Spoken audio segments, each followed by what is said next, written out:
Just get my stuff ready. Well, that was an amazing show by Blaze Radio. Especially, we had a great time in Hawaii, and there was some controversy, especially with the Tap Out Princess and the main event. I'm not going to spoil what actually happened. If you want to check that out, you can check out Blaze McCoy's show. But as for this, I mean that show was great, and this show's going to be great as well. In fact, you could say that, and if you know me, you know what's coming. You know, this show as well as the show in Hawaii from LTD from Blaze McCoy, you could say it's nice, nice baby. Dun dun dun dun dun dun dun dun dun dun dun dun dun dun.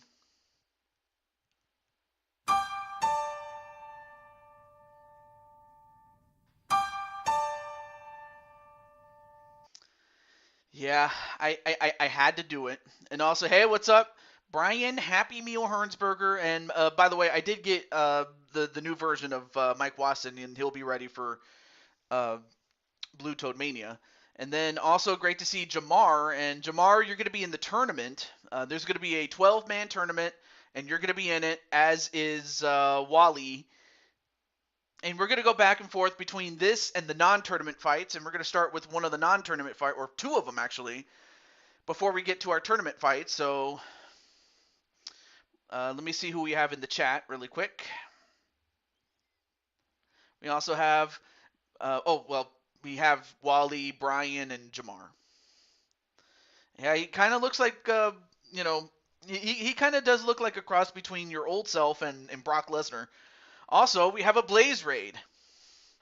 I did promise that I was going to go live after the show, and man, it's great to see you guys. We have Brooklyn Joker, who's going to have a fight, and as is Crushing Kelly, defending the championship, in her case.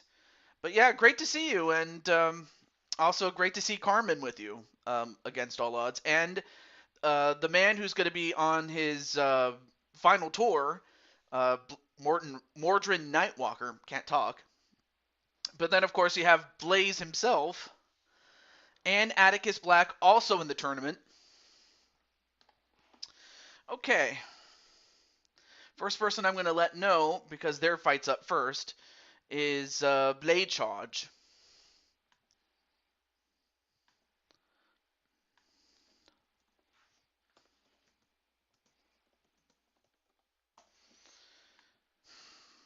All right.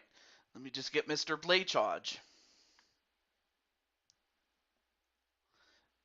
Let's see, where is he?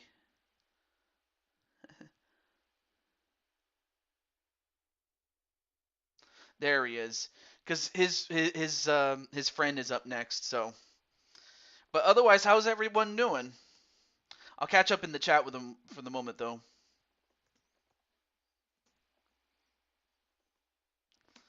I'm just gonna let. Oh, darn it! I forgot to copy the URL. How silly of me.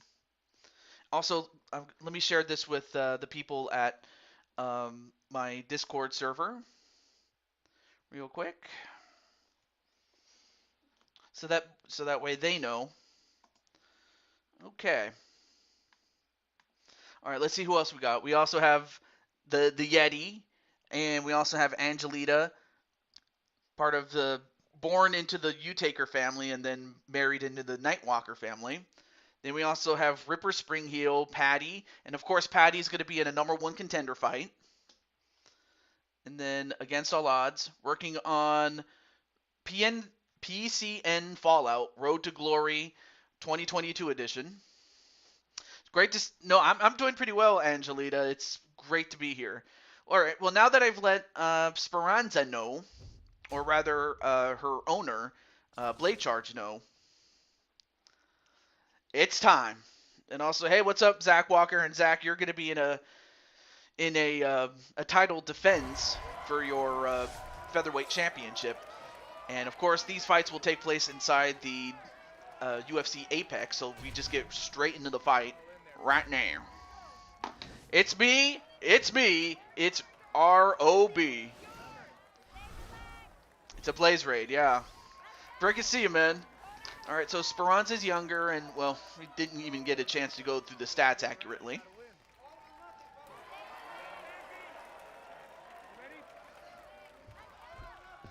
And I understand that they've been recently holding some shows in the Apex, especially for the, Tuesday Night Contender Series that UFC does. But yeah, how's everyone doing, man? I had a great time on Hawaii, and it was fun to make my newest creation, which was a caramelized banana sundae. It sounds really good, and I hope you guys enjoyed that. Well, in character, that is. All right.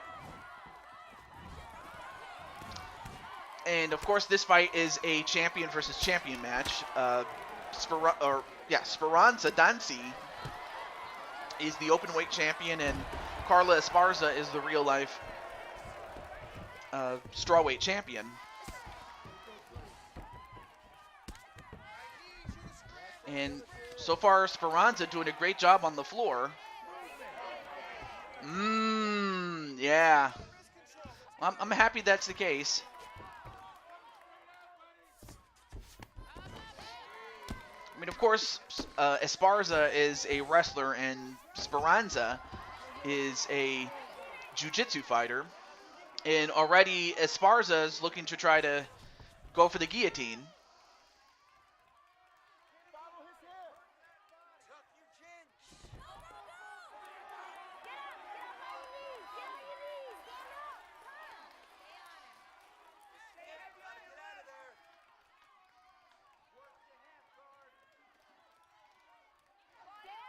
Yes, finally said like DDP. Yeah, it does sound like that. It's just too bad I can't share that music, though. And wait, what happened? What? For a moment, I thought that Esparza had it, but instead it is Speranza Dancy who gets the job done. Also, look at that dance. Look at that dance. Awesome. All right, hit the music. Oh, hey.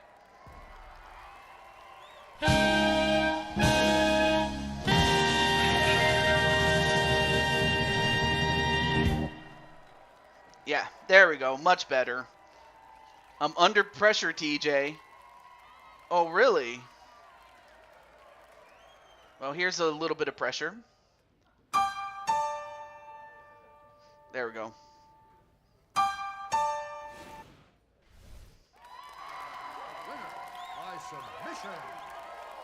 Yes, Ice TJ. Dun dun dun dun dun dun dun dun dun dun dun dun dun.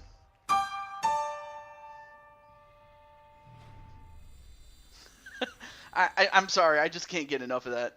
But anyway, congratulations to Speranza Dancy on getting the win on Carla Esparza in 1 minute and 43 seconds. That's a great start to show. That's a great start to the show. All right, well, up next is going to be the men's openweight champion against the real-life middleweight champion, Israel Adesanya. You guys can tell me in the chat who you think is going to win. I'm just going to let Jinku-san know.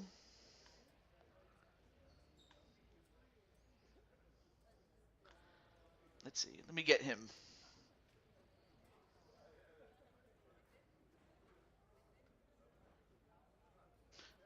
Oh, there he is.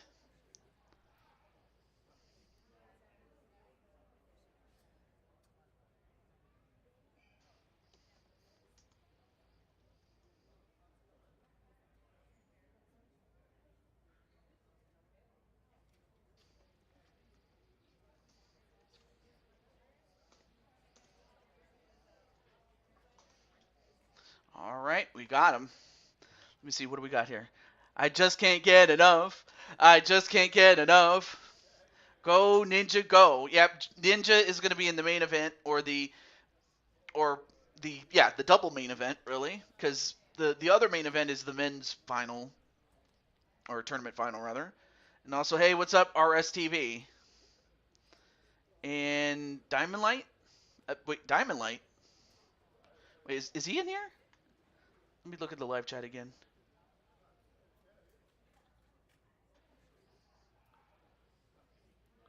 I don't see Diamond Light though. Well, but hey, I mean, it'd be cool to see Diamond Light in the show. But in any event, let's get to it. Let's get to our fight here. So who do you think is going to win?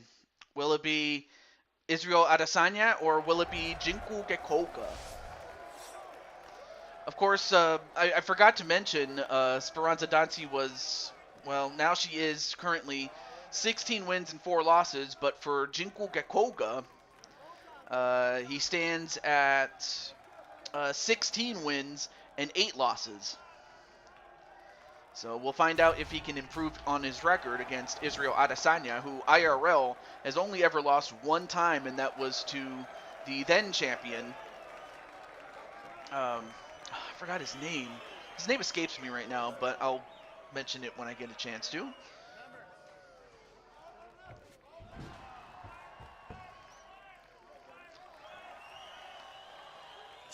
All right, fight underway. Here we go. And then after this, we will start the first round of the tournament. And, ooh, nice kick to take down. Whoa, wait a minute. Wow, come on, guys. Look at this. The names on the bottom don't match the people on the top. Come on, guys. Anyway. Well, I'm not going to make any promises yet, RS. I still have to make the card and whatnot. And plus, I also want to give, that game a break. Now, I'm not going to make any promises until I know that I can deliver, so it's not. But yeah, I do kind of find that weird, though. And, no, that's actually, what's his name is, Dan Mergliotta. That's the name. I can't even talk.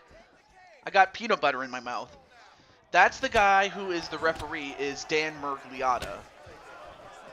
But yeah, that is kind of weird how Speranza and Esparza are on the bottom. That's weird as hell.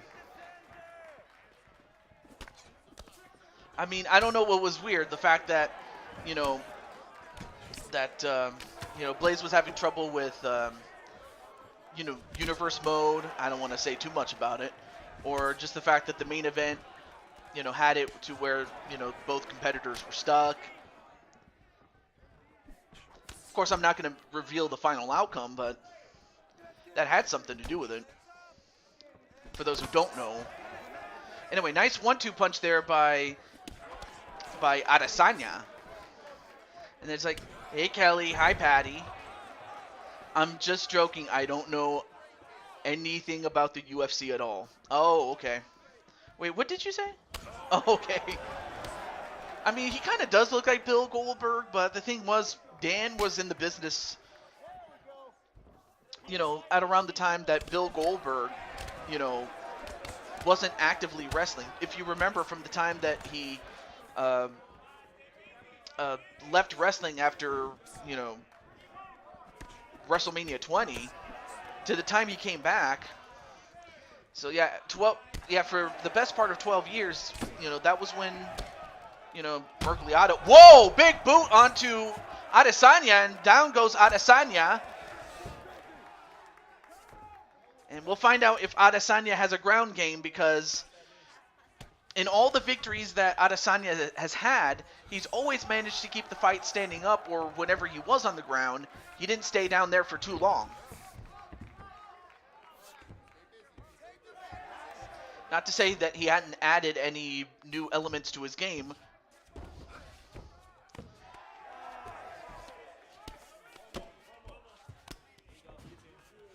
All right, now in a side mount. I'll do my best to keep it as simple as I can in terms of, describing the positions on the ground.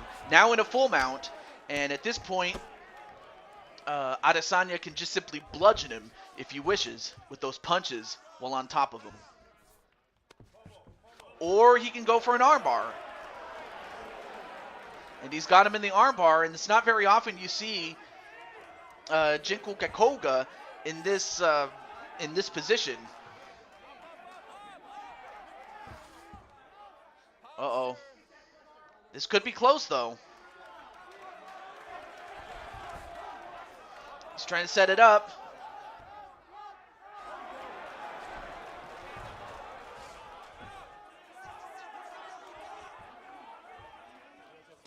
And, wow, big win for Adesanya. As that's going to take it, that's going to take Jinku's record to 16-7.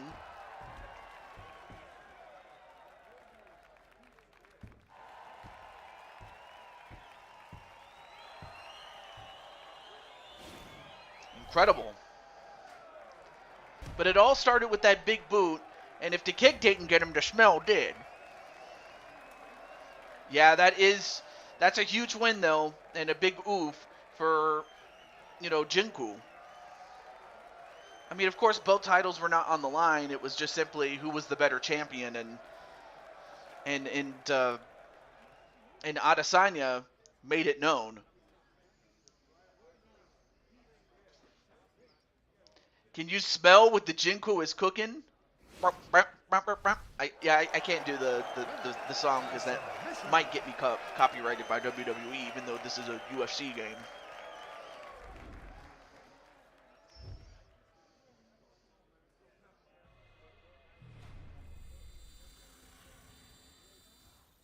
You're going to the middleweight division. Okay.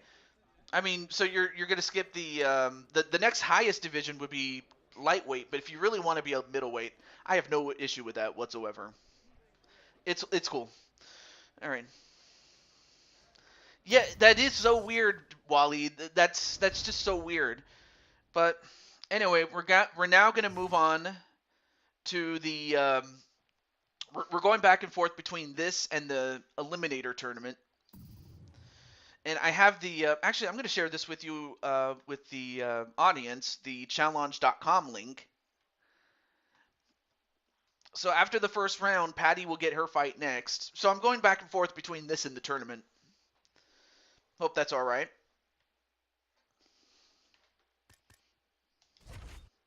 So anyway, there is the challenge.com.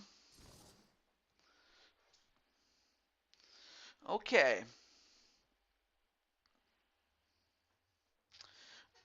All right. Let's see. Now, the top 4 seeds are King Feck, Captain Danger, Wally Johnson, and Najee Sweaty Gamer. Now, of course, the remaining competition includes Mr. DKO, Damian Adams, Atticus Black, Jamar Games, Clinton Flippin, James Gamer, Brooklyn Joker, and Insane One. So I just want to go where, Patty? Yeah, that's funny. Okay, so all right, so I guess we'll start with DKO and Damian Adams.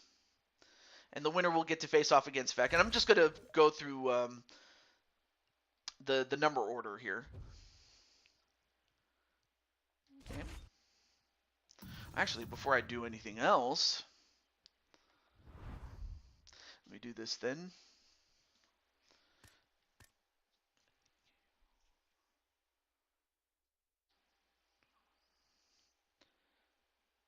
Okay. All right, we'll go with this moveset, and then we'll switch through the venues, just to keep it. There we go. Much better. There we go. Oh no, not strict. What am I saying? What am I doing? So yeah, that's right. We're doing this live, folks. We're doing it live. We're doing it live. Check on the. I was trying to root for you, silly. And then Zach saying, hello, everyone. All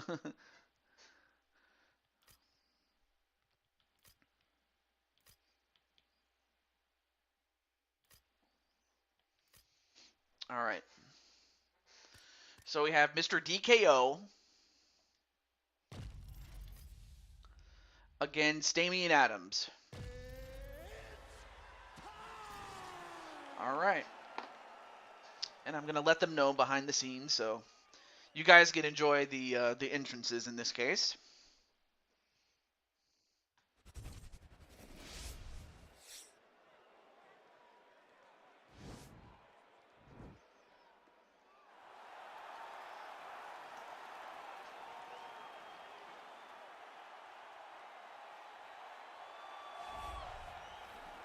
And also, you guys can tell me who you want in the chat to win.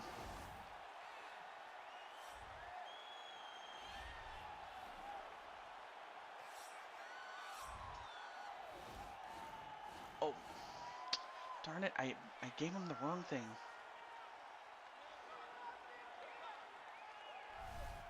There we go. Much better.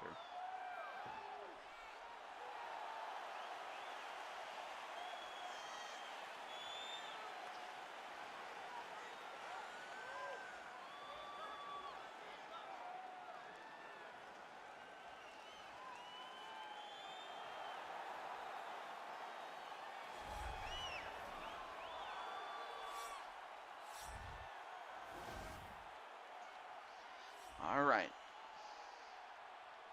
Let me see who's in the chat. I know I'm silly. When I was born, I gave the doctor raspberries while flipping him off. Yeah. Let me see who's in the chat. Good. All right, and as far as what records are concerned, I mean, you have DKO, who is 5-4, whereas Damian Adams is 3-4. They both have the same number of losses, but one has more wins than the other. So Mr. DKO is younger and is the same weight, but the height and the reach go to Damian Adams. So with that, let's go to Bruce Buffer. Ladies and gentlemen, this fight is 3 rounds in the UFC heavyweight division. Introducing first, fighting out of the blue corner. This man is a jiu-jitsu fighter, making his professional debut here tonight. He stands 6 feet 4 inches tall, weighing in at 210. Hey, how's it going, DKO? Out of Rome, Italy. And there's your opponent, Mr. Damian Adams. And now introducing his opponent, fighting out of the red corner. This man is a kickboxer, making his professional debut here tonight. He stands 6 feet 1 inch tall, weighing in at 210 pounds. Fighting out of Richmond, Kentucky, USA, the King! So you have a jiu-jitsu practitioner, and then you have the Kung Fu Cowboy.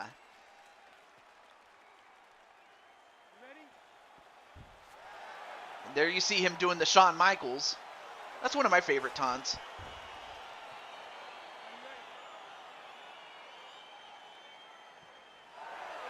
And then Damian Adams saying, hey, we don't have much time, so we got to get through this.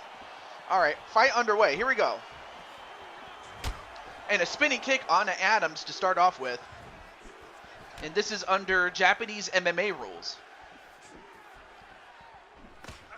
Then a knee onto the gut, and then a kick to the gut of DKO.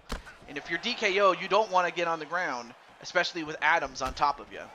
Well, for jiu-jitsu reasons.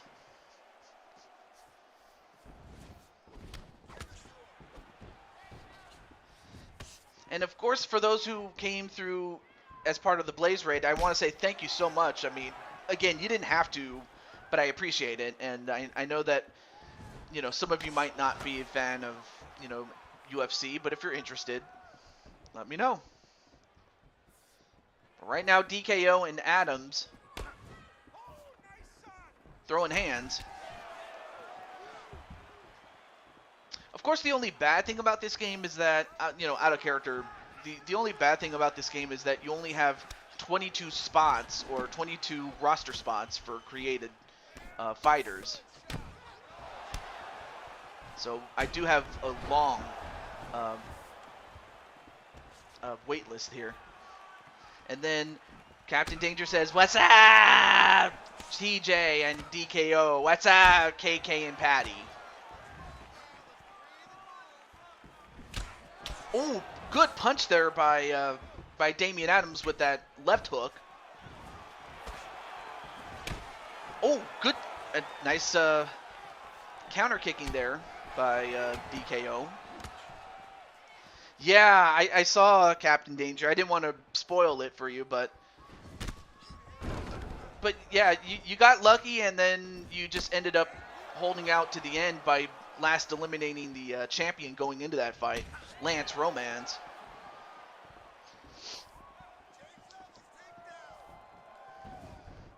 And then against all odds saying, hey, Danger.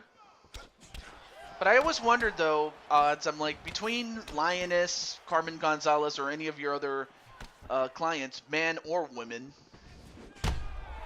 Oh, whoa, nice spinning kick onto DKO, and now DKO is probably in the last place you want to be in, that's on the ground. You watch the replay. Okay, cool. Yeah, man, I'm happy for you, man, that you got your first championship in LTD.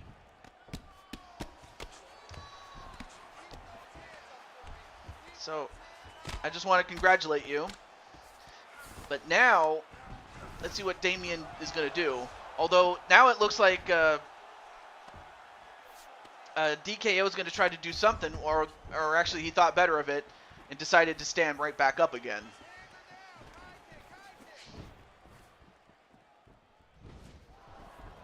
And he's swinging for the fences, but he's not connecting all that much. The tag team titles with MS. Oh yeah, that's right. You have a chance at that title, man. Just as much as Blaze. Whoa, nice kick to Damian Adams. But I was about to mention Blaze McCoy going after our 8-man tag team championships that we call in Blue Toad Wrestling the Four Kings Championship. And I forgot to mention, as far as to Blaze, like who his tag team partners are going to be for that match. I just didn't want to mention it, during his show out of respect, really, other than just to let him know that he has a fight. I thought it was Danger 2 belts. But, yeah, 2 belts Danger sounds good, too. And another punch to take down DKO. Although DKO definitely hammering him with those big ham hocks that he calls hands. It's like he's just hitting him with, hams. But anyway, both men get back up again.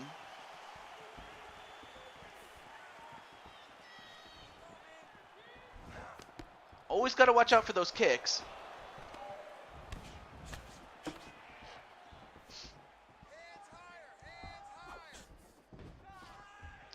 Oh yeah, let me check one more thing.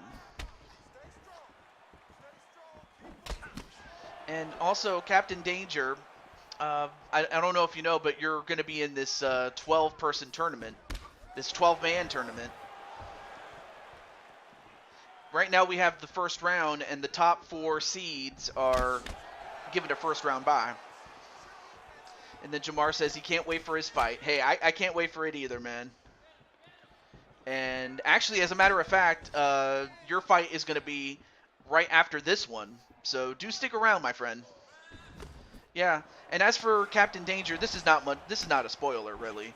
You're the 2nd seed, so you're among the top 4 seeds. So at this time, you're just simply waiting for an opponent upon the conclusion of the first round. And then Captain Danger saying, "What's up, Jamar?" Oh, big kick right to the face of Adams, but Adams, give him credit, he's staying tough. But then a kick right to DKO, and now he's going to try to bludgeon him up against the wall. Then a judo throw, and now he has him in the side mount. And this is not where you want to be with Adams on top of you. And even though Adams is not going to he could knock somebody out, but he's known for his submissions, really. Although, if he really wants to, he could just simply bludgeon him at this point. Although, wait, what's he doing here?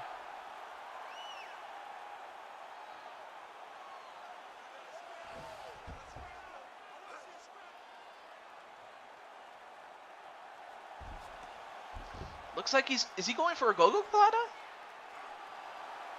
Looks like it.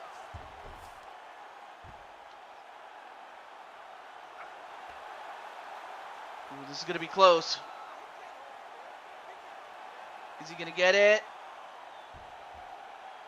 Oh, and he got it. He got it. Wow. What a submission onto not Captain Dane, to Mr. DKO by Damian Adams, and he moves on. Incredible.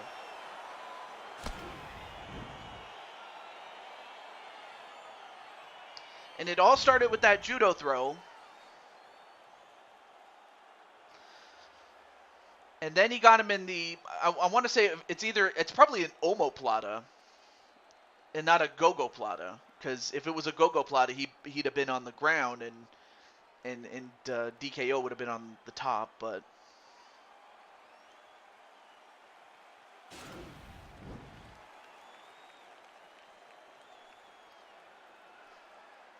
Ladies and gentlemen, the referee has called a stop to this contest, declaring the winner by tap out,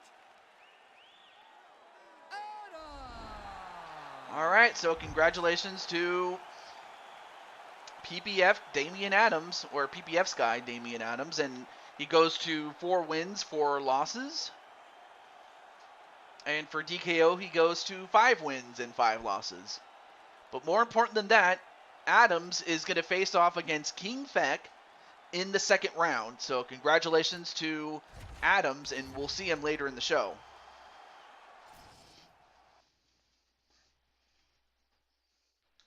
Incredible. All right. Let me check one last thing here. I believe, if I'm not mistaken,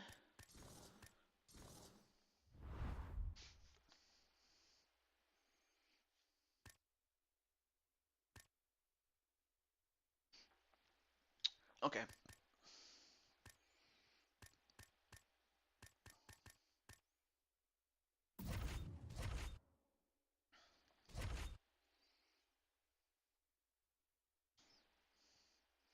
All right, so it's going to be Atticus and Jamar. Okay.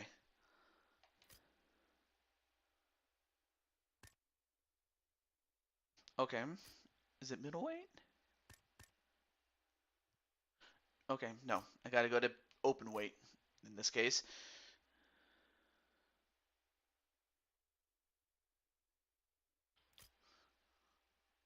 Okay. So in this case, given that Jamar is the smallest of all, it's going to be, oh no, not Crimson Ninja. Atticus Black in the red corner against, oh, sorry, I got the wrong match type. Hold on a moment.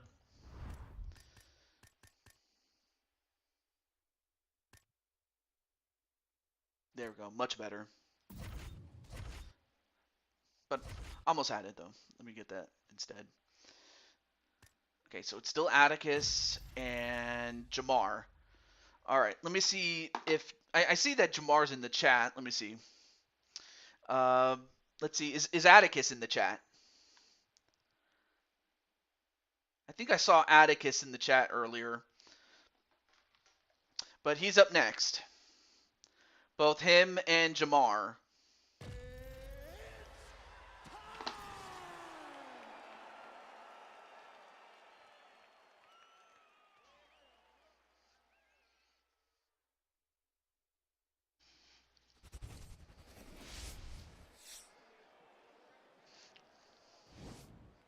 All right, so good luck to Jamar and to Atticus. Let me just let Mr. Atticus know. I don't know if he's still... He might be lurking for all I know. He usually tends to. But I did see him early in the chat, though. Might have went to go get snacks or something like that, but... Atticus knows he's busy doing stuff in 2K22. All right. Well, anyway, as that happens, there you see Jamar, who is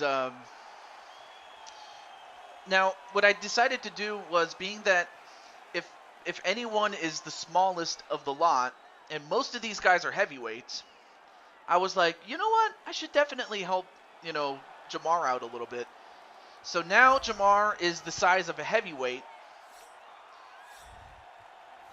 at least so that he can stand up to the big boys. So it's like it's like being given a super mushroom from Super Mario, and now he's a big boy, just like Mario does when he gets a mushroom.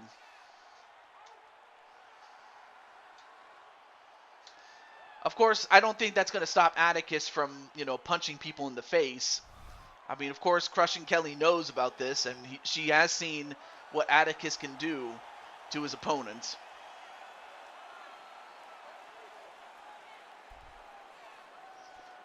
I mean, we saw what happened with. Well, actually, I don't want to spoil it for those who did not see LTD. Anyway, Jamar is a bit younger, and he actually is at the max height and weight and reach. Interesting. We'll see if that plays into his favor, though. Or if he might have put on too much weight. Introducing first, fighting out of the blue corner. This man is a freestyle fighter. Make his professional debut here tonight. Because we all know that, yeah, you could be the biggest guy, but if you have too much weight on you, you might get slowed down. I don't know. We'll see. But it actually looks good on him. Making his professional debut here tonight. He stands 6 feet 3 inches tall, weighing in at Yeah, not too many people make Atticus look small, but I guess if anyone could, now that Jamar got himself a super mushroom, it may very well be the case. But anyway, that's neither here nor there. And there you see him do the Shawn Michaels taunt. And then Jamar's like, just bring it.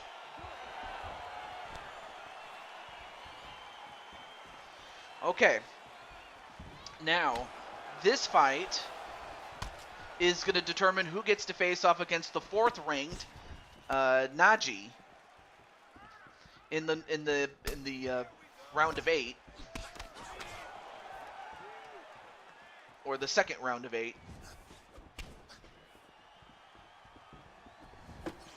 And then Captain Danger, the next fight is going to determine who you get to face off against. And then the final first round fight will determine who faces off against Wally.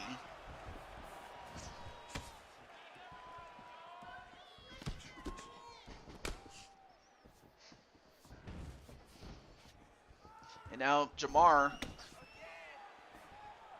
of course, now with a little bit of weight, maybe not as fast, but who knows? He can pack a punch here. He was always a quick guy, but now he's going to have to, put together the power and the quickness, or go for a takedown and try to get a submission, as he is a balanced fighter. Oh, nice spinning kick there onto Atticus.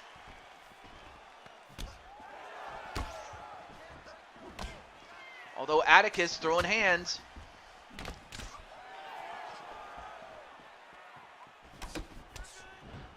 Anyway, nice kick and punch to the gut by Jamar to Atticus. And this is contested under Vale Tudo rules, which is 1 round, but it's 30 minutes long. So it's highly unlikely it'll go to a decision, but you never know. Anyway, nice kick there to Mr. Jamar.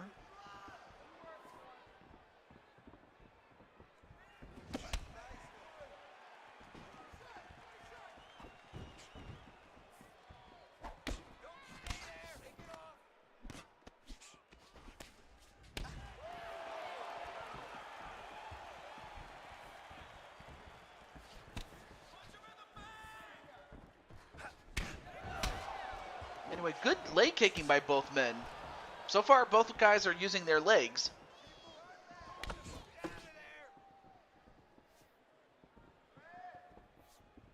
Both guys sizing up.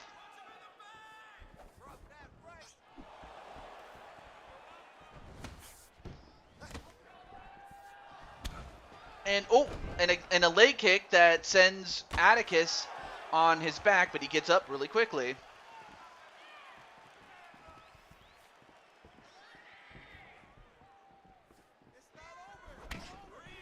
And then a kick to the leg.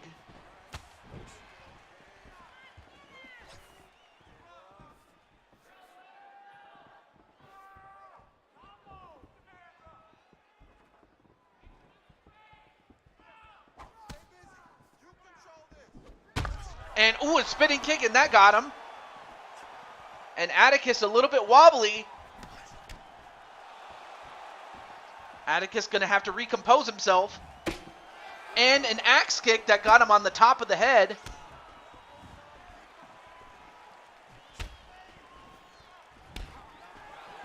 Although, nice counter punch with the uppercut, but... Oh, now he got him. Now it's Jamar that's going back now. EA Sports, it's in the game.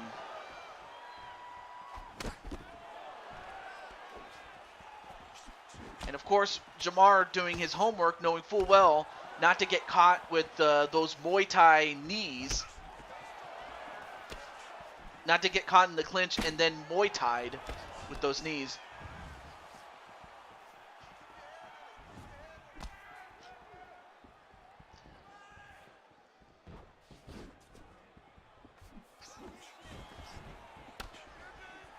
Yep, I know that you're ready, Wally.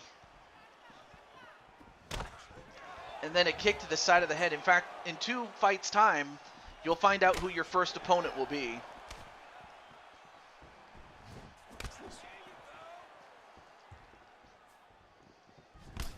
And then a knee right to the gut of Jamar. And now Jamar gets taken down.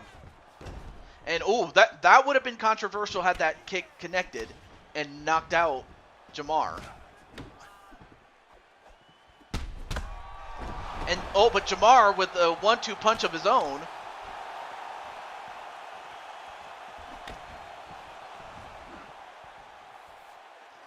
Of course, the only bad thing about this fight is that whoever wins continues, but the other person is out for the rest of the day. Whoa! Big spinning kick there onto Atticus.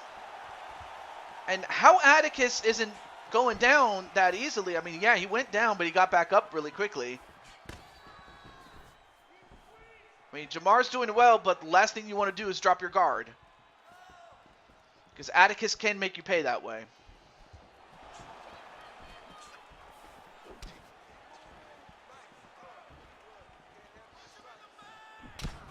Oh, nice.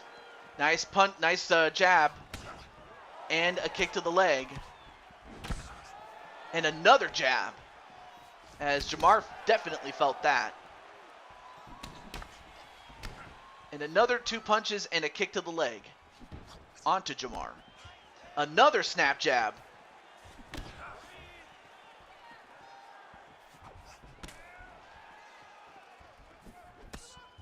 And then a little tap to the knee. Well, except he does it again, and this time it drops Jamar. And then a kick to the butt into the stomach. Then one right back to Atticus, and also, hey, what's up, Brandon? And now he takes down Atticus, and now we're going to find out who is better adept at fighting on the ground at this time.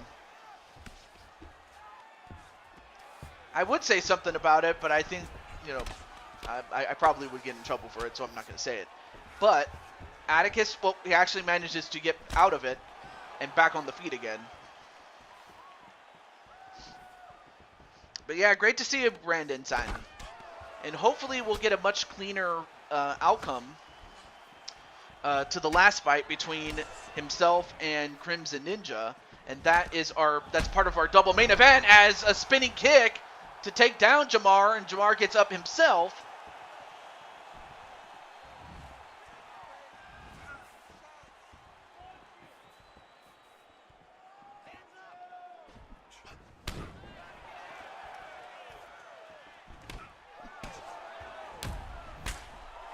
And Jamar just getting smashed now.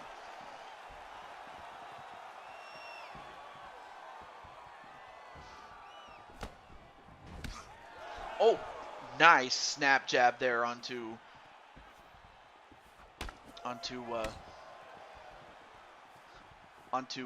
Atticus.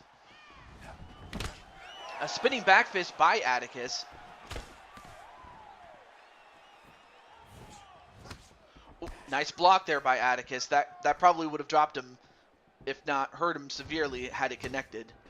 Nice leg check there. Oh, went for a takedown and paid for it with an uppercut. Spinning kick onto the stomach. Jamar misses the kick himself. Oh. Ooh, big shot onto Jamar, and now he goes down to Jamar and goes for a couple of body shots. And Jamar pushes him away with those legs, but Jamar's hurt. Man, we're closing in on 9 minutes in this fight. And again, there is no, rest period. This is all one round. And that's going to do it as Jamar just got kicked in the head.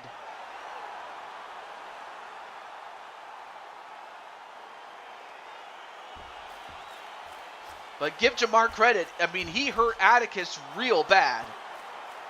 But Atticus just proved to be too much, and if the kick didn't get him, the smell did. But congratulations nonetheless, though. Okay, let me fix this here. Yeah, okay, much better. The referee has called a stop to this contest. Who is over keep losing. Well, we'll see what we have to do. We'll see what we can do, Jamar. And don't be surprised if I have to put you in different weight classes until we find something that works, or if you want to change up your style, you can. Well, your fight style, that is. But for Atticus, he moves on and is going to face Najee in the next round. Okay, let's move on to the next fight. So Atticus gets to stay for the time being.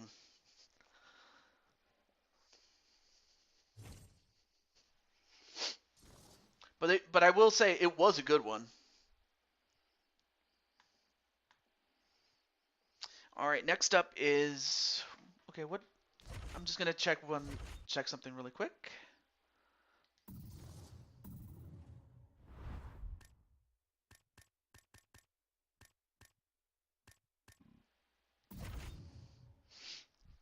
I'm just checking something before I set anything here.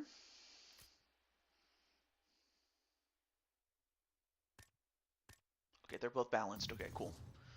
All right, then we will set this then. Nope. We're going to JMMA. And everything else looks good. All right, cool. Welterweight. All right, so it's going to be Clinton going one-on-one with the leader of MSK, James Gamer. I don't have a way to contact James, and I think, if I'm not mistaken, Clinton is at work. He probably is at work. He did mention that, Saturdays were not his day, so I'm not even going to try to, bother. But I'll let him know. I'll just send him a message just to say that he was in a fight. Just to let him know.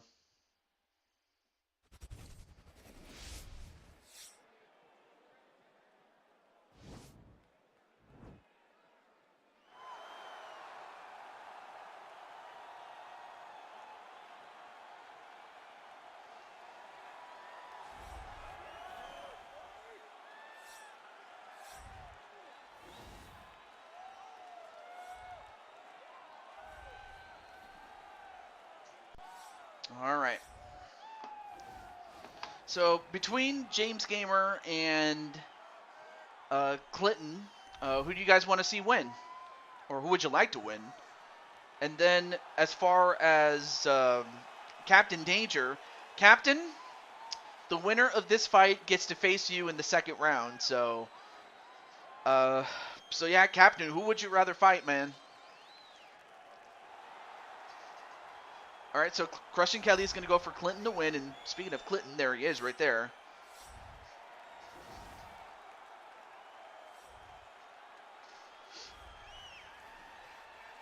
The ref for the win.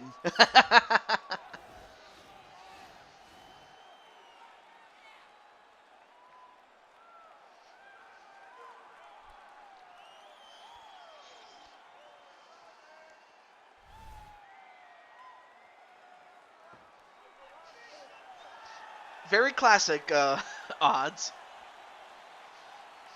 Now, I mentioned this. I mentioned this during Triple Beat's show. Before I do that, James is a bit younger, but the height, the weight, and the reach go to Clinton.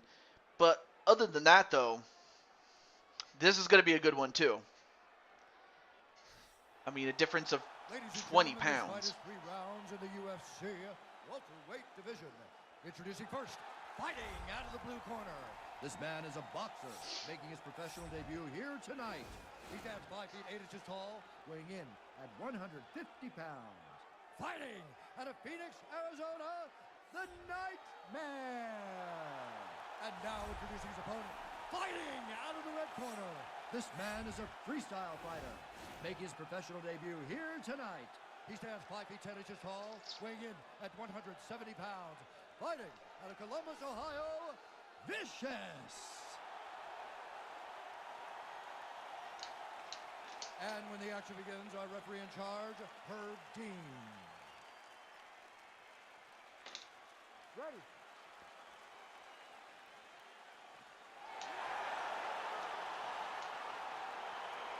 Ready to fight?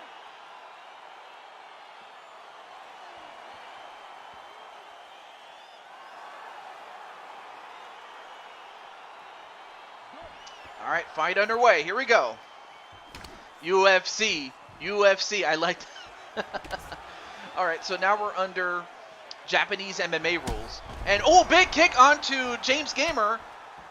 Both these guys are balanced fighters, so it's only going to come down to execution. But already Clinton is off to a strong start. Of course, Clinton... Oh, I almost forgot to update the records of the last fight. Hold on. What am I doing? All right, or did I? Yeah, I did. I'm sorry. I forgot to mention that Clinton is 7 and 14, and James Gamer is 3 and 7. So, you know, one of these guys is going to get the W. Wally is going to go for Clinton to win, even though James is a pretty cool guy, I will say. Hope everything's going well with James. He didn't seem like his usual self, you know. I don't know if it was part of his character or if there was something more than that, but hopefully he's okay. All right, back in character now. And, oh, going for a takedown was Clinton, but James Gamer wants to keep the fight standing up. Although, now from behind, and a suplex right onto James Gamer, and now he's in the side mount. Also, hey, how's it going, Carol? And your friend Minnie is going to be in action today, or tonight rather. But it's great to see ya. The green guy or Irish Jesus. And right now, Clinton is going to try to bludgeon him. Although, wait, what's? No, Clinton not going to let him use the cage to get out. And then Odd says, "Hey, Carol." But Clinton doing a great job standing his ground and in the process bludgeoning him. I mean, this was somewhat the same strategy that he had when he beat Joker in their fight. And it looks like he's going to try to do the same thing to James Gamer as he did to Joker, and that's go for the arm submission, or the arm bar rather.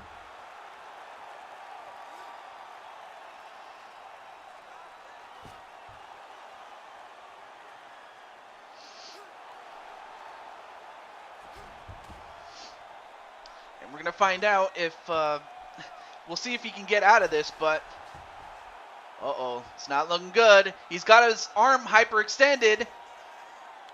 And he taps out. That's it. So it looks like the quote-unquote Irish Jesus is moving on. So that's 2 in a row for Clinton as he does the little dance. And for James Gamer, another gonna have to go back to the drawing board, but Clinton does improve to 8 wins and 14 losses.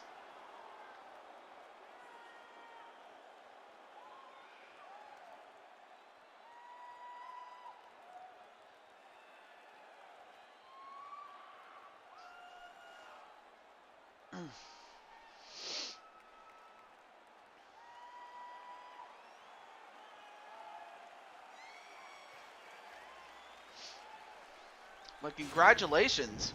Ladies and gentlemen, referee Herb Dean has called a stop to this contest at 2 minutes, 46 seconds of the very first round. Declaring the winner by tap out, Vicious.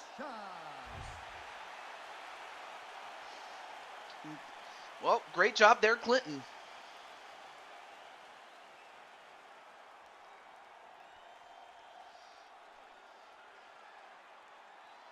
Yeah, got the win in 2 minutes and 46 seconds.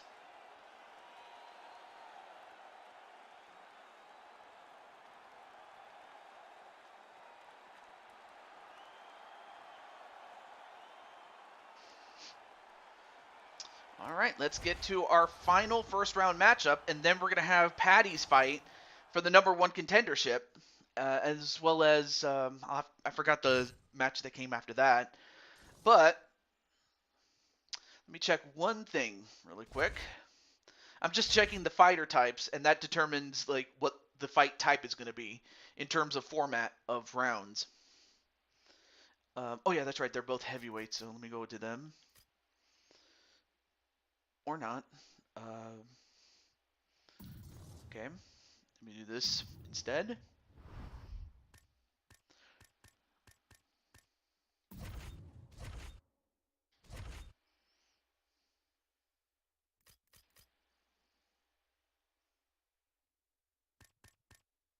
All right, so Joker's a powerhouse, or boxer rather, and Insane One is a wrestler. Okay, so we're gonna have, we're gonna have the Japanese MMA rules. Okay.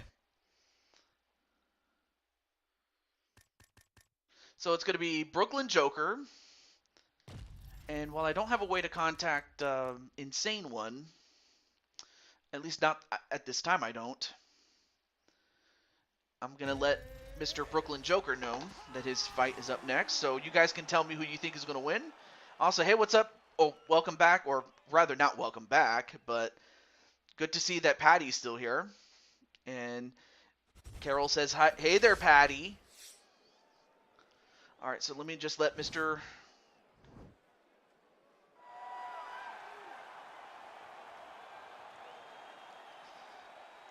Joker know.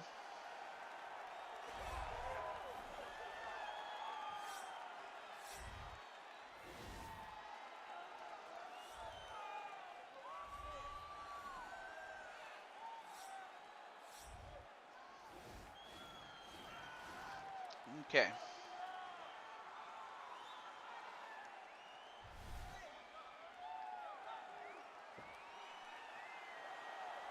And Wally's going to go for Joker. Now, I will say this, though. Wally, you do be careful who you wish for, because the winner of this is going to face off against Walter Johnson.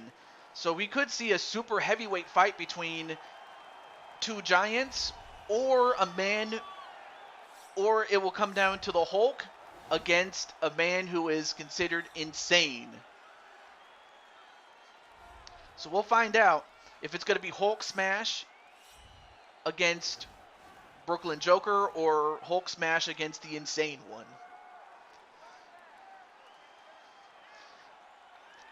I have to think that most people are going to go for Joker to win. Of course, Joker is coming off a loss against Clinton, who we just saw won his fight.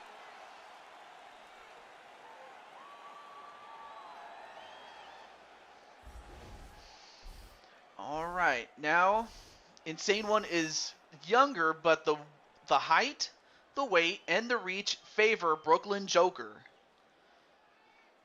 And now Bruce Buffer.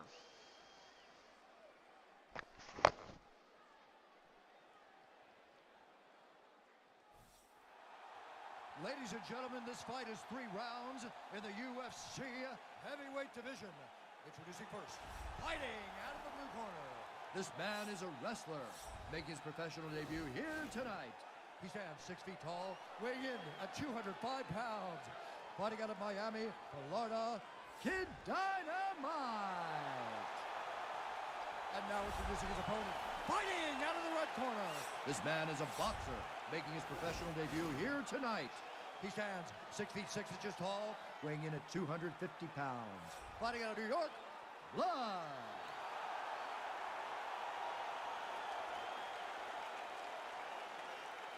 And when the action begins, our referee in charge, Herb Dean. Ready. And there you see him doing the Shawn Michaels impression. And he's a large, large man. But so is the Insane One.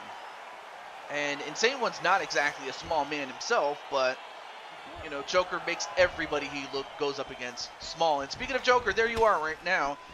All right, so Joker, you're in this tournament, and if you win, obviously you keep going. And whoever wins this fight will face off against the number 3 seed, Wally Johnson.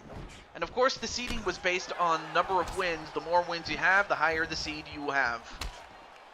Of course, Feck naturally being the win with the most wins has the high seed, and so on and so forth.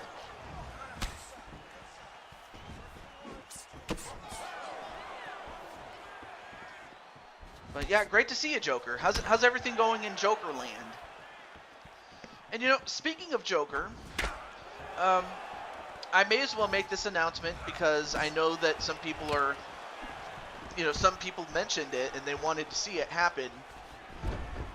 And some people wanted to see, well, they wanted to see someone also named Joker make their appearance on Blue Toad Wrestling. For those who did show up who were at that show knows what I'm talking about. Anyway, nice kick to the leg of Joker, but then Joker misses the kick of his own. Oh, big shot right to Joker, and Joker hurt already.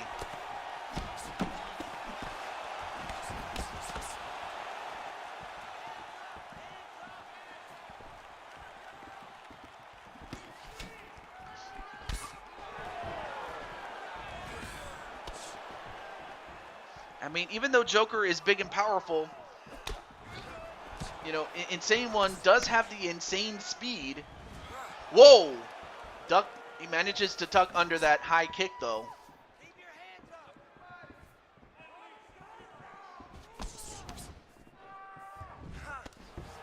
Anyway, nice foot grab there, but couldn't hold on to it.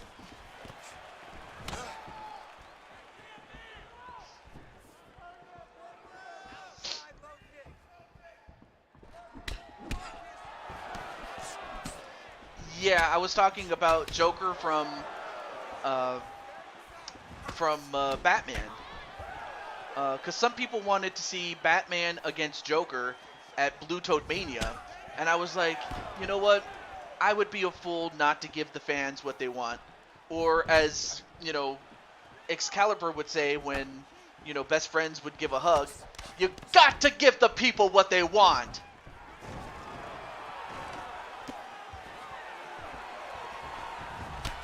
Oh, nice kick there onto Insane One. Oh, well, thank you, Wally.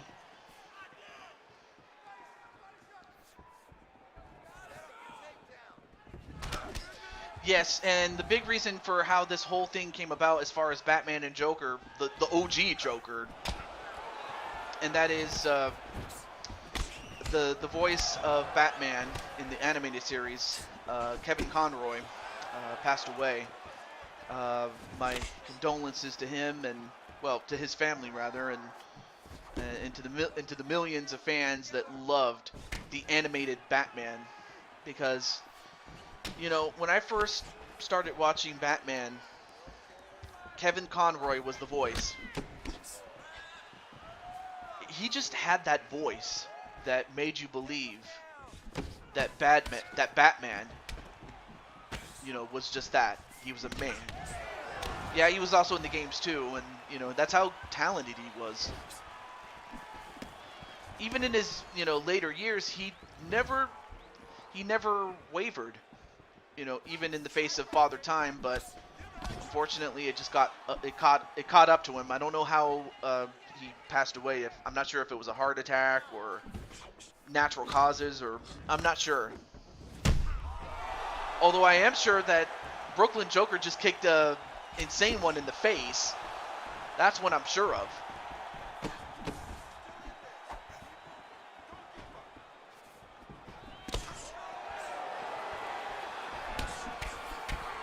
A couple of kicks or punches to the body.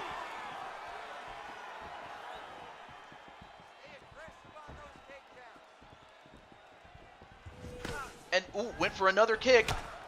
But he does get another one, but I don't think that kick from his left leg got everything. Nice snap jab there by Insane One. Some type of cancer KC had. Oh, Kevin Conroy, yeah.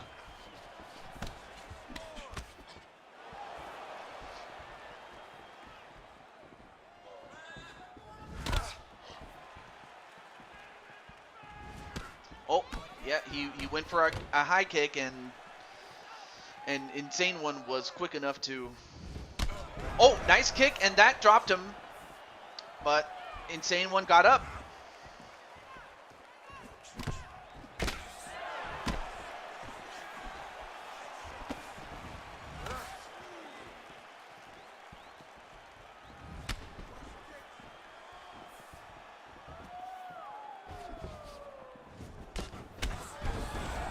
Another kick. This time it was from Insane One that dropped Joker. But then Joker with a high kick of his own.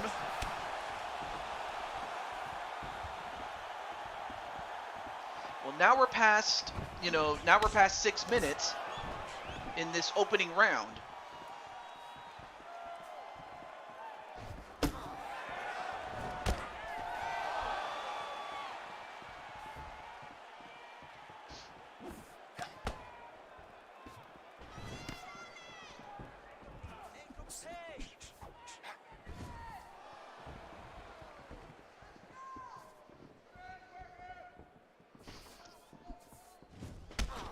Now 6 minutes and 30 seconds have passed. Both guys are just using their kicks to, feel the range or build a range rather than try to get too close. Then a kick to the side.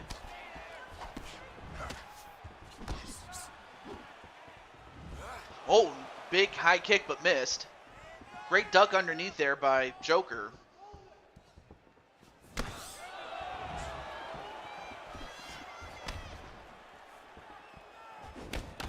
You just have to think that, with this round type, and not to mention the rest of the tournament from here on out, these guys are going to have to adjust. And now a takedown onto Joker. And this is where Joker was when he fought Clinton.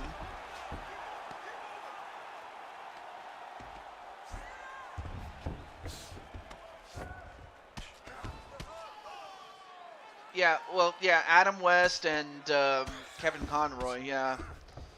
I was sad when Adam West, went away. And now, going for a submission. So now we're going to find out if Joker can get out of this one. But can he? That's a big question.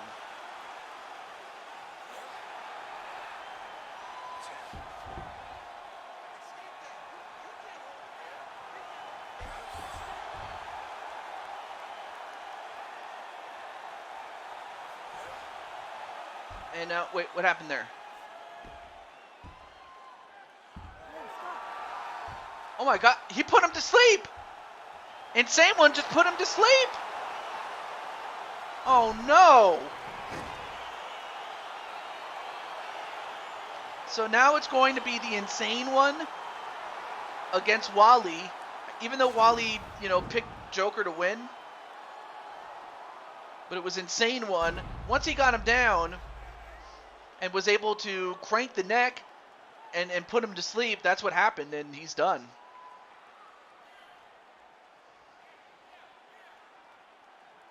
And then Joker's like, damn, GG.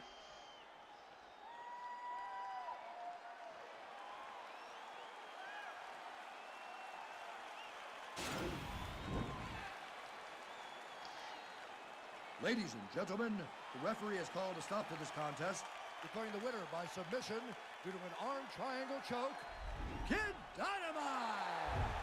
All right, so Insane One gets his second win since returning and now improves to 2-4 as a result, and will move on to face off against Wally.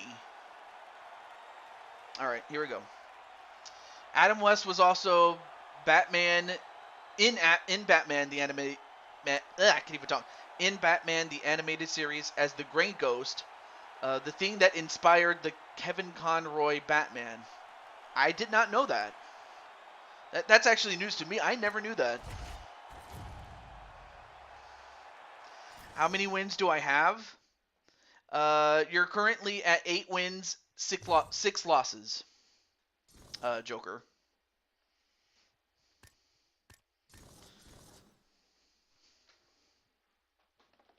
But, man, great fight.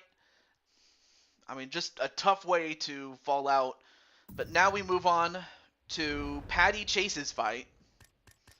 So now we move on.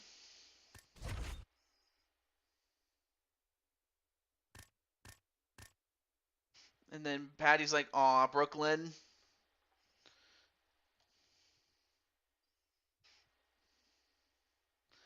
But now it's time for Patty's fight. Who is going to win? Will it be Patty? Or will it be Juliana Peña? And these are both bantamweights, so these two ladies will face off for the bantamweight title. Although Patty does have the option to either go after, either whoever wins between Crushing Kelly and Vieira, or she can go after Speranza Danzi, or go after the strawweight title or the flyweight title. It's really up to Patty. But for Peña, it's strictly the bantamweight title because, well, I can't change her weight class. Kick some booty, Patty. And then Patty naturally going to go for herself to win. So anyway, let's continue. Hopefully they fix the glitch on the bottom, especially for this round.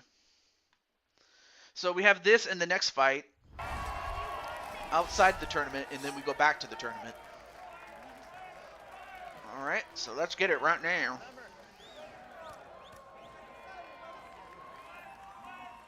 Okay. So this is a #1 contender fight.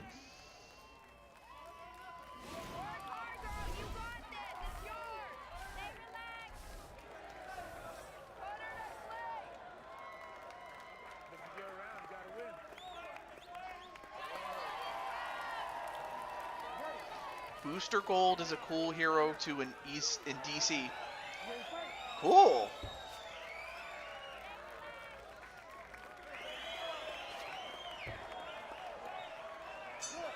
All right. Now, of course, this is the standard 3-round in UFC, so it's 3 rounds of 5 minutes. Although Peña, not afraid of throwing hands, but that might not be a good idea against patty cakes.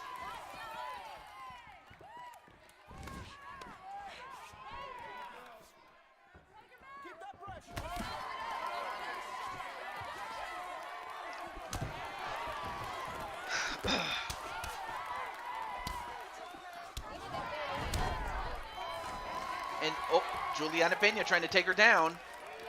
As Peña is, if I'm not mistaken, she is a jiu-jitsu fighter.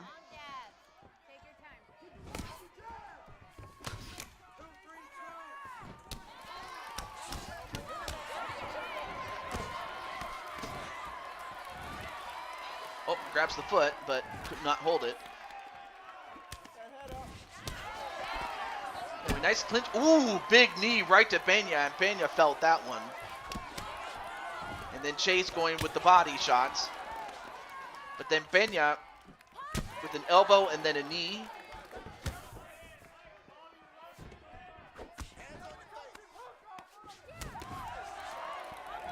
Ooh, big right uppercut there onto Pena. She felt that one.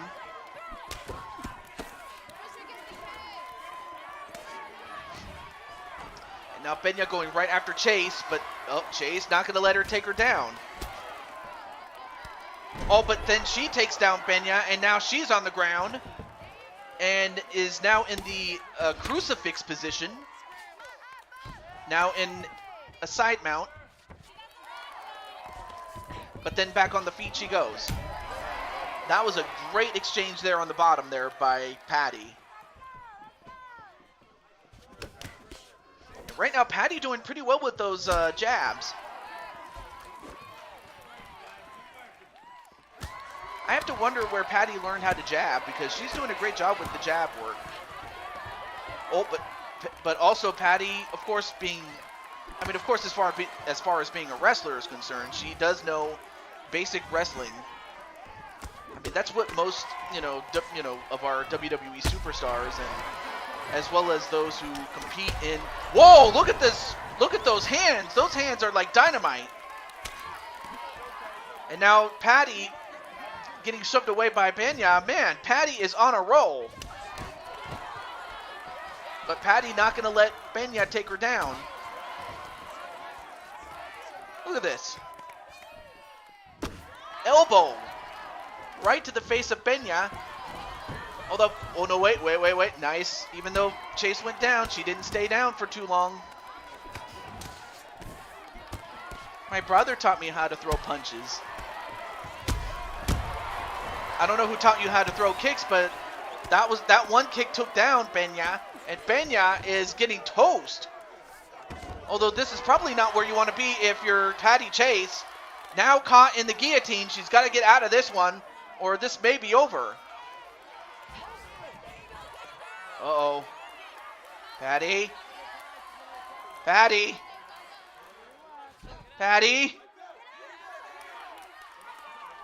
Oh, this is not looking good as far as Patty's concerned. I mean, Patty moves on to the other side, but then, wait, what's happening here?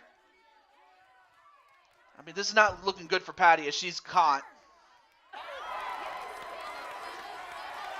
Oh no, this is sad. I can't believe. What? I can't believe it! Patty reversed it. And Patty has won the #1 contendership, by God! What have you done for me lately? Dun dun dun dun dun. Ooh, yeah. In fact, you know what? Let me get some real music here. Alright, hit it.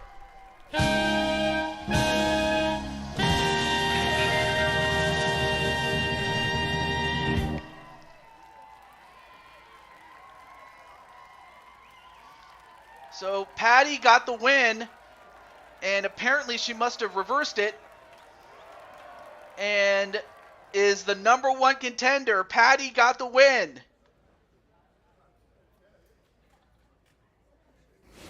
And Patty goes to 3 wins and 3 losses, but more important than that, she is the #1 contender.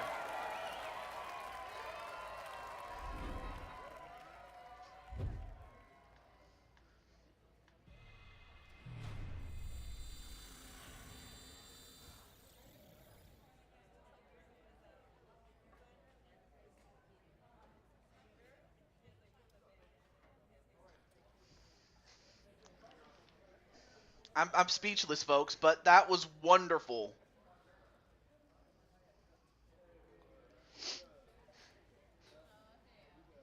But now, oh yeah, let me exit and then come back in.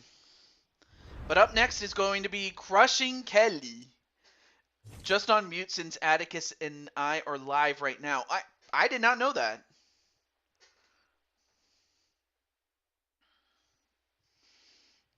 I just leaned my shoulder into her throat, cutting off the air supply. Ah, okay. Well, Crushing Kelly, you're up next. So since you're here, I'll just get right into the fight. So let's get on it right now. So let's do it. And good luck to Patty, as we're gonna find out if Crushing Kelly, if Kelly is still going to be the bantamweight champion. Price is Batman in the DC shows too. I didn't know that one. I just knew that he was more or less Batman, like, you know, he was there in Batman Forever, or Batman Beyond, excuse me. Yeah, because Batman Beyond was supposed to be the, I definitely like Batman Beyond too, because, you know, it definitely dealt into a lot of different things.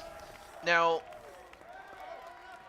the reach goes to to Kelly, and of course Kelly is younger, or her character is, than Caitlin Vieira, who happens to be the number 2 contender, but of course she got the honor in winning a tournament to go after Crushing Kelly.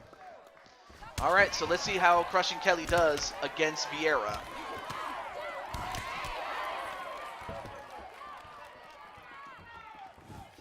But I did not know that that you and Atticus were live. I didn't know that.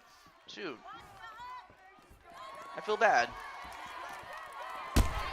Oh, big kick right to the face of Vieira. And then another kick.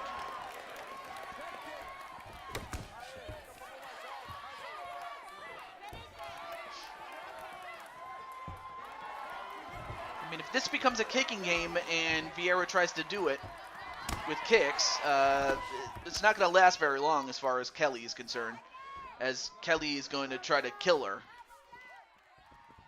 Or it's going to kill her, if that's the approach that Vieira takes.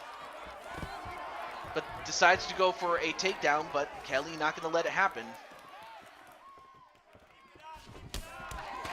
Although, nice counterpunching there by Vieira. But Kelly going to punch back.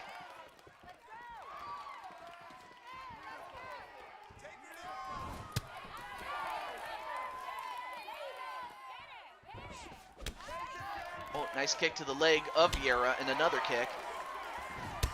I mean, the kicks to the leg will, weaken him from the time they. Oh, nice kick there to Kelly.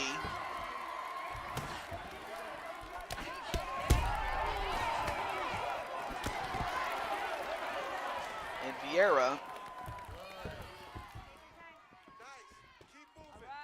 Oh, I almost forgot to mention that being that this is a championship fight, this will go the full 5 rounds of 5 minutes apiece, so I forgot to mention that little tidbit there.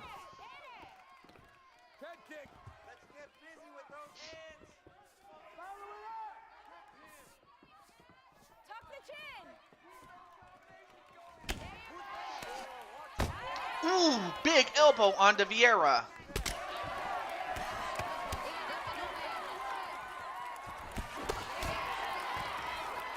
And Vieira finally takes down Kelly, but now let's find out if Kelly has some groundwork. But now Vieira gets on top of Baker. Although well, actually I'm not even going to say nothing about that. But now Vieira on top could just simply bludgeon Kelly from this point if she wishes, but...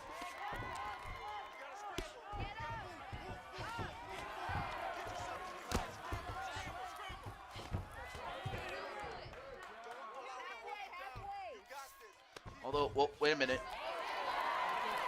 Uh-oh, now in a armbar submission onto Crushing Kelly.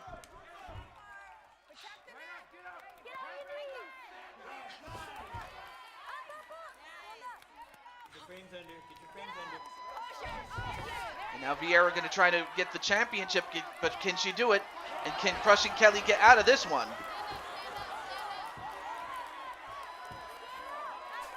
And, well, Instead, she ended up breaking Kelly's arm, and Caitlin Vieira is the new champion. I cannot believe this.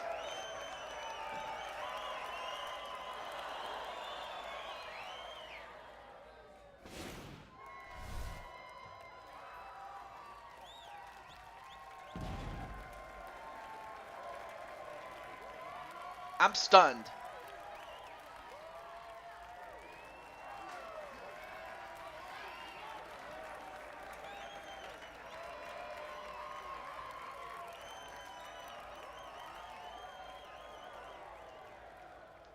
Well, Kelly does get a rematch for the championship, but hey, I will say this: Vieira did what she said she wanted to do, and that was become a champion, and she did. But Kelly will be back, and we'll find out what she does the next time that these two meet again.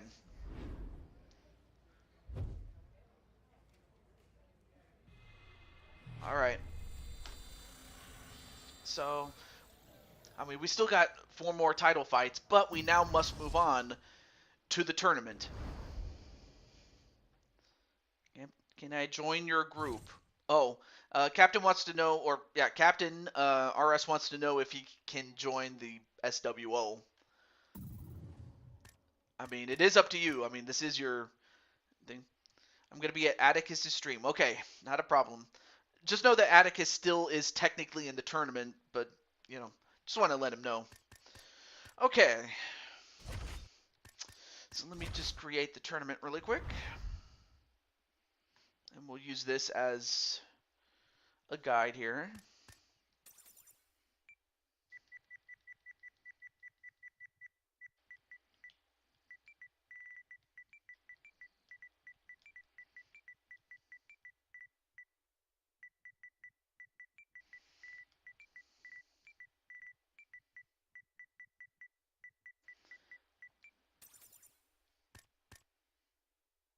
Okay. Oh yeah, before I do anything else, let me do this really quick before I forget. Okay. So if I remember correctly, let's see, Naji. Yeah, Naji is the smallest fighter, so I'm gonna give the default fighter tag to him, to Naji, because again he's the smallest fighter, and everybody else are just giants. And I would have done the same thing, albeit the opposite direction, if we had a bunch of little guys against one giant or something like that. So I'm trying to keep competitive fairness here. All right, so let me do this really quick.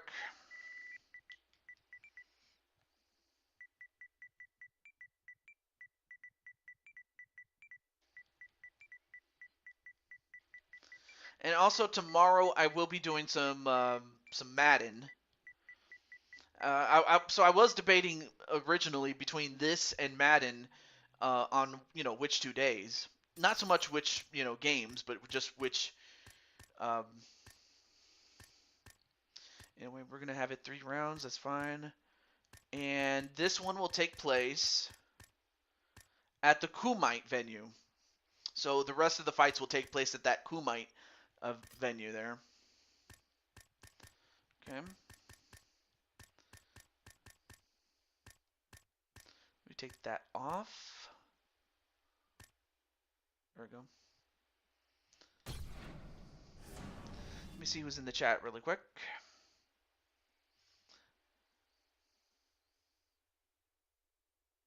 I mean, you don't have to, but the only thing is if you lose, don't quit. Oh, I think he meant to say don't quit or give up. Like he wants people that stay, and even if you lose, you know, trust me, I talked to Zach Walker about it because that's what happened last time. Ah, I see. Also, hey, what's up, Brandon? Okay. All right, so I'm gonna have Feck and Damian Adams go one-on-one on this side of the bracket.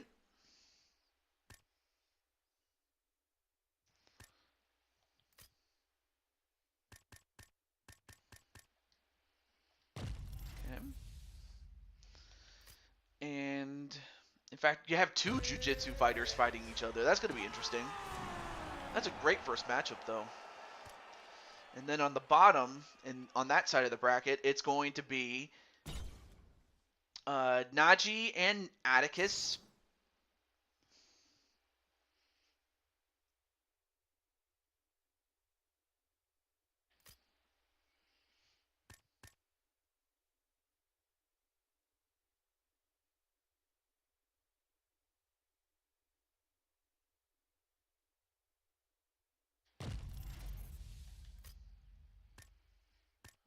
Okay.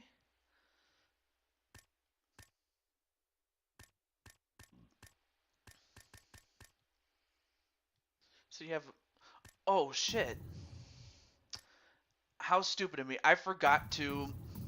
Okay, let me do this really quickly. I'm very sorry about that, folks. I just remembered that I forgot to... I promised Najee that I would switch over his fighting style. I apologize for that, folks. But hey, we're doing this live. We're doing it live here. So he meant to put down a kickboxer, but he didn't say what version of him. Let's see. We'll go with Razor. Why not? But yeah, I forgot to do that.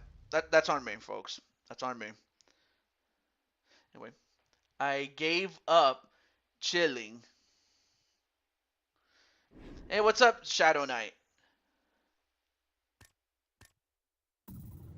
How you doing, man?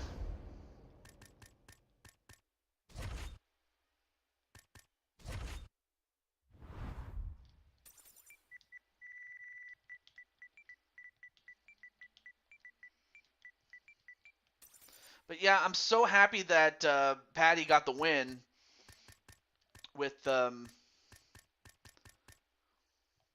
with the number one contender fight. You're doing good? Awesome, man. I'm sorry I haven't been to your streams as often as I should, you know, because I do want to support you. And I do, definitely. Okay.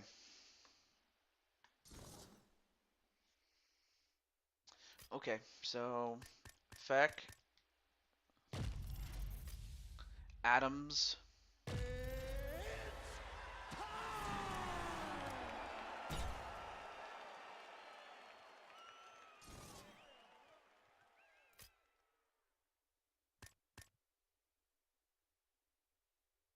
Najee, and Atticus.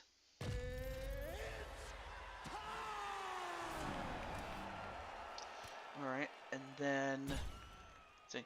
It's fine. I haven't been streaming much though. I've been very busy, but I should be back tomorrow though. Okay.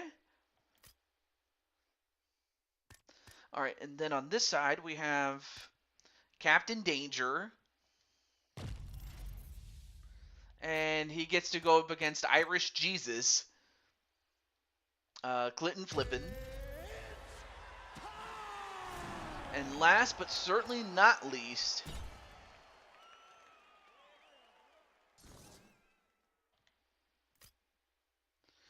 is the number 3 seed, Walter Johnson, against the man with the biggest upset from the last show, or from the last round rather, Insane One. Okay, so I've already let Mr. Adams know, and well, I guess it's only fair to ask at this point, because the last time I had to just simply, you know, go by the order of who gets to face who, but now I get to ask those who are in the chat if they wish to go first, and so on and so forth. So, who wants to go first? Whether it be Captain Danger, Wally, or if you wish to pass, that's fine. In which case, then I will just go to Feck against Adams as our first fight, and just go from there. But I'll give you guys a few minutes, or a minute or so. In fact, I'll start right now for a minute and a half. Whoever wants to go first. All right. Also, let me see what's going on with.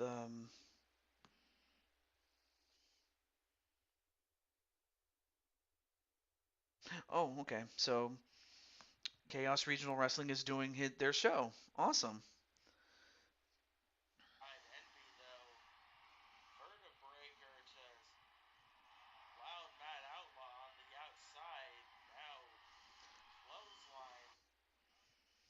All right.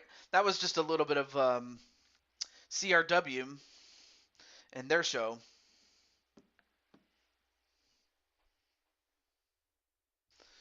Okay. All right. 30 seconds left. Otherwise, I'll just go with the next opponent from that point onward.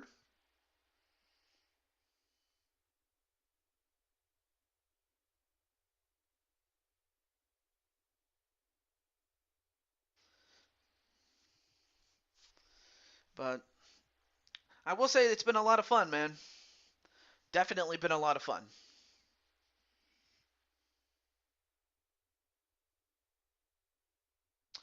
Okay. I guess I'll just have to.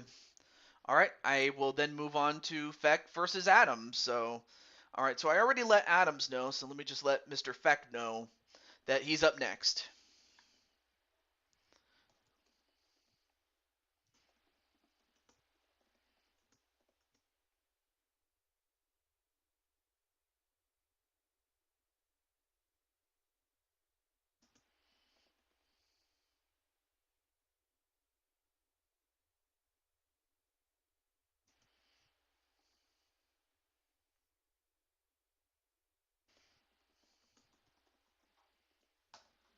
All right. So Feck knows.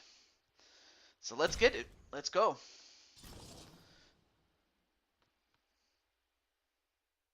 And then, oh, well, I was waiting for either one of you to respond, but you didn't respond until just now.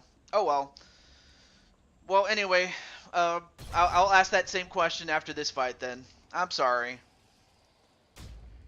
but I was waiting for one of you to answer, but you didn't in a timely fashion. But I'm still gonna do all your fights though. No worries. So the winner of this will get to face off against the winner of Atticus and Naji.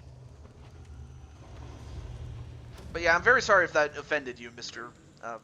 Captain Danger.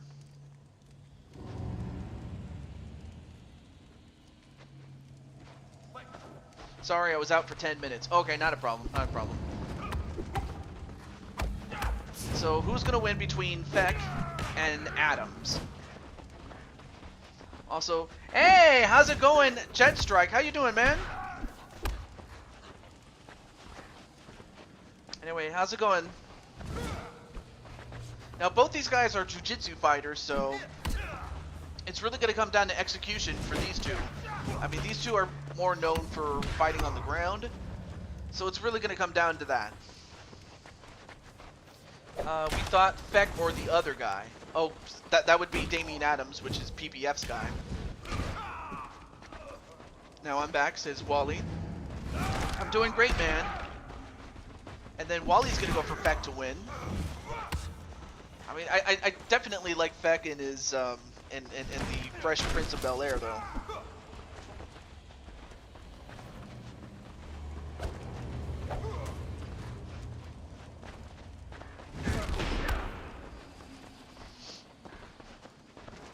Was gonna answer. Oh, I'm sorry.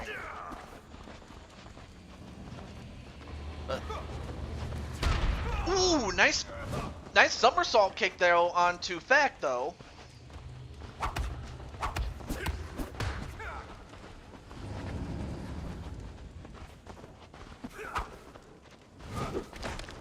Cool arena. Yeah, I definitely like the Kumite arena. It's so cool, man. So yeah, that's where the remainder of the tournament's gonna be. Nice kick there onto Adams, onto the body.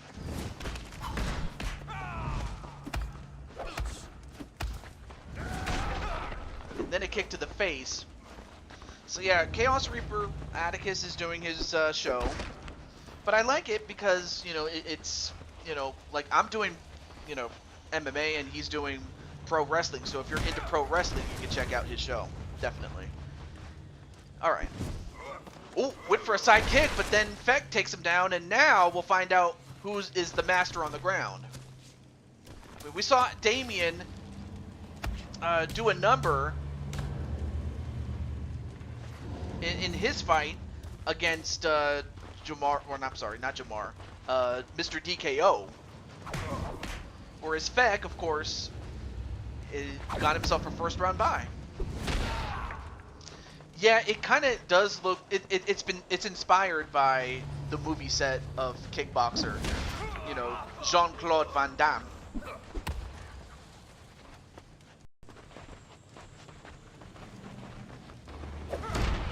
And then a kick to the leg of Feck. Now, of course, Feck. It's been a while since Feck has even been in a tournament that's not the Tournament of Champions. Because we've had I can't even talk. We've had the Tournament of Champions before, and Feck was part of those Tournament of Champions. Sometimes he would win. Although right now Feck just got kicked in the face and dropped. I mean, it looks like Feck might be. I don't want to say anything about it, but I mean he's getting you know, busted up, man. I'll just leave it at that.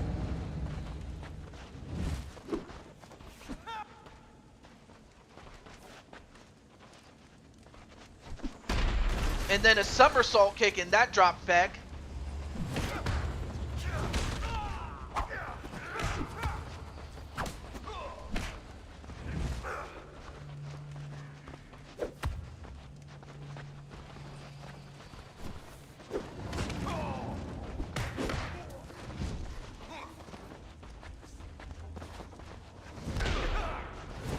Adams, oh wait, Feck turns the table on him, and now Adams starts to back away. It's Mortal Kombat stakes, I see. Yeah. I have to think that the Kumai Arena was inspired by all those movies, whether it be Mortal Kombat and oh, nice spinning kick there on Feck, and Feck, he's got to be feeling the pain, although an uppercut onto Adams. And also, you know, Adams and those who advanced from the first round, I did give them healing potions because, you know, especially to go up against the guys that were given a first round bye. So that from that point onward, there'll be no excuses. But look at that spinning kick onto Feck. Man, Feck felt that one. Oh, Bloodsport. Yeah, Bloodsport is also another good one. I like that too.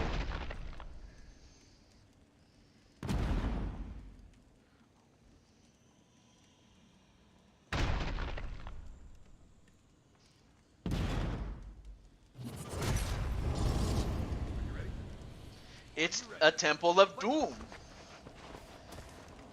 I mean, you could say it's the Legends of the Hidden Temple. And yes, believe it or not, when I was a kid, I wanted to go on Legends of the Hidden Temple. And unlike my later self, my younger self was too young at that time. In fact, when I wanted to go on the show, by the time I was old enough, the show was over. Like, I so badly wanted to be on it, like, you know, to be a part of, you know, teams like the Purple Parrots, the Orange Iguanas, and my personal favorite, the Blue Barracudas, among others. But yeah, I really wanted to be on Nickelodeon's Legends of the Hidden Temple. That was awesome, though. I mean, I don't know about much. Like, I can't say very much about the movie based on it, but the show was great. I loved it. JCVD. What's that?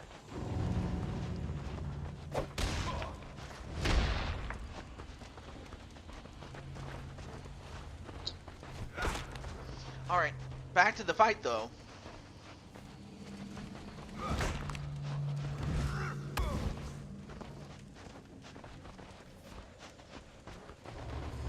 Damn, that's a better joke. I miss Legends of the Hidden Temple. Yeah, man. Dude, I had a... Oh, the actor named TJ? The actor named... Oh, Jean-Claude Van Damme, yeah.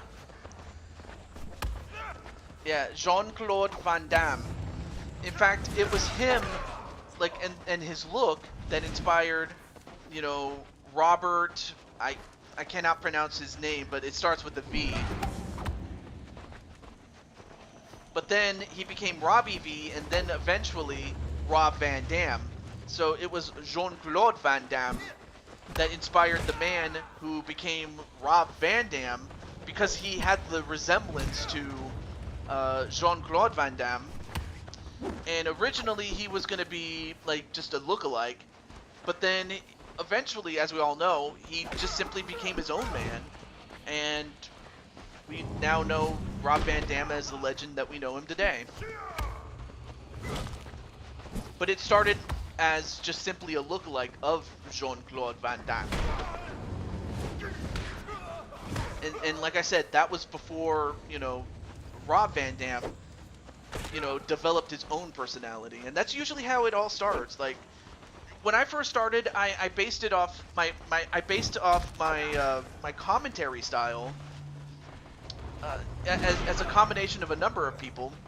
Like, every time I say the words, "This is Juju22 signing off," that was from H.C. Bailey, the Let's Player of the same name, who would always say, "This is H.C. Bailey signing off." So that's where I got that phrase from. The movie was meh, but the game show was awesome. You learned while you were watching a great show. Yeah, you did, especially with, I think it was called the Fountain of Youth. There was one that was based off of the Fountain of Youth. No, they never were related. It's just that Rob had the resemblance to Jean-Claude Van Damme. And like I said, he first copied it, and then he just became his own man. I mean, there were a lot of phrases that I took from other people and just combined it into my own personality, really. Phrases like, one that I came up on my own was, whenever someone does a snapmare, I would say, "And a snapmare, shades of Mr. Perfect." Like, I would say that because that's what, you know, Mr. Perfect did when, you know, he was wrestling full time.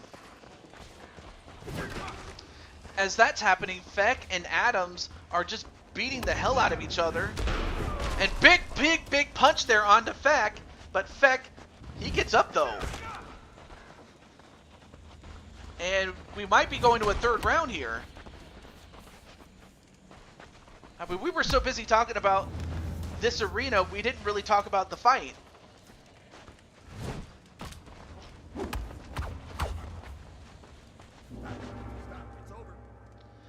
All right, that's the end of the second round. There's dark stuff. There's dark stuff in TV shows and in movies. Yeah, well, of course there is. And that could have put the lights out for most men, but, you know, Feck is not like most men. Boom! Are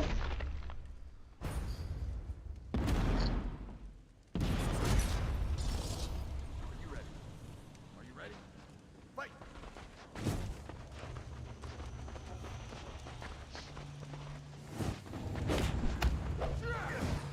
I mean, you have to think that at the rate these guys are going, you would have to hope for their opponents to go about the same length as they're going right now.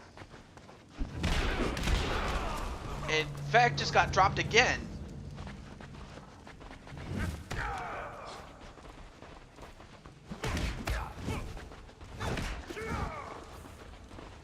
Now, of course, Feck did come off a loss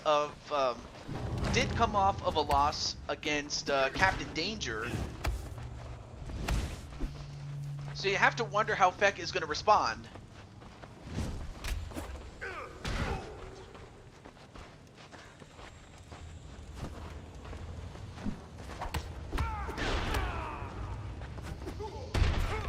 Yeah, that is true. That is true. Many of times that's the case. Although, wait a minute. Feck just getting smashed, and yet he's not going down. I mean, this guy Feck is one tough son of a gun. I mean, he's taking these punches.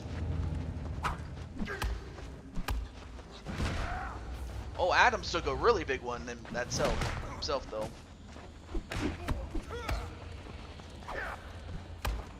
Okay.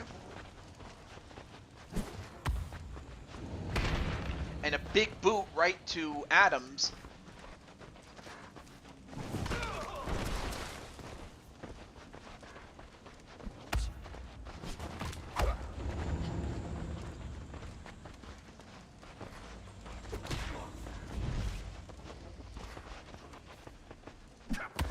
Now 3 minutes left to go between these two. But I will say this. I may as well ask against all odds, like, how did you come up with the Odds Cornette character outside of the fact that you sound just like, you know, Jim Cornette? Or was it just as simple as someone noticed that and then you were like, you know what, the heck with it, let's run with it? Although one person that's not going to be running with it is Feck, as he just ran into the big right hand of Damian Adams. No, I already heard about Sean O'Hare and that he wasn't just a former WWE superstar. He was also, you know, part of the crop of guys that, you know, WCW were going to build their company around. But that was before WWE bought them out. So by the time they started to finally look to the future, it was too late. The old guys had just sucked it up dry, unfortunately. Hot Rod Rapper? You mean Hot Rod, Rowdy Roddy Piper? Yeah, I remember him.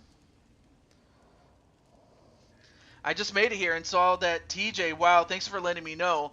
Well, Adams, or Mr. PPF, your guy is in the semis. So, let me exit and then come back in. Yes. Let me exit and come back in so that way we get to our next fight.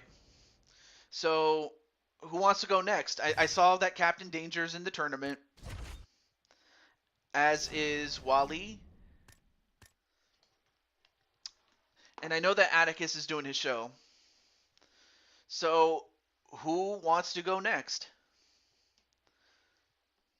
You just have to say, okay, you got it. Captain Danger got it in. So it's going to be him against Clinton Flippin. I already notified Clinton, so I don't need to do any more. So let's get to him.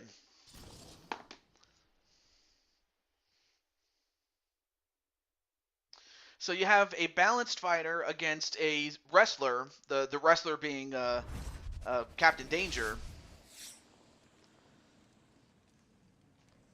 So who's going to win this one? Will it be Captain Danger or will it be Clinton Flippin? Let's find out.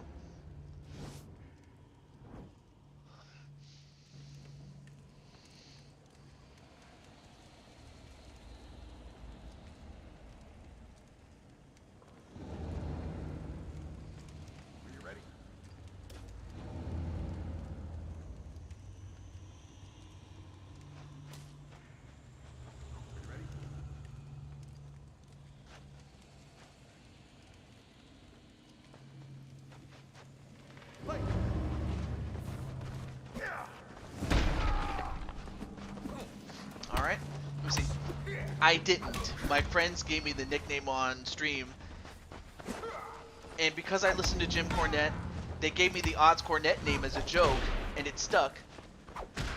Before I just said odds or against all odds 20. Yeah. But yeah, it's great to see you, PPF, and well, thank you for sharing. You didn't have to, but I appreciate it. So, of course, we're going to see Mr. PPF's guy, Damian Adams, in the semis, and we'll find out if he faces off against Atticus Black or Najee Firefox.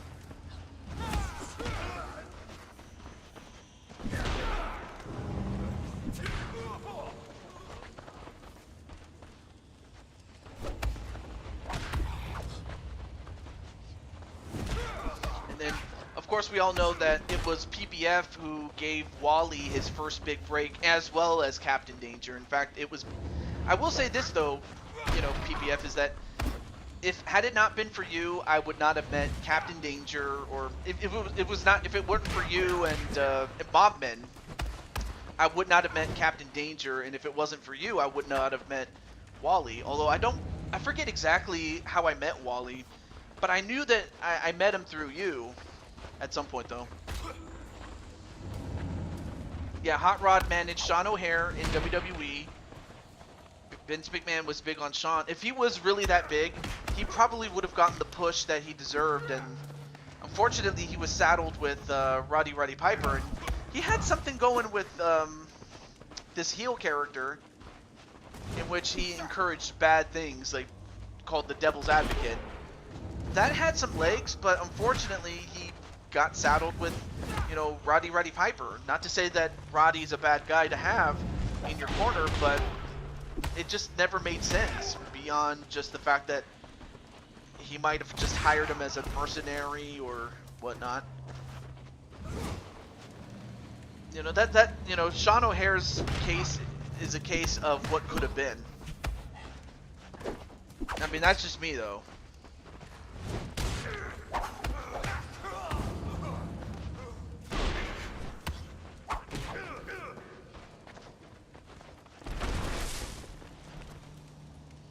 And as that happens, I was checking my messages in the moment, but now Captain Danger, Captain Danger's got him in a guillotine, but then flipped on the other side of Captain Danger. I'm not sure what the hell's going on here, but it looks like Clinton, or who's in trouble here? What? You have got to be kidding me! Clinton has won 3 in a row, and Irish Jesus, as bestowed upon him by Captain Danger himself, is doing another dance, and he's going to be dancing his way into the semifinals. How did this happen?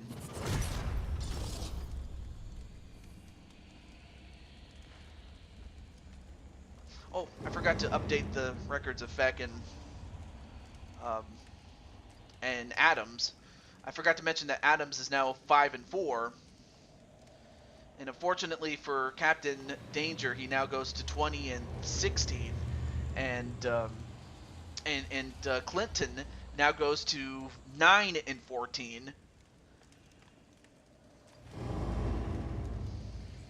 Damn, GG, Clinton won. Yeah, congratulations, and well, I will give Clinton his props. He is doing so well.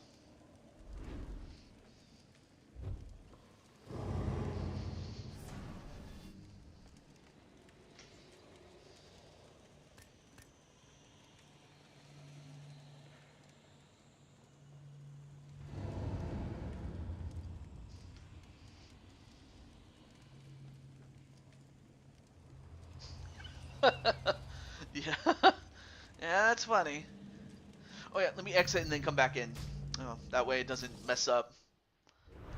All right, so Wally wants to go next. All right, so let me exit and then come back in, and then we'll have Wally's fight against the Insane One, and the winner of this will get to face off against Clinton in the next round. So let's do it right now. So let's do it. So who's going to win? Will it be Wally or will it be Insane One? I don't have a way to contact Insane One, so... and plus Wally is here, so let's just move on to it. All right. If I lose, I gotta go. Okay. Not a problem, Wally. But then again, that's kind of the point of the show. And plus, I know that Atticus is doing his show, so you could also watch that. But I hope you don't win. I hope you don't lose. So I hope you do win. But that's just me, though. But I mean, on the other hand, I have to say, impartial. Between you and Insane One, because I know that Insane One is cool. Are you ready? Because he's cool like that. And there you see him doing the Shawn Michaels does Wally, Walter Johnson, as does the Insane One.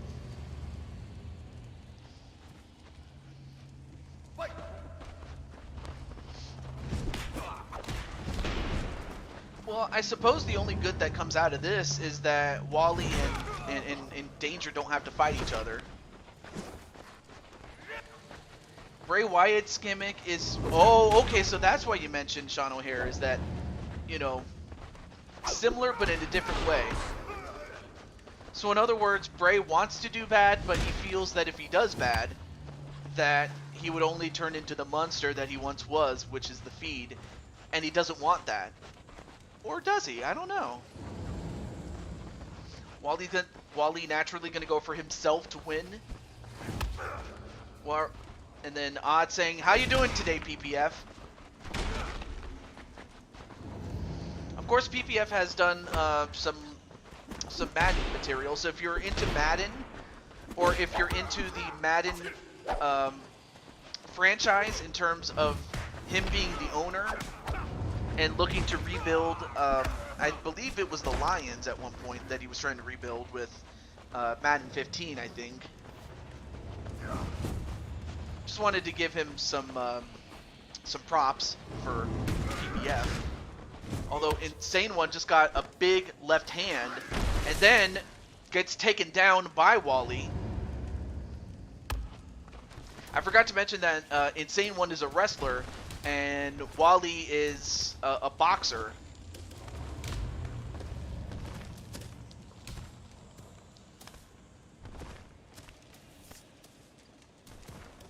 Although Wally gets right back up, only to eat a knee. Only to give one right back to Insane One. And also, God bless you as well. And I seriously mean that. And to all involved. I mean, especially as we get closer to, you know, Christmas, Kwanzaa, Hanukkah, and all the other holidays that don't get as much, you know, credit that they probably should. Working on my next show. Yeah, that's another thing. Check out Creation Pro Wrestling by my good friend Against All Odds 20. You will not be disappointed. If you're looking for a well-booked show, his is the prime example of it. Oh, nice kick there onto Insane One. Oh yeah, and Thanksgiving is coming up. Yeah, that's definitely true. Although Insane One does get a takedown on Wally.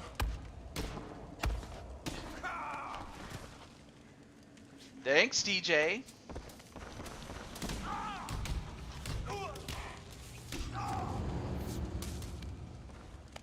Although Insane One, nope. Now gets to the side with Insane One on his knees. Oh, now he reverses it on Wally. Now gets on his back. And gets a couple of punches right onto his head. And now is going to try to bludgeon him at this point.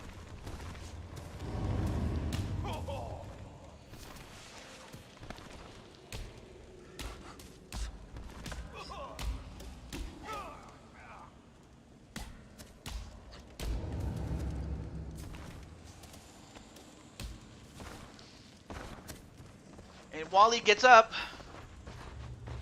And both men back up on their feet. Ooh, gets a big punch, although I don't think he got all of that on Insane One.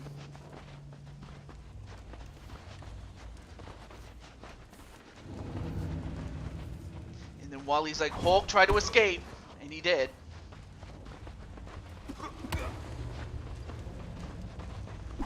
Now Hulk trying to slow the pace down a little bit. And hope that, you know, Insane One goes and tries to make a mistake, and that Johnson can counterpunch it. You know, being the boxer that he is.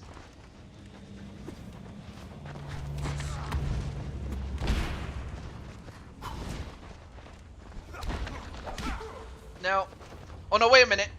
Now he's got him in a guillotine, but there's only 10 seconds left. 5, 4, 3, 2, 1.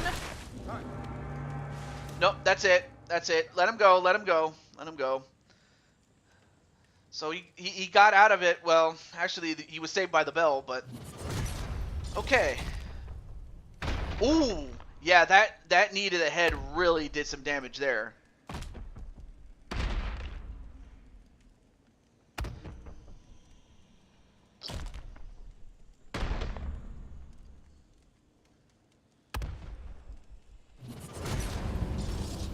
you ready?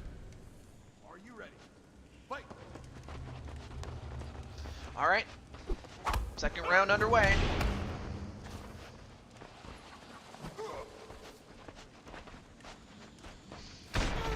And a big boot right to Insane One.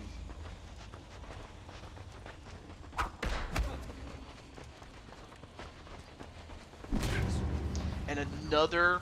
I'll tell you one thing. Wally's doing well with those punches.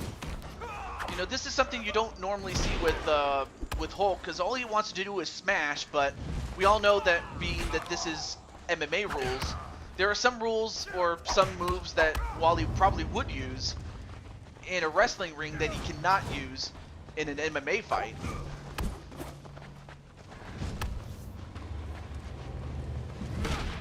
Oh, good kick there to the legs. Oh, good right hand onto Wally. Both guys connect with kicks and punches there. Hysterical is a horror comedy movie. There's a character called Captain Howdy, and in WWE there's a new character called Uncle Howdy, and another character called Uncle Harper.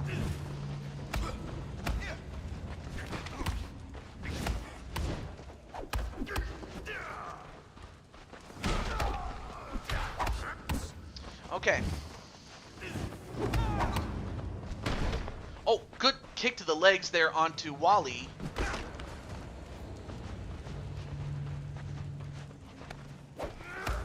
Oh, nice foot grab and went for another kick.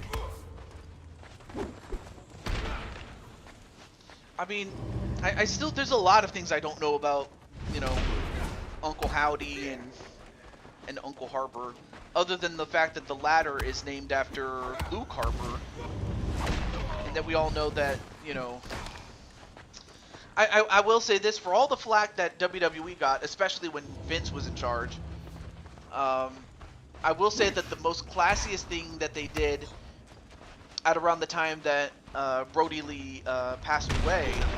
Whoa! Big punch, big kick, or big kick and punch, and another big punch onto Insane One. Now, Wally going for the body, and now Insane One is the one in trouble.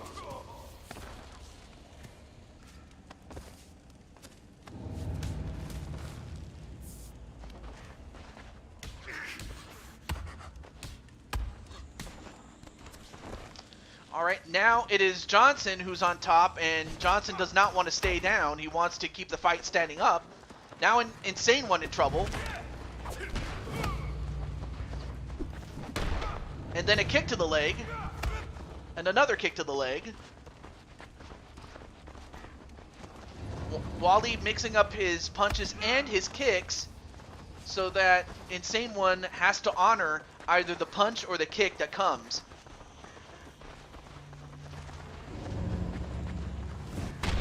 And he gets kicked in the face. And now it's just getting punched in the face a number of times. Well, now Wally, now in the side mount. Let's see what Wally does. Now goes into the half guard. And Wally doing a good job, at least with enough wrestling, to keep the fight with, or keep the position that he has on top of Insane One. And now it's going to the body again. He's trying to weaken Insane One to where, you know, Insane One's gonna be slow and lethargic so that Johnson can set up the big win or big punch that's to come. Although right now, Insane One, if you're Johnson, you don't want to get caught in this position or end up in this position with him on top of you.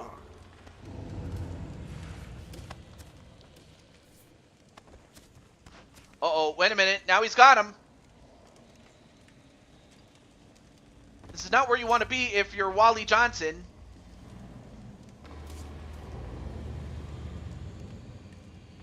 Can he hold on? Anyway. That might happen, but... Oh, wow. What a finish. And another upset win. Another upset win by Insane One. I can't... Wow. I don't know what else to say except that was just a great fight, man.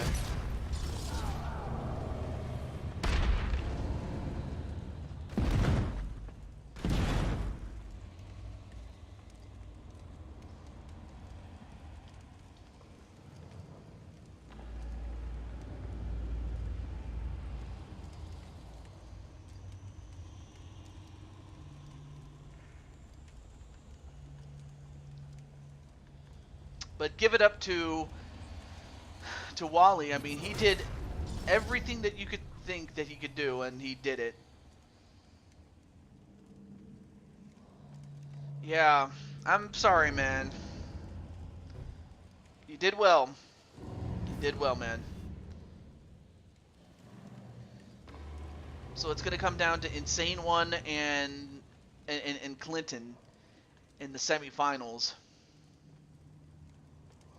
But both fan favorites are gone, unfortunately. That's the only sad thing about it. Because I was hoping that at least one of you would make it, but sometimes the game doesn't let you do that. But nonetheless, though, oh yeah, not a problem. I'll see you tomorrow. I will be doing a stream tomorrow. I will be doing Madden, so do check that out when you get a chance. Okay. But thank you very much, Wally. And by the way, Atticus is still doing a show, so if you want to check that out, you can. But thank you. All right, now it's time for Atticus and Najee. Now I know that Atticus is doing his show, so the only person I need to contact is Najeekins.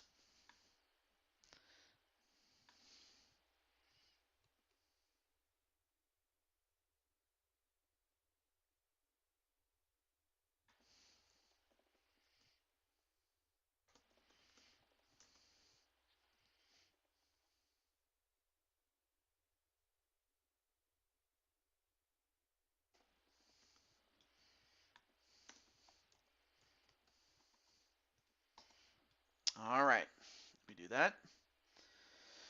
Okay, so with the final fight, you have Najee Firefox and Atticus Black. Who do you think is going to win this one and face off against Damian Adams in their fight? Let's find out right now.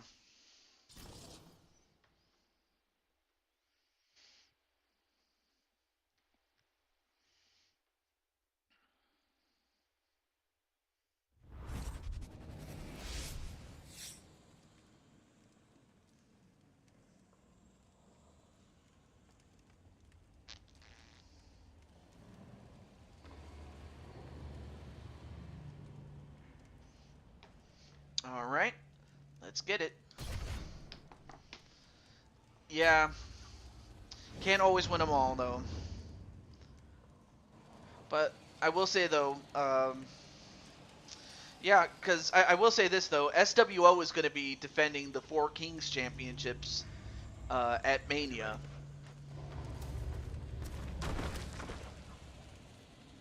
So you guys will be at Mania. But I will say congratulations to you on winning the first ever championship in LTD. All right, here we go. Najee and Atticus.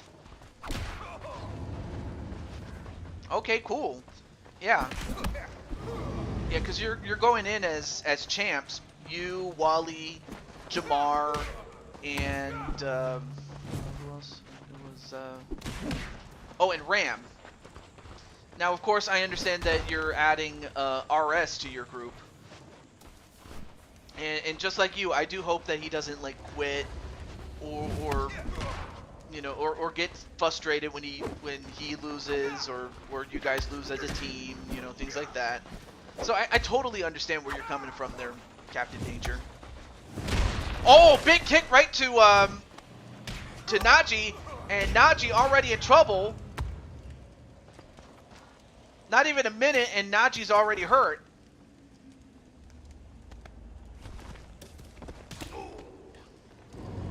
Now, of course, Najee made a recent class change, and both these guys are kickboxers, so it's going to come down to execution.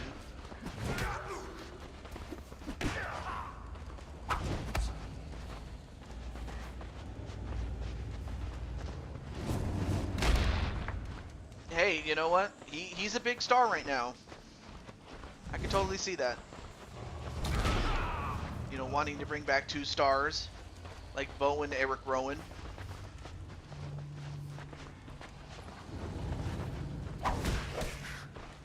But then Najee fighting back.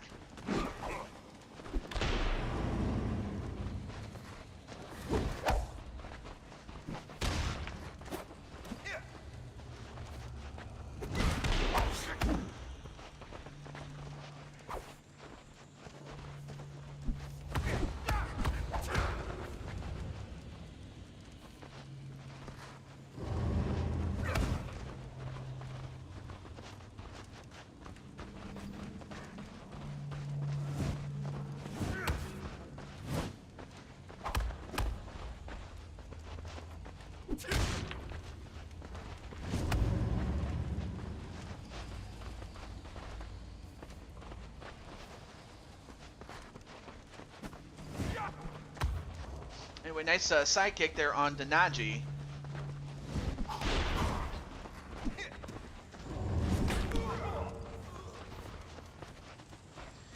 Anyway,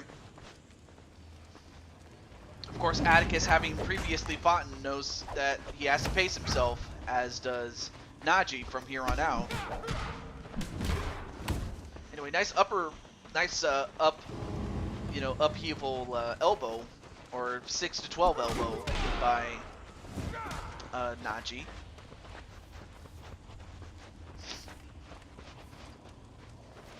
I mean, it makes sense on both levels that, Bray would want his brother, and then he would also want someone who was in the Wyatt family.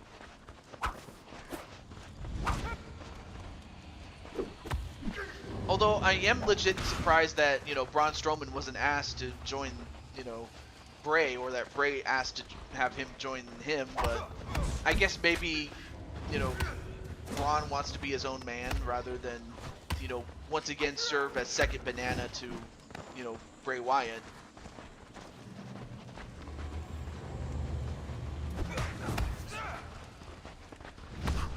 Anyway, nice leg check there onto Najee. But then Najee, now starting to throw hands.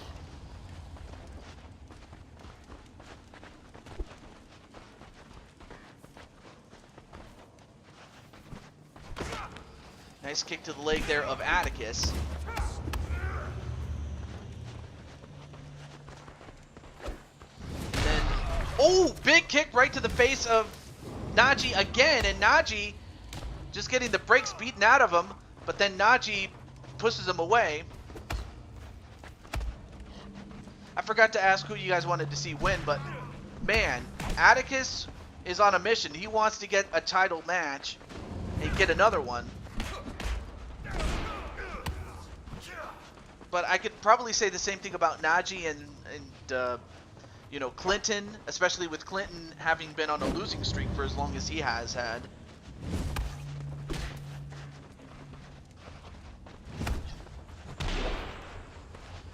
Or Damian Adams. And that's the end of the first round.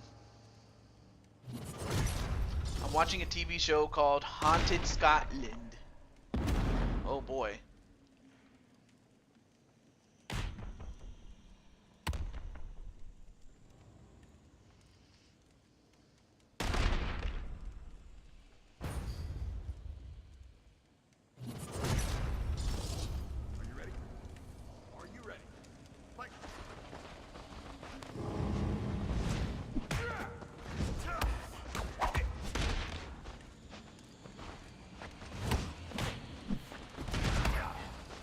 Wonder what that's all about.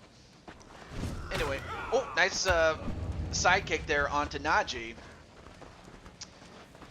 Just so you know, I am trying not to strain my voice all that often, especially since I had a 3-day weekend, but still.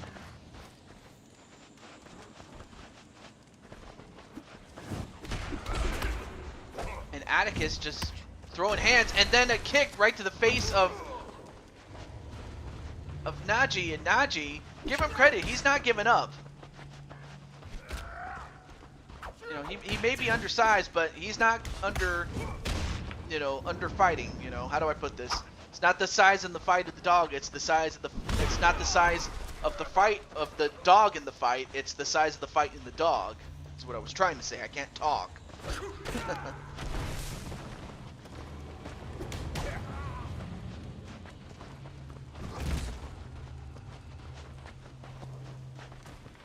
Oh, went for a big boot, but missed.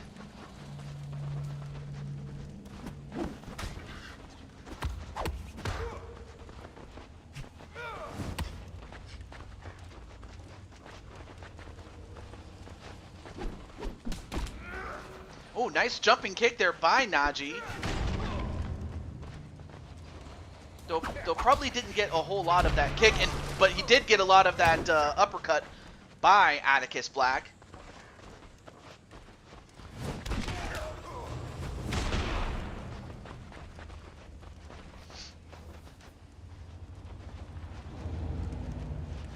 Now 3 minutes left to go in the second round.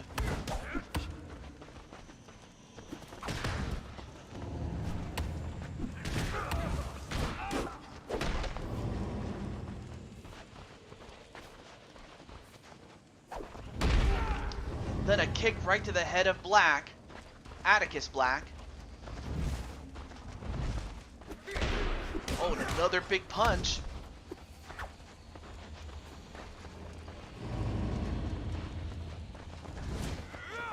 Went for a high kick, but missed. I will say this, though. Black is controlling this for the most part. And the fight's over, as Atticus has moved on to the semifinals.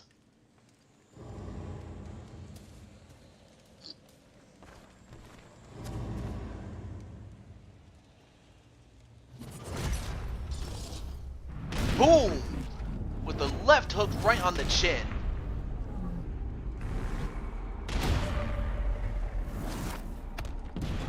And Najee unfortunately goes to 11-14. And Atticus goes to 12-7.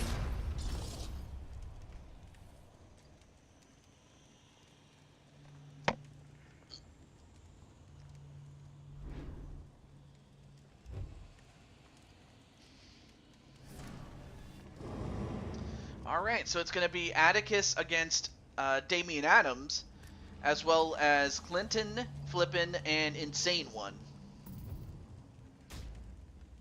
Incredible.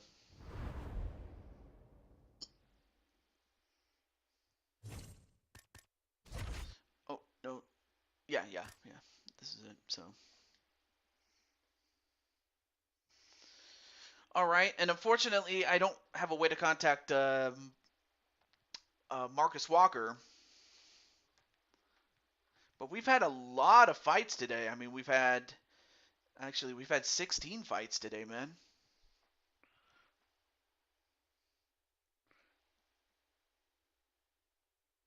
But let's get going. Who do you guys think is going to win this one? Will it be the challenger, Alex Caceres, or will it be Jordan Walker?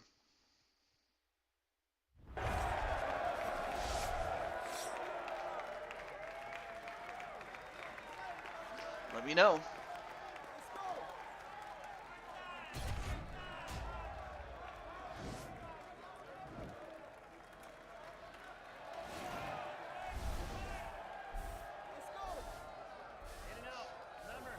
Congratulations to the fighter who beat me, and then Walker for the win. That was, let me look back. That was Atticus Black. That was Atticus, the Chaos Reaper.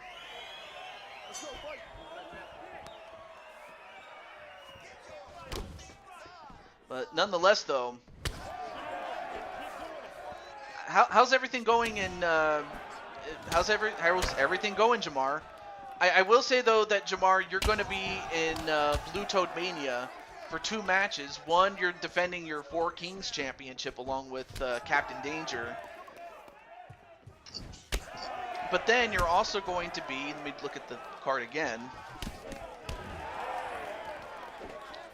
But you're also going to compete for, where is it?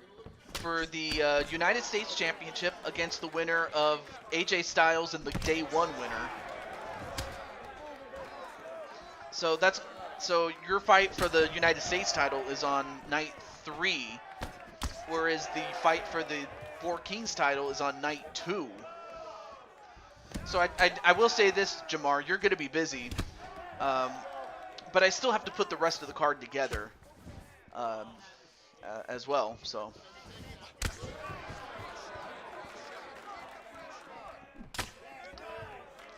Anyway, right now Alex Caceres doing very well with the range, and if you're Walker, you got to get close and punch his lights out.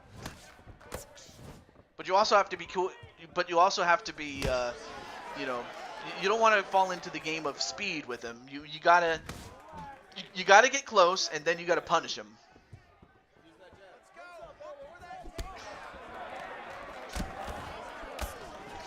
And a couple of Muay Thai techniques by Caceres, and goes for the takedown. Yeah, because Caceres may be small in terms of, he doesn't have the biggest arms or the biggest legs, but he's rangy, I will say that.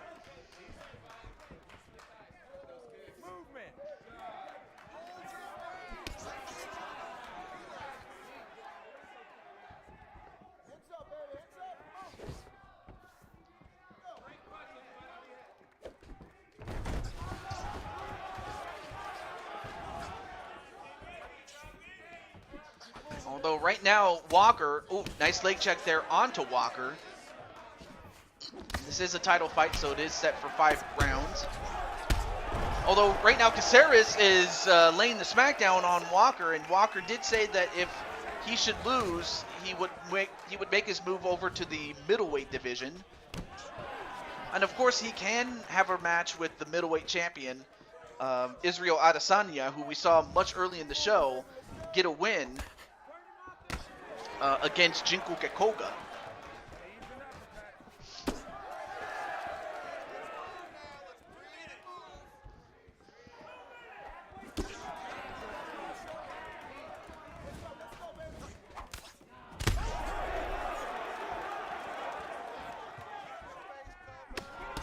And Caceres just using his range to beat the brakes out of Walker. All right, so you can join the SWO. But you're still gonna, I'm still gonna have to give you a match of your own. I already gave, the likes of Brody Lee and Drew McIntyre their match. The Usos have a match. RK Bro has a match.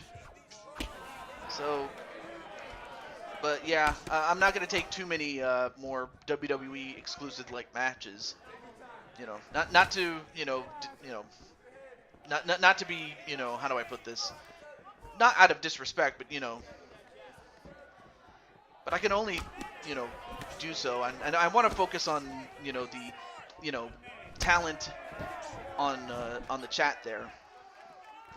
But definitely, Danger definitely did give you the welcome to the SWO, the Shield World Order.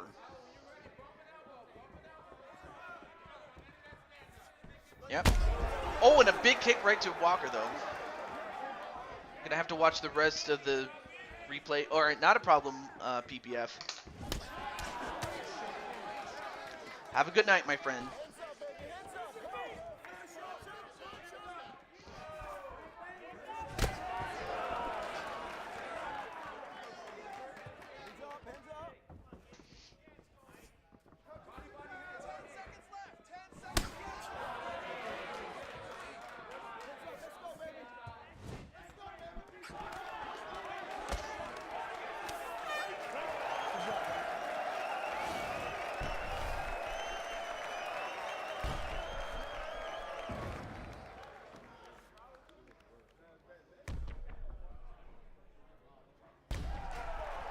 I will say this though, Caceres is doing pretty well against Walker. You know, especially landing those combination punches and everything.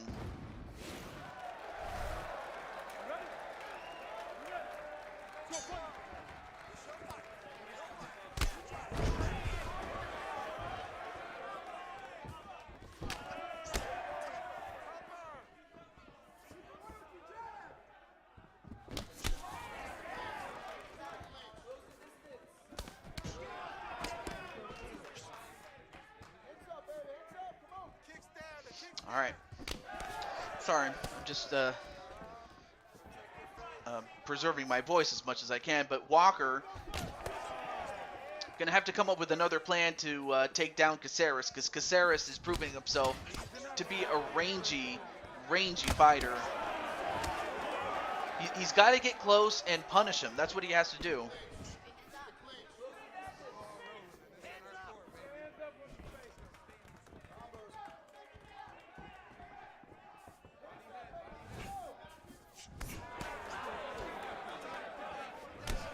4 minutes to go in the second round.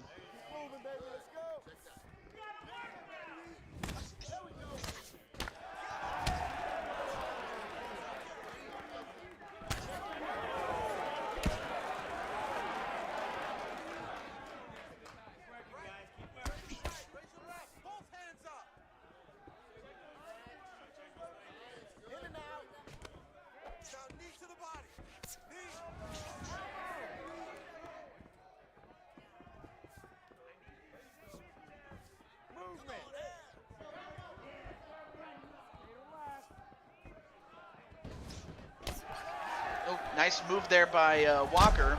And then a kick right to the side of the head of Caceres. Sorry if I'm not talking very much. I'm just trying to, again, preserve my voice as much as I can. But now 3 minutes left to go. And so far there haven't been too many big shots, but the ones that have been hitting have been from Caceres as he hits that big kick to the side of the face of Walker. And again,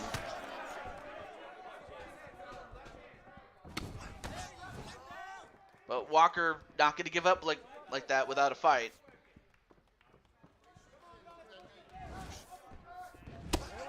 And then Odd saying later PPF. I mean, one thing I will say this though, I could totally see, you know, Lioness or even Carmen Gonzalez getting in on this.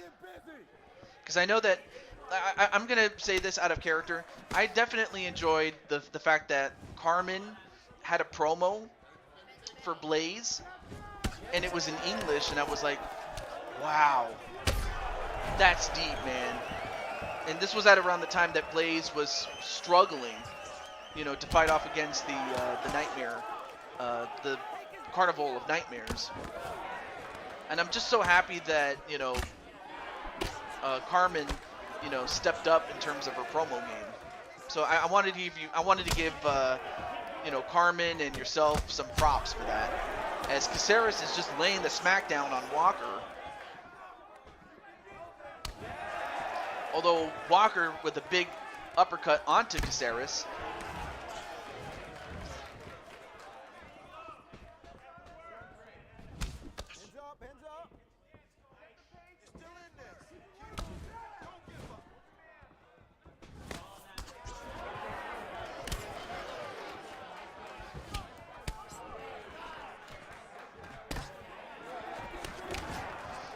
Caceres just rangy and just, I have to think that Walker, well, never mind, Caceres just got taken down. But I don't think Walker wants to go onto the ground with Caceres. Oh, nice duck underneath, and, well, just as I say that, a spinning back kick that connects on Walker.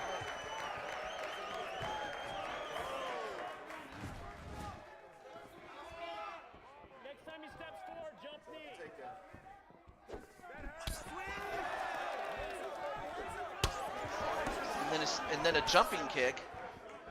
But I will say this though, Walker has one hell of a chin.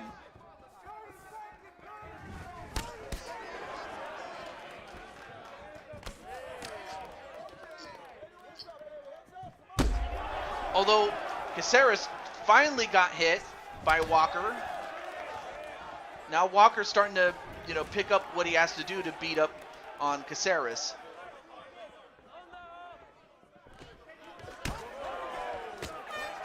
And some knees, but that was the end of the bell. End of the round there.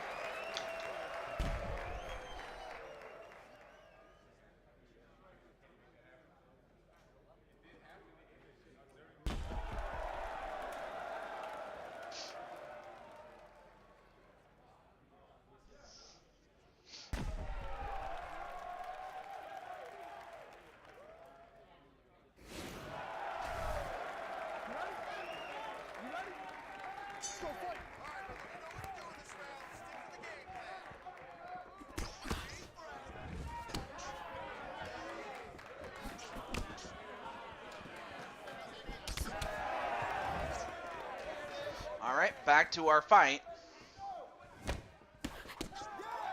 Now we have the third round.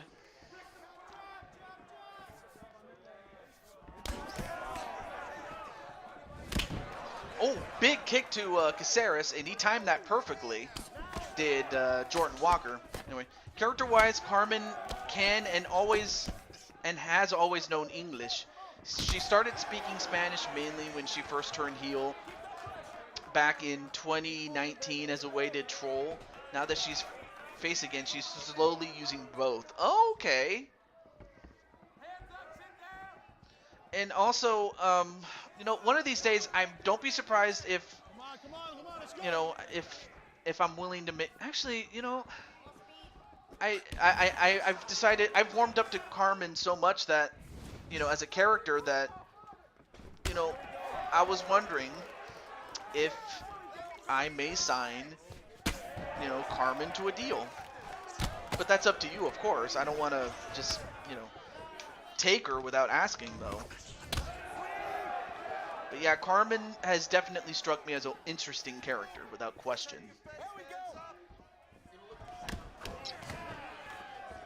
I mean, Jen Corso has won her first championship. Oh, no, I'm sorry, that was Triple Beats girl. Sorry.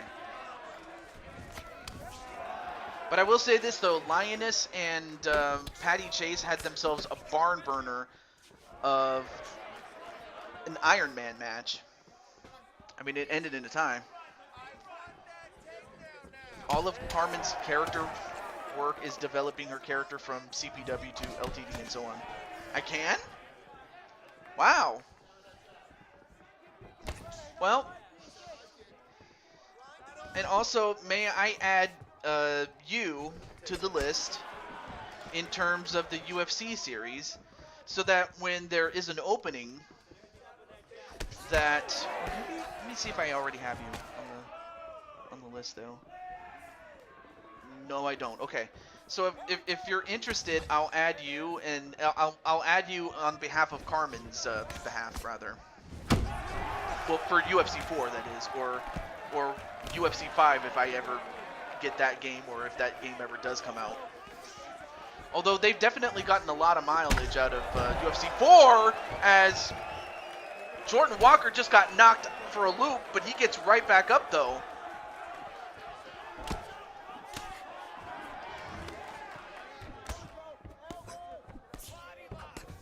But, yeah, I definitely like Carmen. She is wonderful. Although not so wonderful for Jordan is getting kicked in the head.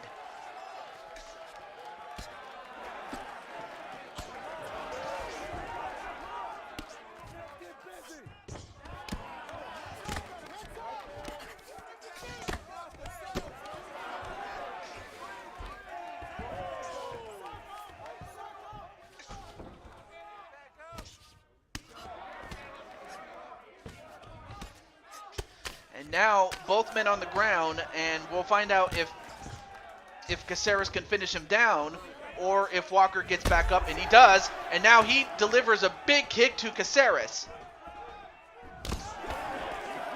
And now Walker fighting back. And he knows he needs to make a move, especially as Caceres has outclassed him for the first 2 rounds, and for most of this round too.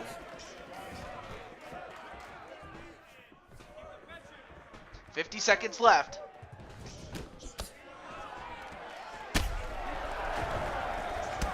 Oh no! Oh, well, that's it. As Walker has just been knocked out, and we have a new featherweight champion. And as far as Jordan Walker's concerned, he did say that if he loses, which he just did, that he would move to the middleweight division, and that's where we're going to see him get a title match there. But congratulations to the new champion, Caceres, Alex Caceres.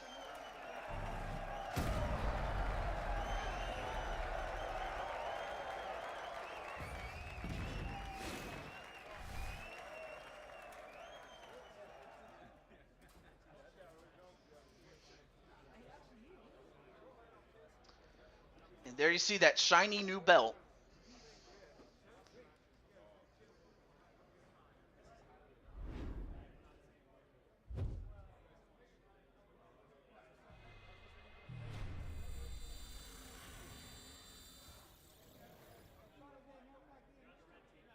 Incredible. If you want a call of mine on UFC, I have a few men and women calls with an MMA background. Okay, so of course, all right. So hey, if you have one, if you have a dude or a woman, let me know, and I can just put one of them in there. And I do limit it to one per person. So like say for example, my good friend Atticus, he has a couple of them. He has Lissa and Sarah Slayer, but I had to be like, no, you got to have just one of them, and he picked his own character, Atticus Black. So yeah, one per person. But hey, whoever you choose to have, I would like to see them kick some butt. But in the meantime, we move on to Jessica Andrade and the former flyweight champion, Minnie Morgan. And we did see Carol early in the show. I don't know if she's still in, but nonetheless, though.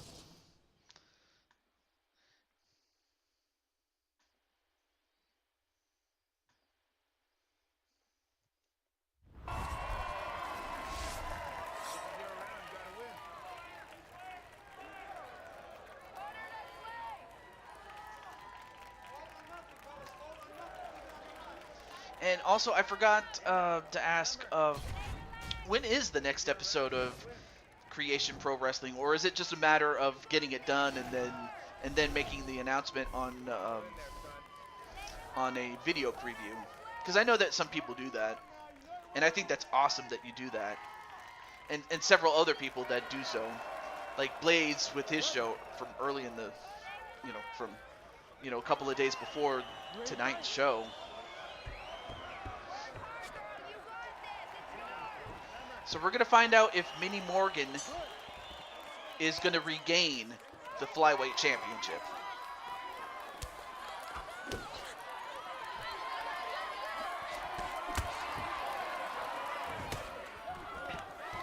And Jessica Andrade looking to end this really quick, especially given that that's how she ended it last time, with a takedown and a submission.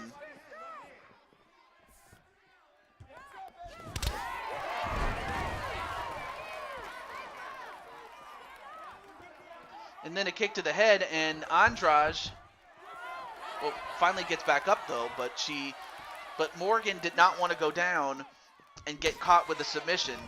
She knows that, so she wants to keep the fight standing up though. It'll be November 19th. Hopefully I'll finish up tonight and start promoting it Sunday. Okay. And you're more than welcome to promote it on this show tomorrow, especially as I do Madden.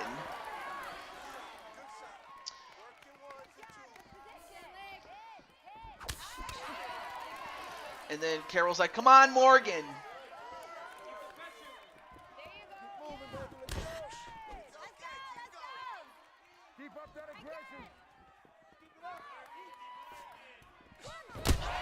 And, ooh, nice jumping kick onto Andrade. Not Andrade. It's pronounced differently in Brazilian. But Morgan with those big hands, and as well as the knee, and the spinning elbow a la the Judas effect.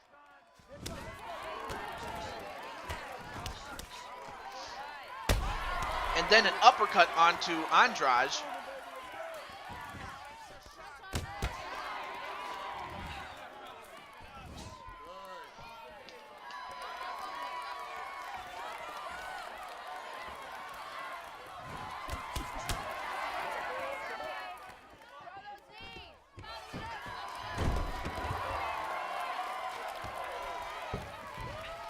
And then a takedown onto Morgan. I was checking my messages to make sure I didn't miss anything.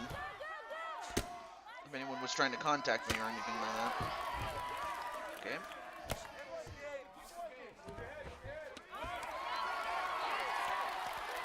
But now it is Andrade that has a hold of Morgan, and we'll find out if Morgan can get out of this. And if not, Andrade is going to defend the championship. I mean, we've already seen one new champion.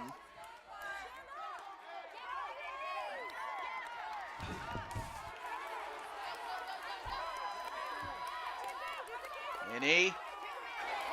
Is this it? Minnie. And Minnie escaped. I don't know how, but she did it. But now she's on the top position. And Andrade, I will say this though, she's still dangerous even on the bottom. But now Minnie, in a side mount, now goes into the north-south position. Now into a sprawl position. Continues to attack the body, but now back to the half guard, but now it's back to the side position again.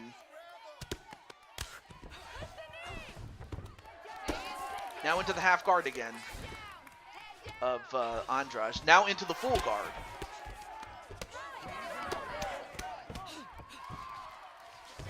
And Morgan trying to get up, but she cannot. Now onto the side with Morgan at the knees. Nope. Now it is Andrade that's in the half guard position, or that is on top in the half guard. Now into the full mount. Now Morgan going to try to escape, and if not, Andrade could just simply bludgeon her if she wishes. And Morgan just got punched in the face with that one, although now Morgan trying to avoid getting choked out. Now there's 30 seconds left, but can Morgan hold on?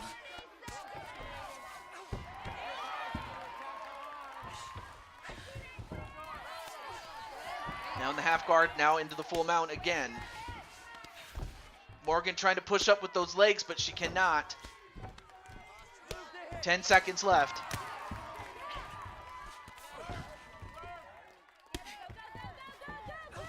Three, two, one. Well, before she could go for the armbar again, that's the end of the round, and that might have saved Morgan for the time being.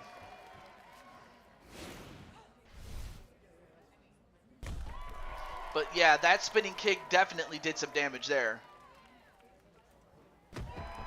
As did that elbow.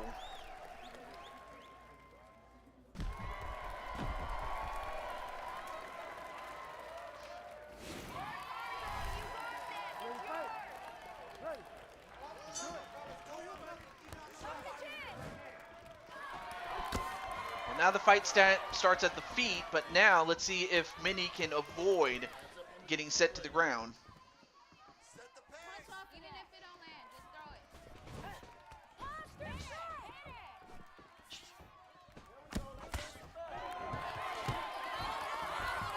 And going for a takedown, but oh wait, picks her up and slams her.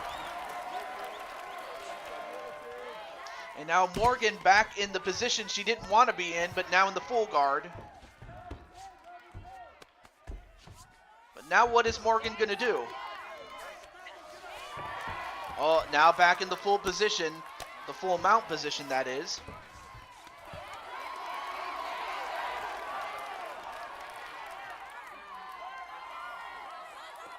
But now back in the armbar position. Can Andrade get this time? And can Morgan escape again?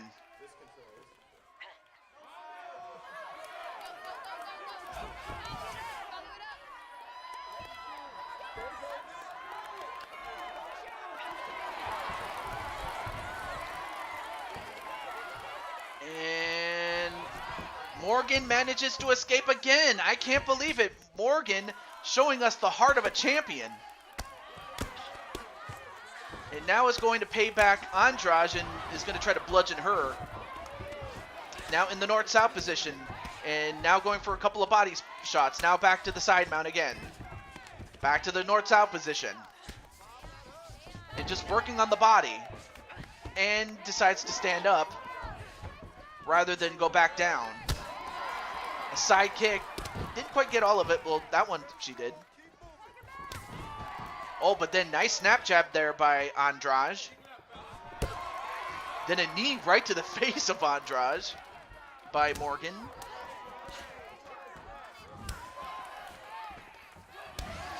Then an uppercut onto Andrade with the left hand. Then a body jab. Now mixing up the punches, and not just in terms of what to throw, but where to throw it.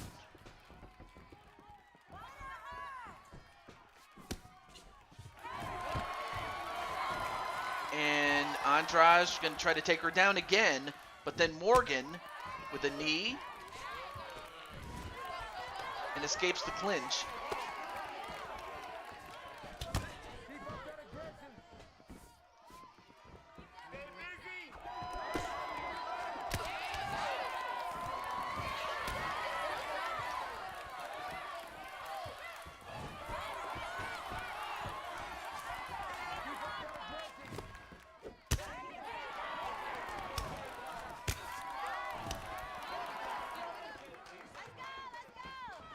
Now about less than 2 minutes left to go.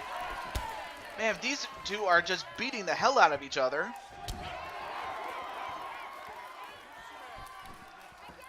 Well, went for a jumping kick, but no one home.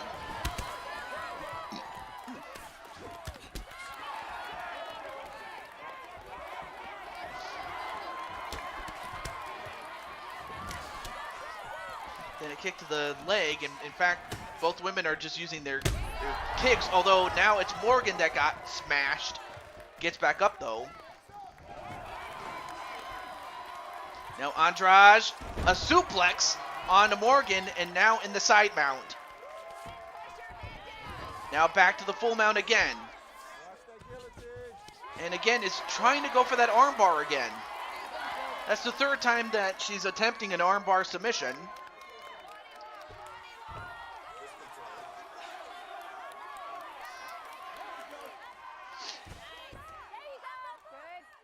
But can Morgan escape for the third time?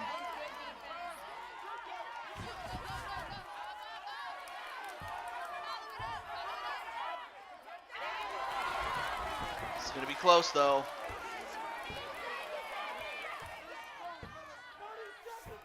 And no, that's it.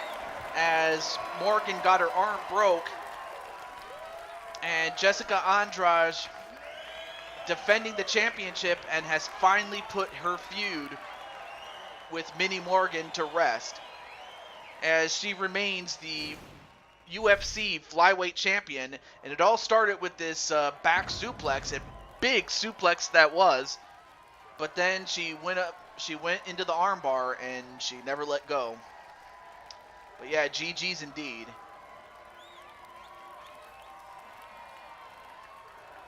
And if I'm not mistaken, I think this is the first, I believe this is the first championship match, because we have, 5 championship matches here, in which a champion was able to retain, and that's Jessica Andrade. But yeah, congratulations to Jessica.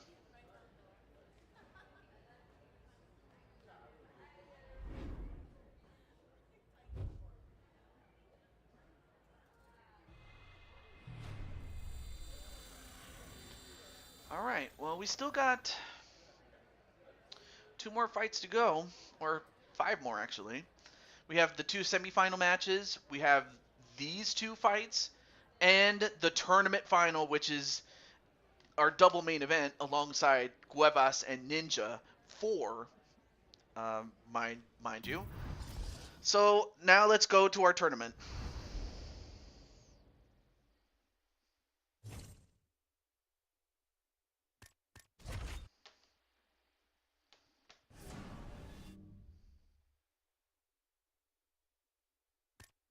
All right, so we have Adams in black and Clinton and the Insane One.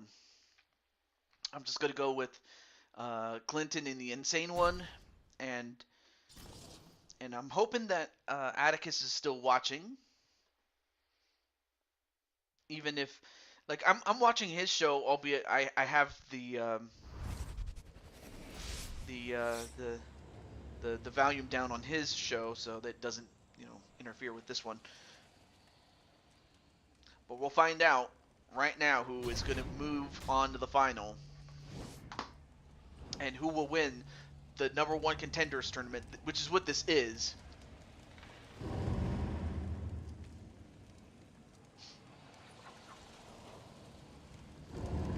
ready?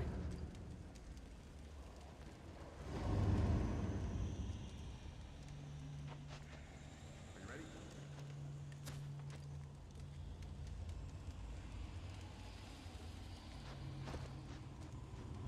Fight!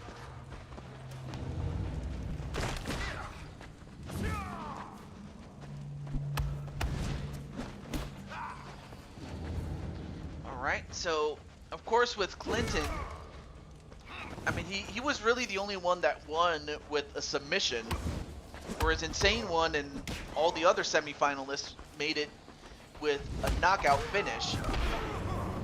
But right now Insane One is going to use those hands.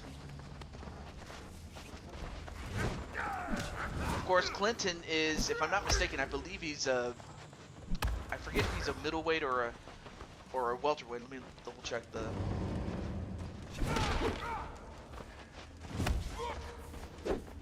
Yeah, no, he's a welterweight, and Insane One is a light heavyweight. Okay. But even still, that's not going to stop Clinton. I mean, I will say this though, Clinton, as well as Insane One, and as a matter of fact, all 4 semifinalists have all won 2 fights to get to this point. So none of the none of the top 4 ranked fighters made it. So that means that these men truly deserve to win. But unfortunately, only one is going to do that.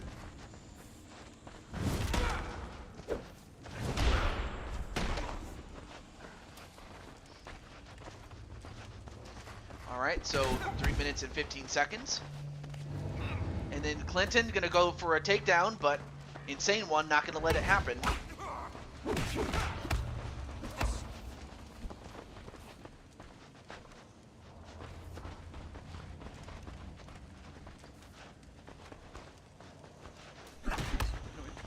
Did my fight already happen? No, it has not. We're getting close to your fight though, Mr. Crimson Ninja. But no, you did not miss your fight, and you haven't missed your brother's fight either. And in fact, your brother's fight is going to be coming up after this one, as this is the semifinals of the tournament. So whoever wins this is going to be the winner of your brother's fight against Damian Adams. That would be PPF's character. But yeah, it's going to be Crimson Ninja versus Cuevas 4.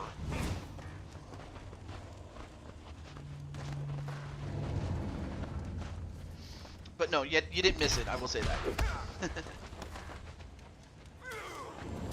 Oh, nice takedown onto Insane One.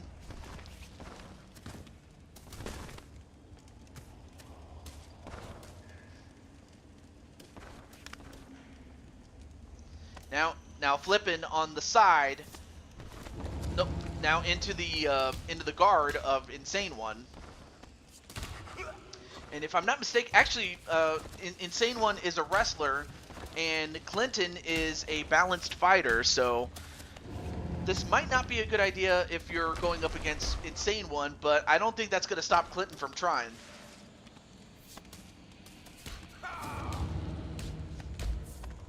But yeah, both these men won 2 fights to get to this point. Although in this case, it's Insane One who gets a hold of the guillotine and is going to try to choke out Clinton.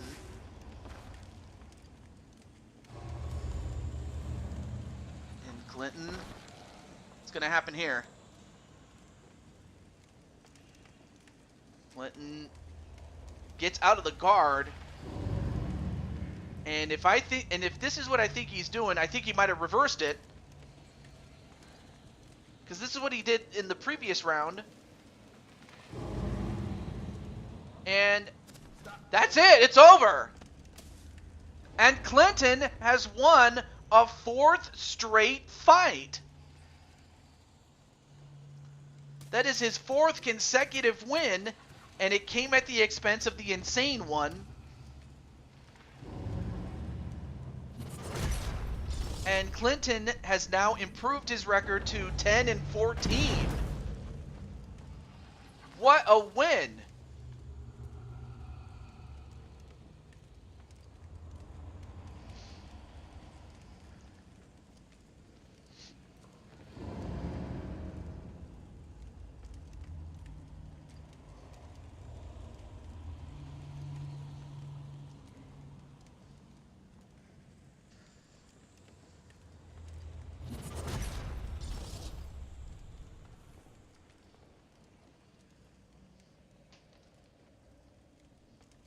Incredible win there by Clinton. I mean, what more can be said about Clinton other than just the fact that he got it against the Insane One? But up next, it is going to be Damian Adams against Atticus Black. And I know that Atticus is still doing a show, but yes, Irish Jesus got the win, but he'll have to face off against either Adams or Black. All right, so let me exit and then come back in so it doesn't glitch or any shit like that.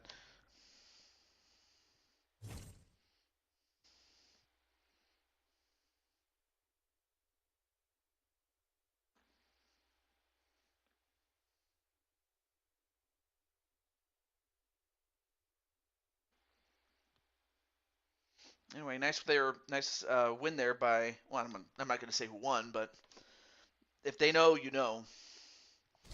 All right, let's get to it.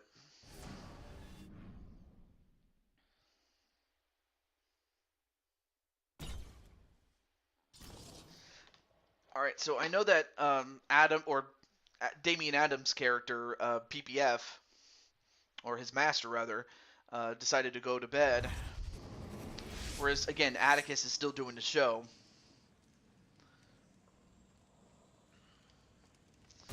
But hopefully he watches the replay. I mean, I did see him early in the show. But we'll see. We'll find out who's going to meet Clinton in the finals, whether it's going to be Adams or whether it's going to be a good friend of his and in Atticus.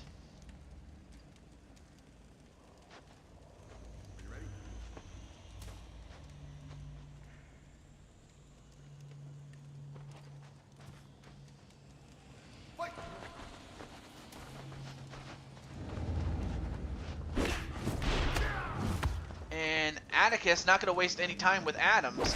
Now this is a kickboxer against a jiu-jitsu fighter, and Adams, even though he's a bit taller than Atticus, Atticus is the guy that's going to throw hands, whereas Adams would like to try to, get the fight on the ground and take out Black that way.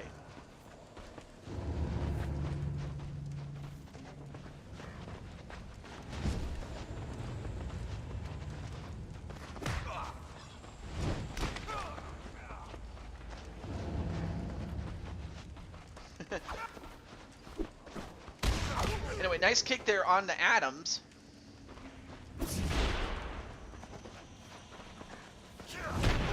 And then a side kick there onto Atticus by Adams.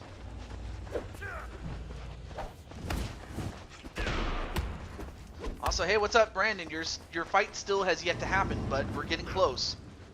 our friend. And a takedown onto Atticus. But Atticus gets up. I'm surprised that Adams didn't try to press the advantage, given that he had him on the ground.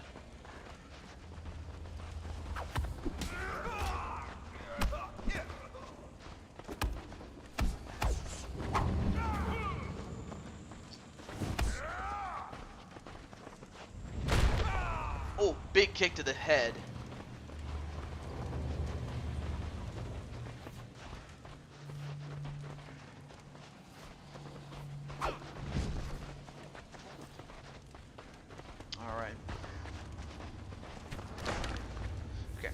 I just had to update something on challenge.com.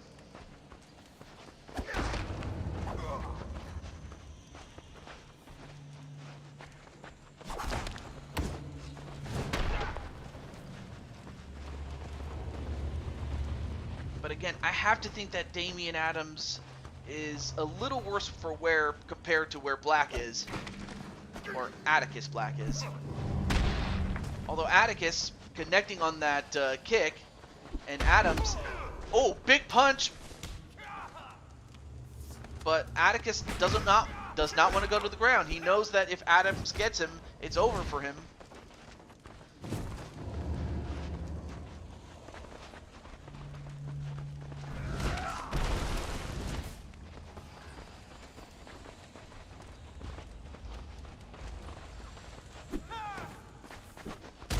But again, Adams cannot be underestimated when it comes to the, you know, to the work on the feet, especially those kicks. And Atticus trying to throw, but both guys are actually missing here.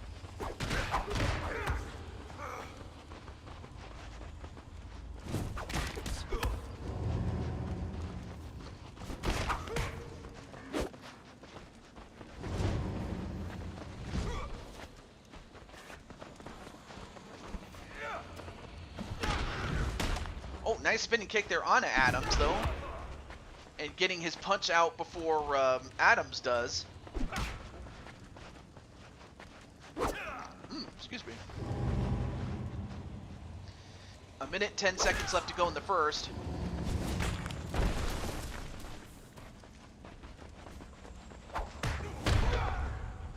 And kind of apropos that this tournament is taking place inside the Kumine Arena, you know, given Bloodsport.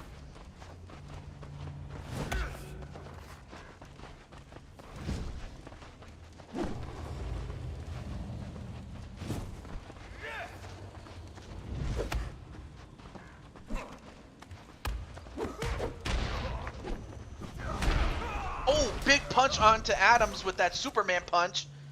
But now, going for the body, but I have to think that that might have been a mistake because now Adams has him on the ground.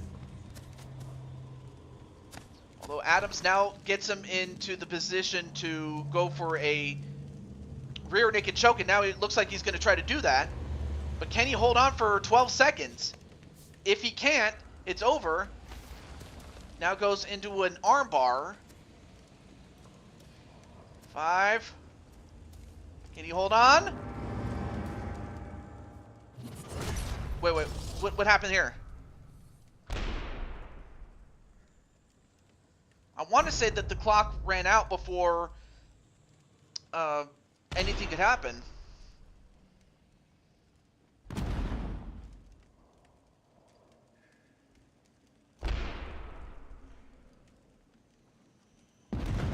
Let's see what happens. Okay, so we are going to have a round 2. Okay, cool. Alright. So Atticus manages to survive by the skin of his teeth. But that could have been costly, though. And if you're Adams, you would have wished to have ended that fight right then and there. Because now Atticus, I don't think he's going to fall for that same trick again.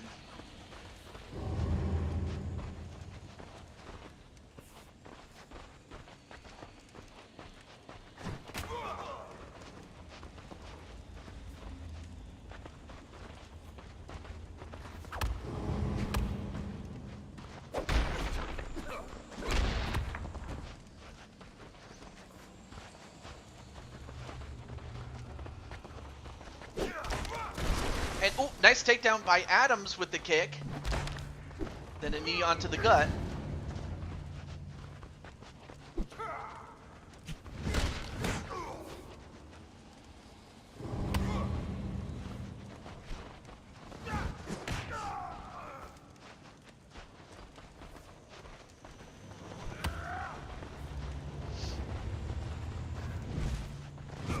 All right.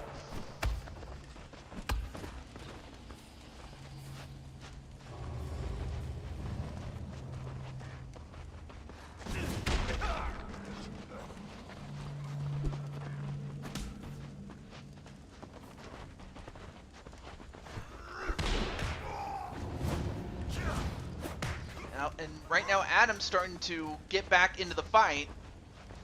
But of course, Atticus not going to give it up like that. A knee right to the gut of Atticus, and Atticus gets kicked down again.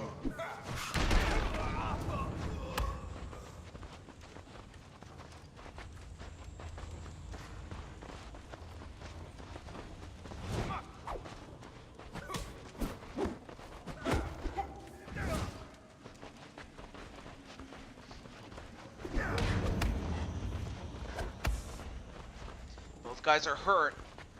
But they all know that one mistake could end it. We almost saw it with Atticus almost tapping out, but then the bell saved him.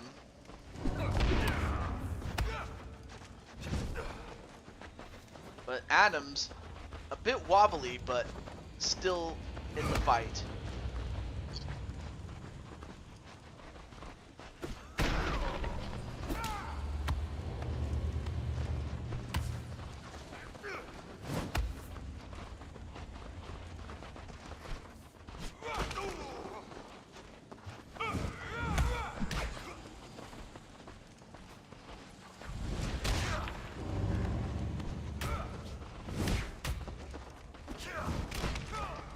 Give both these guys credit. They're beating the hell out of each other, but how much more of these... Whoa, big knee right to Atticus, and Atticus felt the knee. And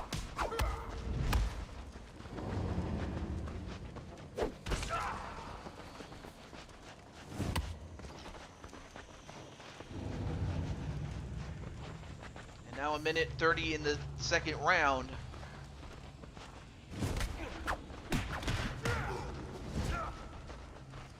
Couple of punches right to the face of Atticus. Now Adam's starting to win. Well, I might have spoken too soon. As you know, if there's one thing that Adams cannot do, I mean, yeah, he's doing a good job with stand-up game, but you know, he's playing right into the hands of Atticus. He's got to try to take down Atticus. Well, Atticus takes him down, but that was just by a kick, and then a big punch. And good thing he did not connect on that kick there. That might have caused some controversy there. Spinning kick. Although he gets caught in the Amari roll.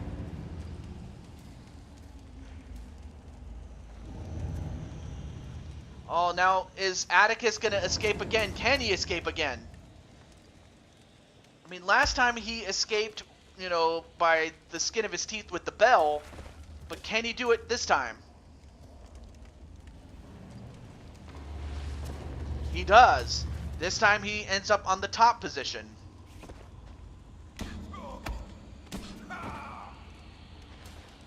And now he could practically bludgeon him and weaken him, especially as we go into the next round. All right, well, that's the end of the second round, and come on, guys.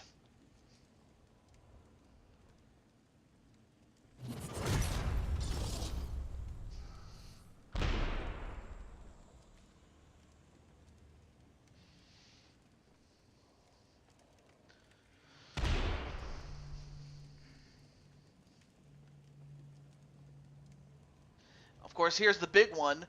Boom! Went for a jumping, I'm not sure what he was trying to do, but he got caught with that. And it's a good thing he didn't connect with that kick while Adams was on the ground.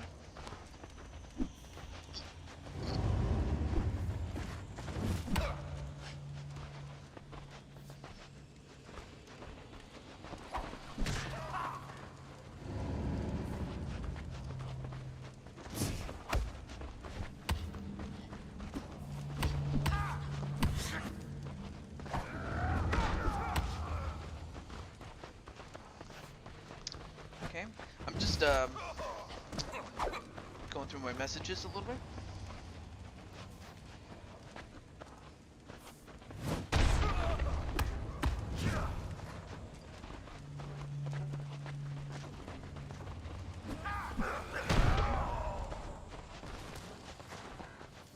All right. Anyway, I was just checking my messages to see if anyone was trying to contact me, but all right. Now about 4 minutes left to go in this third and final round. If we don't get a winner by the end of the round, then it will go down to the judge's decision. But the decision has just been rendered as Atticus has kicked his way into the finals. And for Atticus, he got the big win, but he took a huge beating, but not as bad as the beating that Damian Adams got.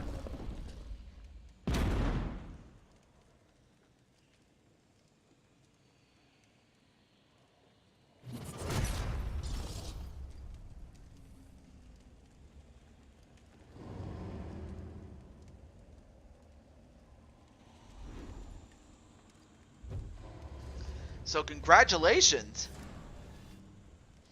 Congratulations to Atticus, as we are about to go to our last 2 title fights. So let's do it. And this includes Brandon's fight, by the way. So it's going to be Clinton and Atticus Black, 2 guys that have wanted to get a title shot, and one of them is going to get it.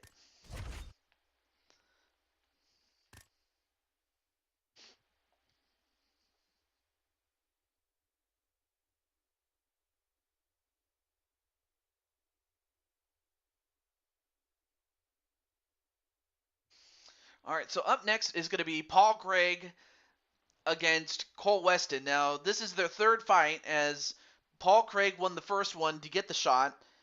Craig won the second to become the champion, and now the 3rd fight is him as the champion, defending against the former champion, Cole Weston. And for Cole, this is his one and final chance. Can he put away Paul Craig and get that championship back? That is the question. And as a matter of fact, I am going to let him know really quick.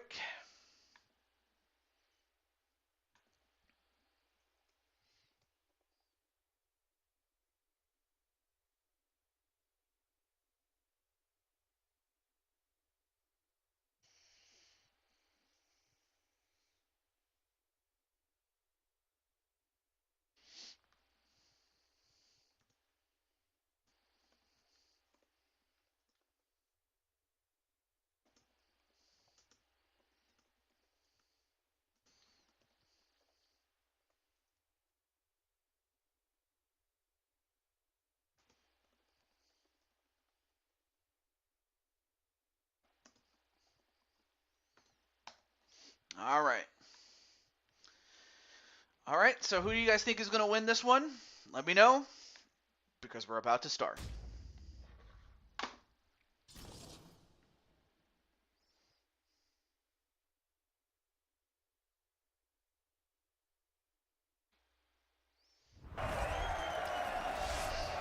Oh, thank you very much, Captain Danger. I appreciate it. I mean, I will say this, you are definitely a good sport.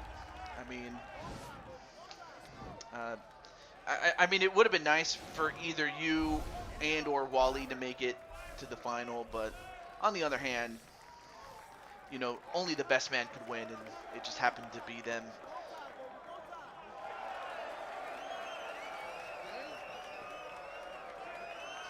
And there you see the champion, Paul Craig, and the former champion, Cole Weston.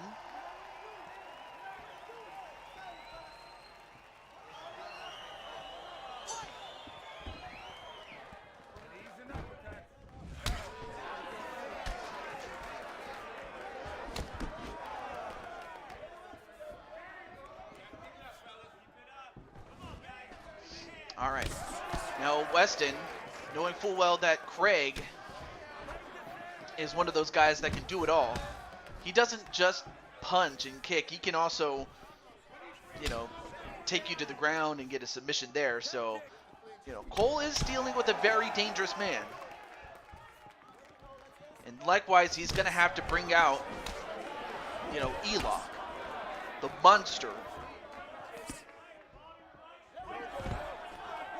I mean, he's going to have to bring out the Lance Archer in him. But he also has to connect on those high kicks, too. And the low ones, too.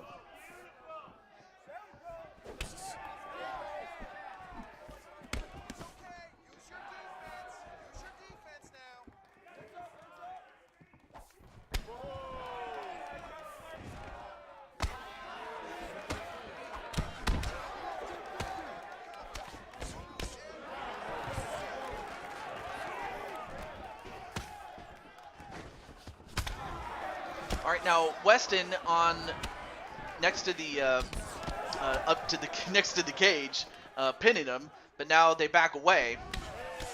But Craig continues to lay the smackdown on Weston. But then a high kick that connects on Craig. I mean, as far as Weston's concerned, this is his last chance. Otherwise, he's going to have to earn his way back into the title picture.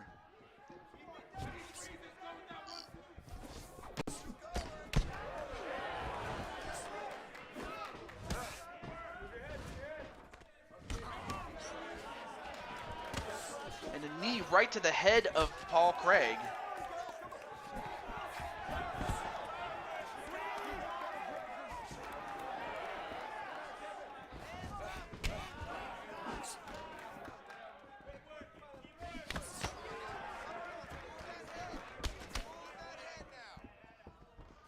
Looks like CPW finished their show, and I'm still going, by the way. It's kind of weird, but we're still going. All right, so Weston, nice leg check there onto Craig. But I will say this, though, from what I have seen from CPW and the fact that, well, I don't want to spoil too much of it. If you want to watch Atticus's show, if you didn't see it, there's always the replay, but it was a great show. I definitely want to, put the man over.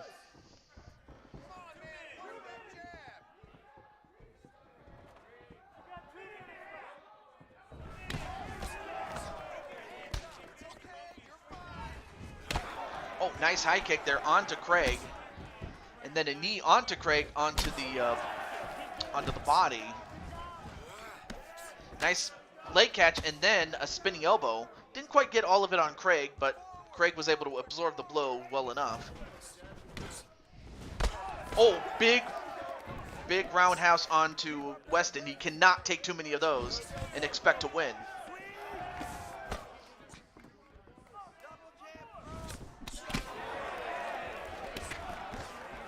A kick to the leg.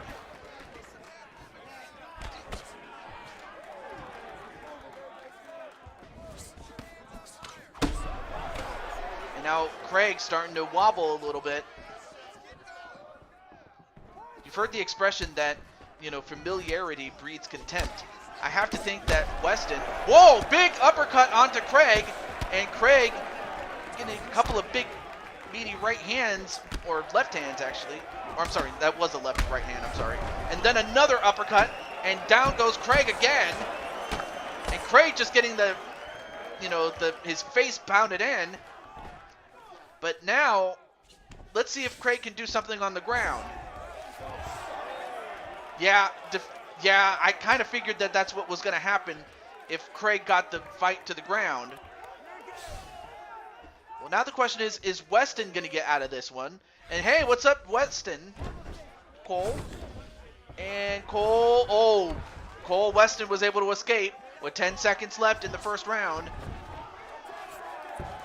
Joined in just in time to see my guy give the guy an uppercut. And that's the end of the first round. Great job there, Cole. And Cole, without question, has had to have learned something from those first two encounters that he had with Craig. Because, the first two encounters that they had, I mean, Craig had outclassed him. So this time around, Cole, he studied the tape. He studied what happened to him in those first two fights, and he learned from it. But let's see if he can take that momentum and finish off Craig. If not, hurt him real bad.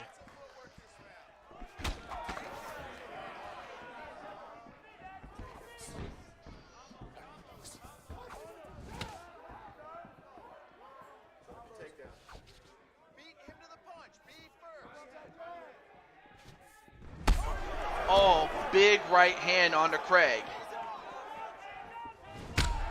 Oh, but then Craig comes back with one onto Weston. And Weston backing up. Yet goes for another takedown.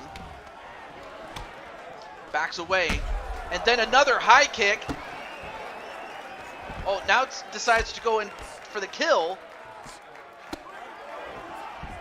But Craig, give him credit, he's not giving up. But now in the half guard, now in the full guard. If you're Cole, you want to stand up. Oh, but now Craig takes him down and now is in the guard of Weston. Now this is not where you want to be if you're Cole.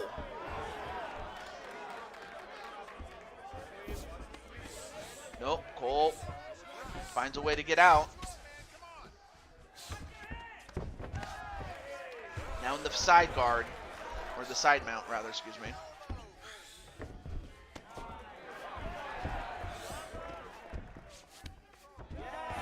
Now in the full guard, or the full mount, sorry.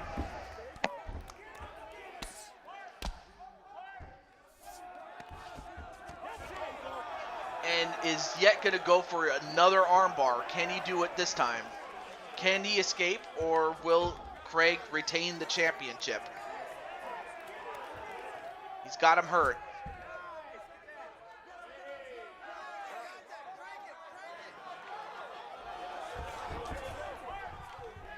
This is going to be close.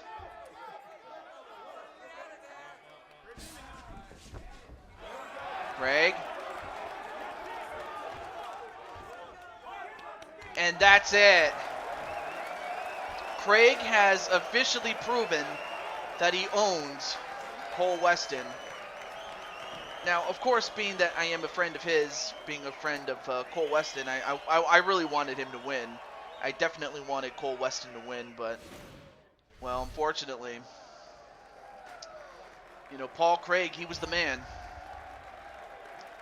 I mean, Paul was getting, you know, beaten to an oblivion, but when the fight got down to the floor, you know, that's pretty much where you were in his world right there. Yep, GG Craig. Well, hey, we haven't heard the last of Cole Weston. We may see him possibly go up to the heavyweight ranks, or if he wishes to go down to the middleweight ranks, it's up to him. Or stay where he is and try to go back for another shot at the light heavyweight title. Yeah, he forced you into a submission match, and that did not go so well, unfortunately. But give him credit. And also, I give Cole Weston a whole lot of credit. I'll tell you one thing. Also, let me exit and then come back in, because we're about to start Cuevas and Crimson Ninja. I don't know if... I think Brandon's still in the chat. Maybe. If not, I'll let him know. I'm just happy that you got to see it, Cole. So now this is Cuevas Ninja 4.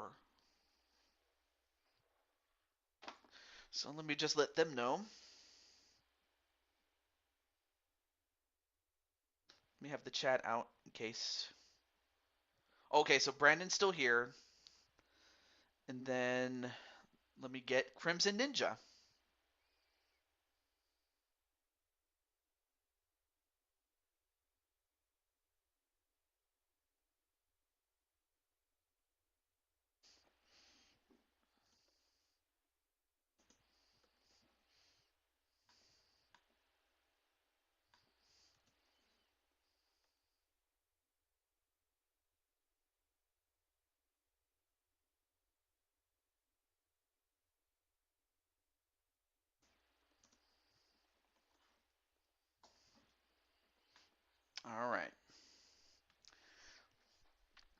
Okay. I let Crimson Ninja know. So, uh, here's what happened, for those who don't know. The third fight, it ended in controversy as, although Cuevas was able to take down Ninja with a kick, when he decided to do a spinning back kick, Ninja was a downed opponent, and the shot knocked out Crimson Ninja when he was down. And according to the rules of mixed martial arts, you cannot kick a downed opponent, and if it causes a knockout, then that's a no contest. And of course, we ruled it a no contest because it wasn't deliberate, it was just accidental. But still, it happened, and as a result, going into this fight, um, Crimson Ninja is 7 wins, 7 losses, and 1 no contest. And Brandon is 4 wins, 6 losses, and a no contest. So that's their official records. So with that said, let's get to the main event, or the double main event. And in fact, great timing there, Mr. Ninja, as we have this and the fact that your brother and Clinton are in the tournament finals. And we're going to find out if Cuevas is, well, now that the championship has been vacated, it's really just a matter of who wins, and whoever wins gets to move on, and unfortunately the person who loses. It's about as simple as I can make it. And it's not like, it's unlike what happened with, the fact that that Cuevas was champion. He doesn't even get the champions rematch because, again, it ended in a no contest. So whatever happens, happens. So anyway. All I can say is that momentum was carried a little too much on my part on the third fight with Ninja. Yeah, that is true. So at this time, neither man is the champion. It's vacant. As, of course, Clinton would be the first to say that vacant is the greatest champion ever.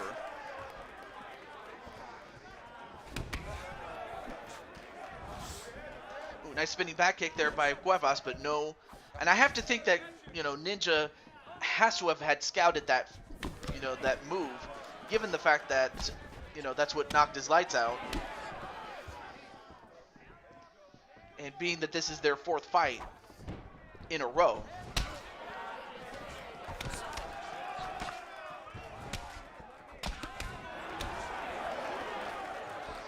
Cuevas won the first one to win the title. Ninja won the second to win it back. Yeah, actually no, this is this is their 5th fight. What am I saying? Yeah, this is the 5th fight actually. I lost count. So no, it was the 4th fight. But no, it's this one is the 5th fight. I'm sorry. I got my fights mixed up, but this is the Kintology. It's like a trilogy, but it's a fiver instead of 3. But right now, Ninja using that Muay Thai technique and the uppercut onto Cuevas. And then a knee onto Cuevas. Oh, but then Cuevas with an uppercut of his own.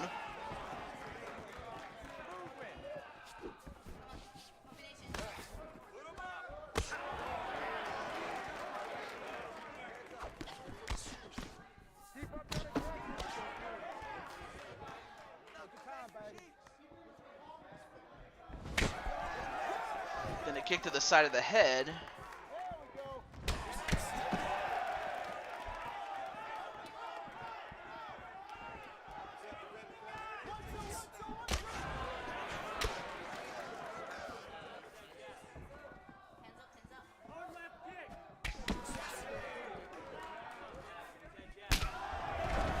Then a kick to Cuevas.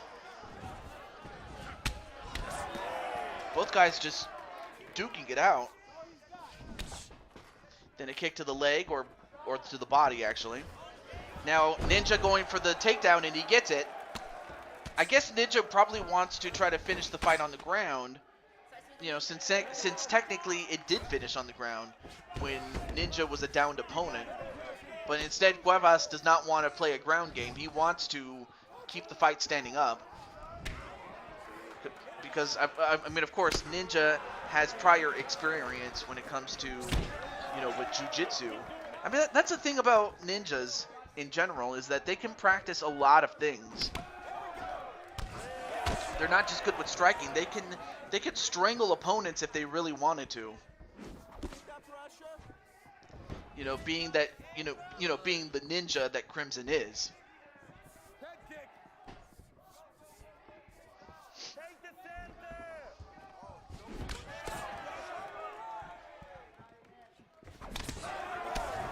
Nice spinning back kick there by Cuevas. Misses the kick.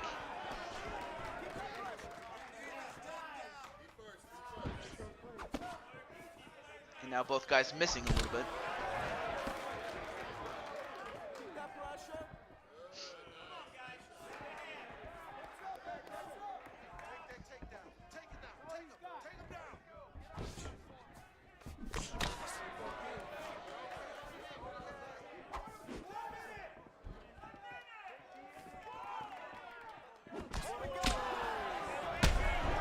And then, ooh, nice big punch there onto Cuevas.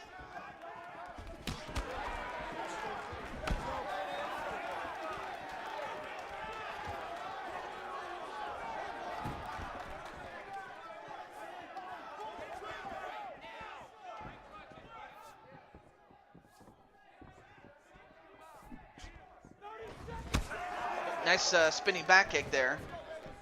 And Crimson Ninja backing away, probably thinking that Cuevas was going to throw it again.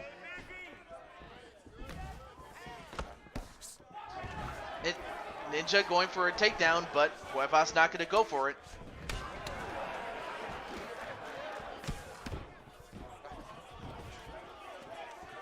Five seconds left.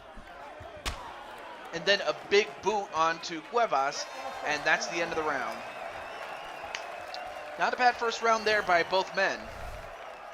Here's some of the highlights, though. Yeah, that uppercut. That definitely woken something up in Crimson Ninja.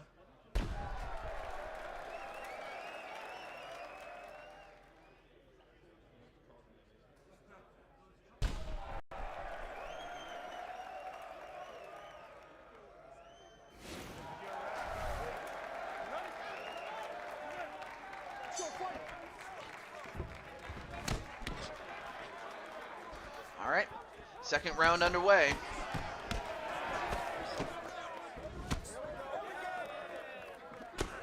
But yeah, without question, that whoever wins this will get to finally move on. And unfortunately, the other person will have to work their way back to another title fight. But other than that, though, this has definitely been a great Kintology. Cuevas has 2 wins, the first and the third. Ninja has the second. The fourth was a wash, a no contest, but the fifth might just prove to be the best. But that remains to be seen.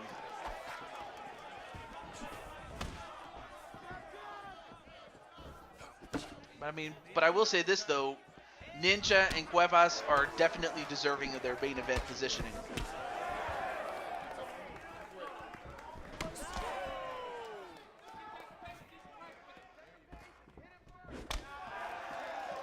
Nice snap jab there onto Ninja, and Ninja firing right back. And a spinning kick, though.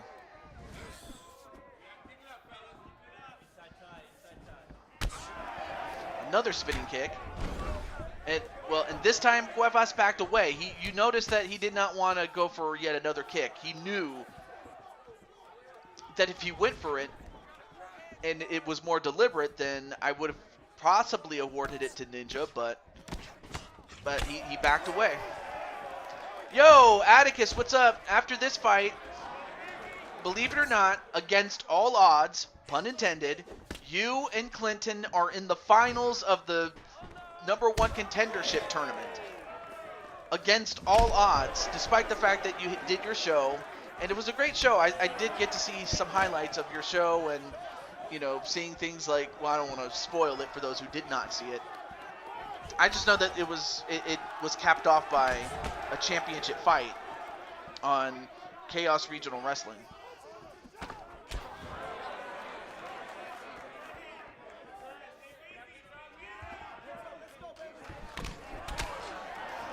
And then Cuevas.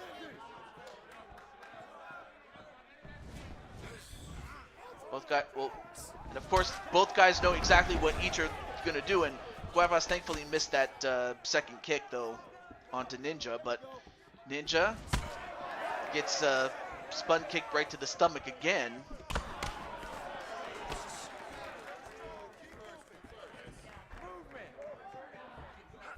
But yeah, yo indeed.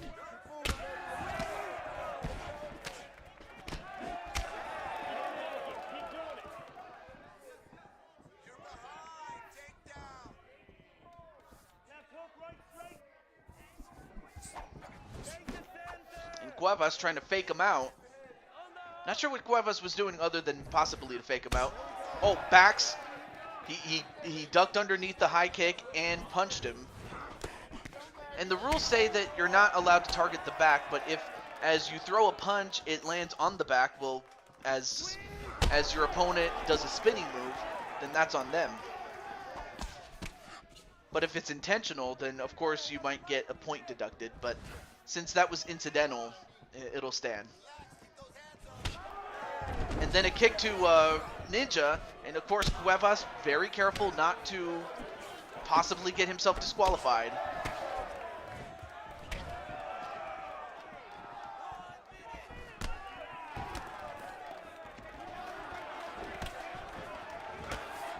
Both guys going for kicks.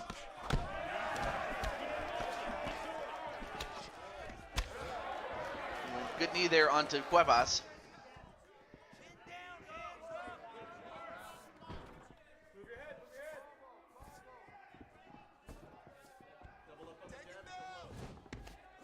And, oh, nice leg grab and a couple of punches onto Ninja.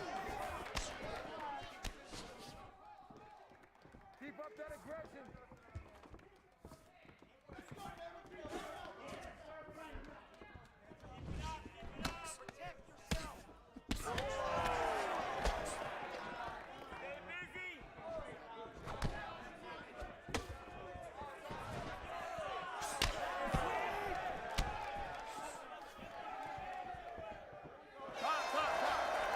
And that's the end of the second round. What a fight between these two. Oh, man. A kick right to the side of the head as Brandon was trying to do a spinning back kick. But he was able to intercept Cuevas before that could happen. And yet here's another kick later on.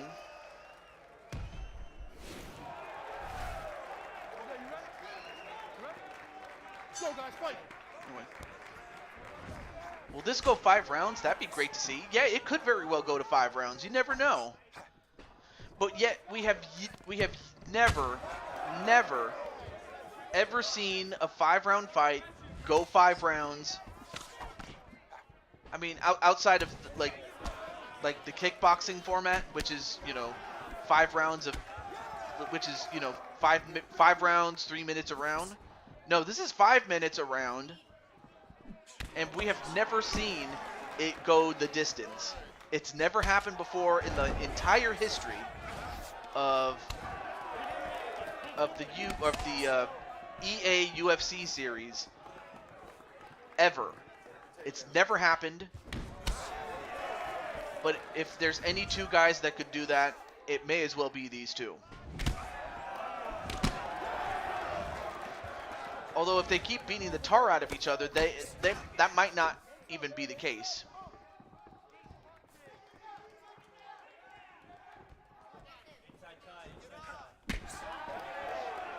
Anyway, nice left hook there and a right hook to the body of Crimson Ninja.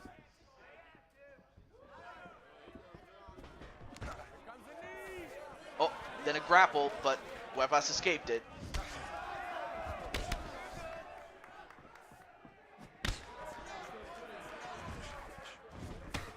Spinning kick there onto Crimson Ninja.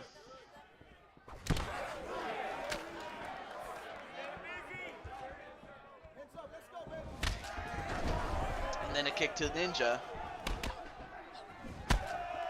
Spinning kick again.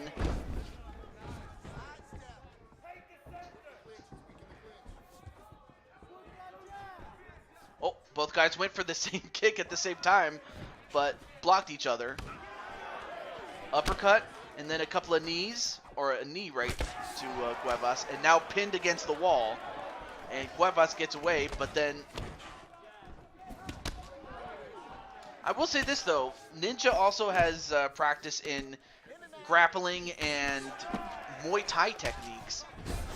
Oh, that would have been huge if that actually connected with Ninja on his butt, but that did not happen, thankfully.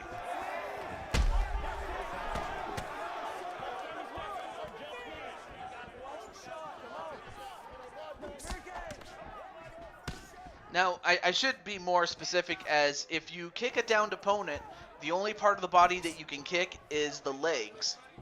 That's it. You can only kick the legs. Otherwise, you cannot kick the body and you cannot kick the head.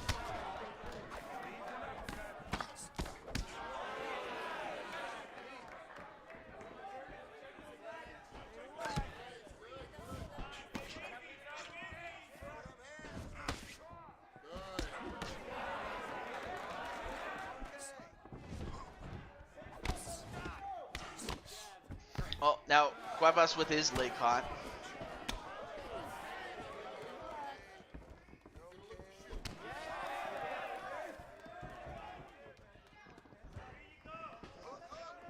And now we're approaching another, a little more than a minute left to go in the third round. But man, these guys are going full force. I will say this though, Crimson, how do you feel if, regardless of whether you win or lose, how do you feel about your program with Cuevas? And likewise, Cuevas, how do you feel about your program with Ninja? Not just this fight, but all the other fights, as Ninja with a huge left uppercut and then a straight left hand. And now Crimson going to try to go for the finish right here. But Cuevas, I'll tell you one thing, he's a hard-headed man in many ways, and he's proven how hard-headed he is. And now Ninja can try to bludgeon him right here, but Cuevas not going to give it up though.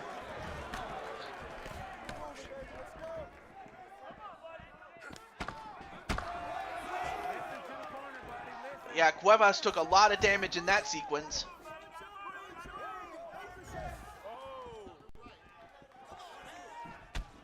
And then a kick to take down Cuevas, but Ninja does not want to go down.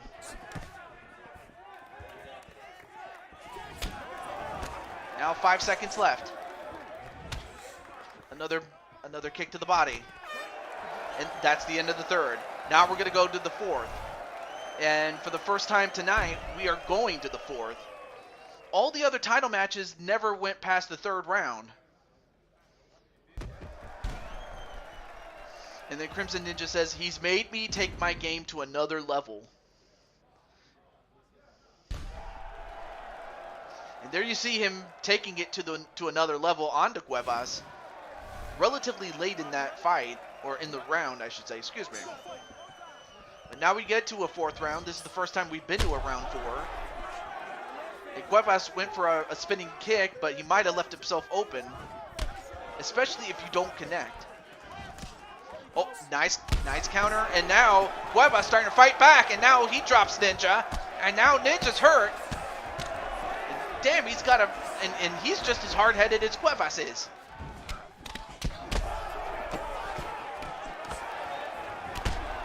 And Cuevas just kicked him in the head, but again, Cuevas holding back. He knows that if he goes crazy, then he might get disqualified.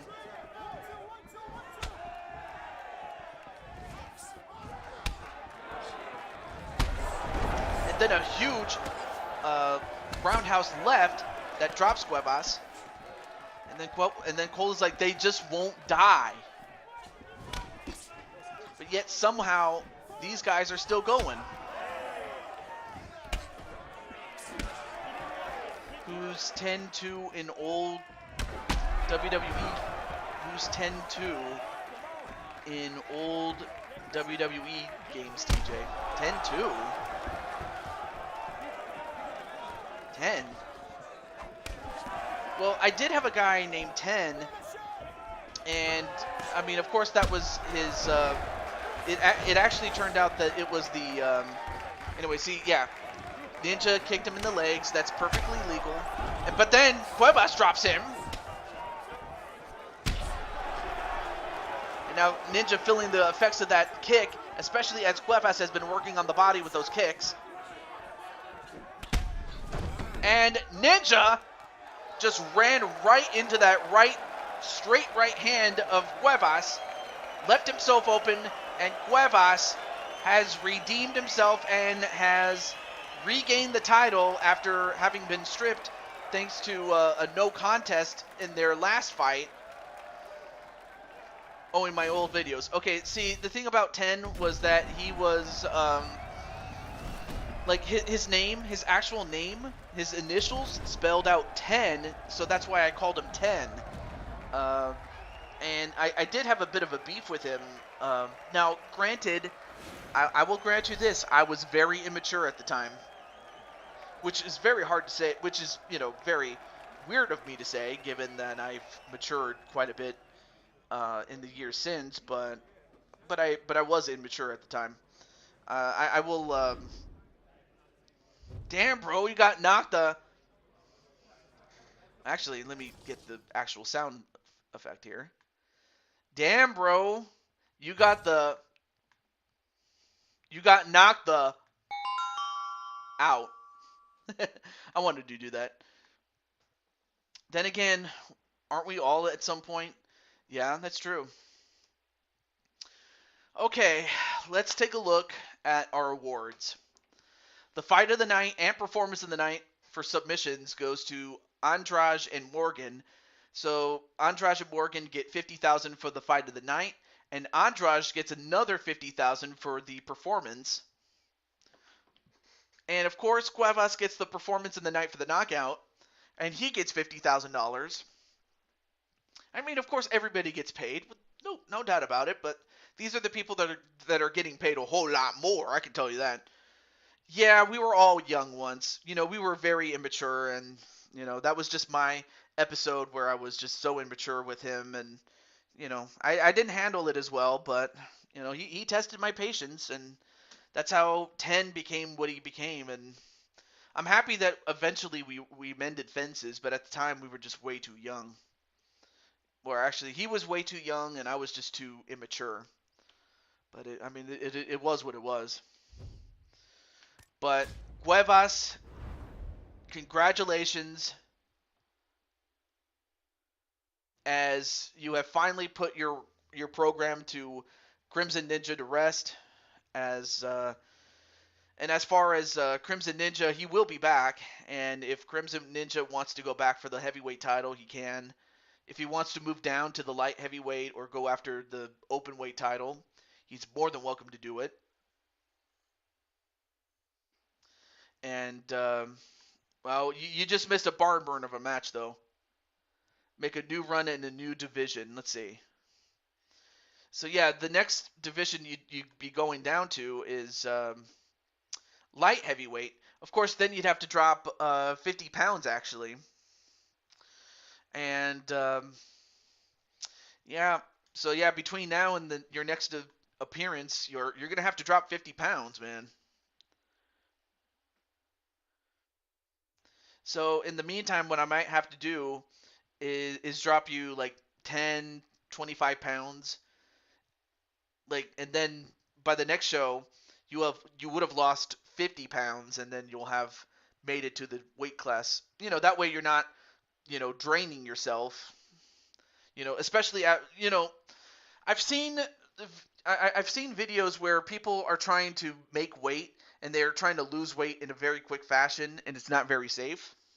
Yeah, so you might have to You might have to slow your roll in terms of losing the weight, but otherwise your request is granted. I will grant that. Okay, so you want to go to light heavyweight? I will do that. I will make the changes necessary. So, and then also same option goes for you, Cole. If you want to move down or move up because you're a light heavyweight, you can go up to heavyweight. Albeit you could still compete for a heavyweight title at your current weight. But if you want to move up, you can. Or if you want to move down, you could also do that too. Just let me know. Okay. Now. Oh, he's going to bulk up. Oh, boy. Okay. Well, there's still one last piece of business to do, and that is to finally settle who's going to win the number one contenders tournament. Is it going to be the Chaos Reaper, Atticus Black, or will it be, as Captain Danger says, or actually coined the name, he called him, quote, the Irish Jesus. Even though he also goes by the Pope of Dillygaff, but I actually like Irish Jesus better. Just my personal opinion. That's all. But who's going to win? Will it be Atticus Black or will it be Clinton? I don't know if I think Atticus is still in the chat, but I know that Clinton's probably working or he probably might be in bed or something. I don't know what happened there, but I did share it with him, the video, so you can watch.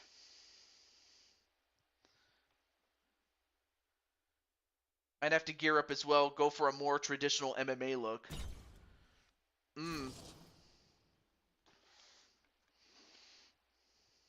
Like I mean, again, you could still wear the long shorts, or you can go with because you can also go with shorts. You can also go with the Muay Thai cut, the Vale Tudo cut. I might have to show you what you can put on, but I might have to do that for another video because again, this show is running long enough as it is. So let's just get to it. So our final fight, Atticus Black and Clinton McCleary. Clinton Flippin, whatever you want to call him. But I will say this, though.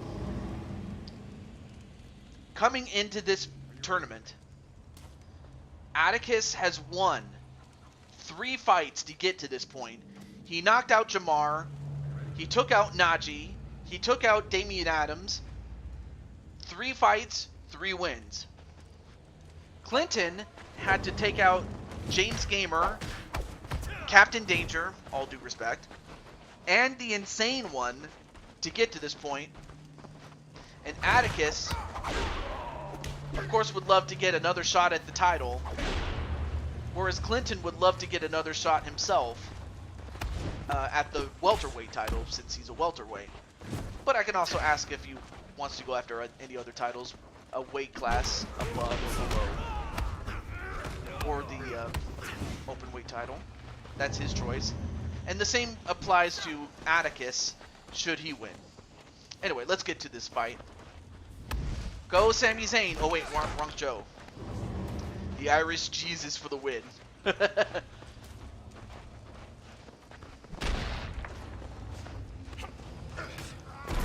I will say this though, we have one person who is one no-show away from losing their spot. Or actually 2 people, believe it or not. But I won't say who. We'll just have to find out at the end of this. Now, I will say this though, Atticus is fine, and you know, anybody who had showed up at any point in the show is safe.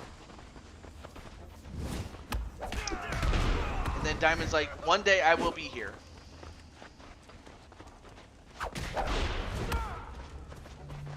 Downloading the game so I will look at things and send you the gear info. Okay. Oh, nice spear-like takedown onto Atticus. Now, Atticus is a kickboxer, whereas Clinton is a balanced fighter. So last time he was up against a I forgot who Atticus. Oh yeah, Atticus was going up against Insane One, who was a wrestler and had to use a different approach against him than he is against Atticus. And now Atticus is getting hit in the head a couple of times, but he cannot take that much punishment. But then Clinton feels, okay, I better let him up again. Although I think really he probably should have been better just to keep him on the feet, or on the ground rather. But yeah, I appreciate that, Crimson. And then Diamond Light, great to see you on the show, or in the chat. But yeah, tomorrow I will be doing Madden. I will be doing 4 games because that's going to be... It's going to feature the 4 teams that...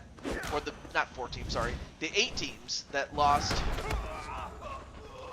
you know, prior to the conference championship games. That would be the 4 highest ranked teams that lost in the wild card round, as well as all 4 teams that lost in the divisional round. Can't talk.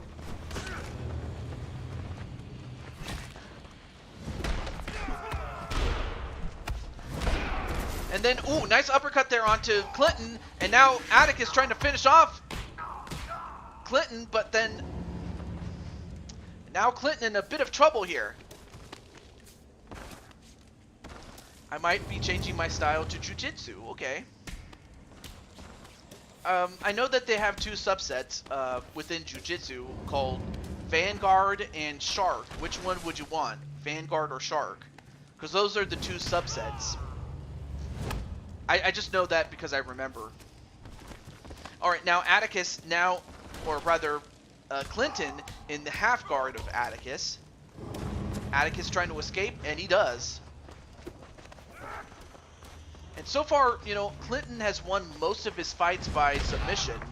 And Atticus knowing full well that if he doesn't put the beating on Clinton, that Clinton could slowly but surely bludgeon Atticus and then go for the finish. But then Clinton gets kicked in the face.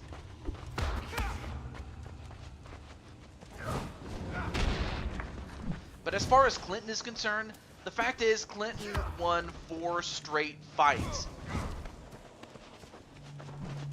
I mean, he won 3 fights to get here, plus the one that he had with Joker prior to the show. But so has Atticus. Especially after his victory against, I believe it was Najee who he beat in a fight, in the fight last show.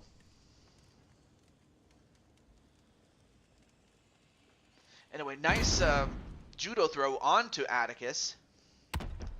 Like I said, I'm going to look at the different options and I will send you the changes I decide on. Are you ready? Are you ready? Fight!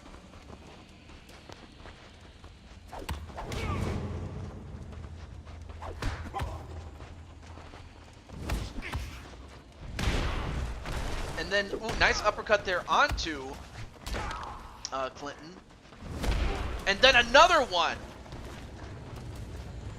I mean, Clinton has got to mix up his moves, because if he tries to constantly go for a takedown all the time, Atticus could just simply uppercut him to death here. And he's trying to take him down, but Atticus not going to let him do it.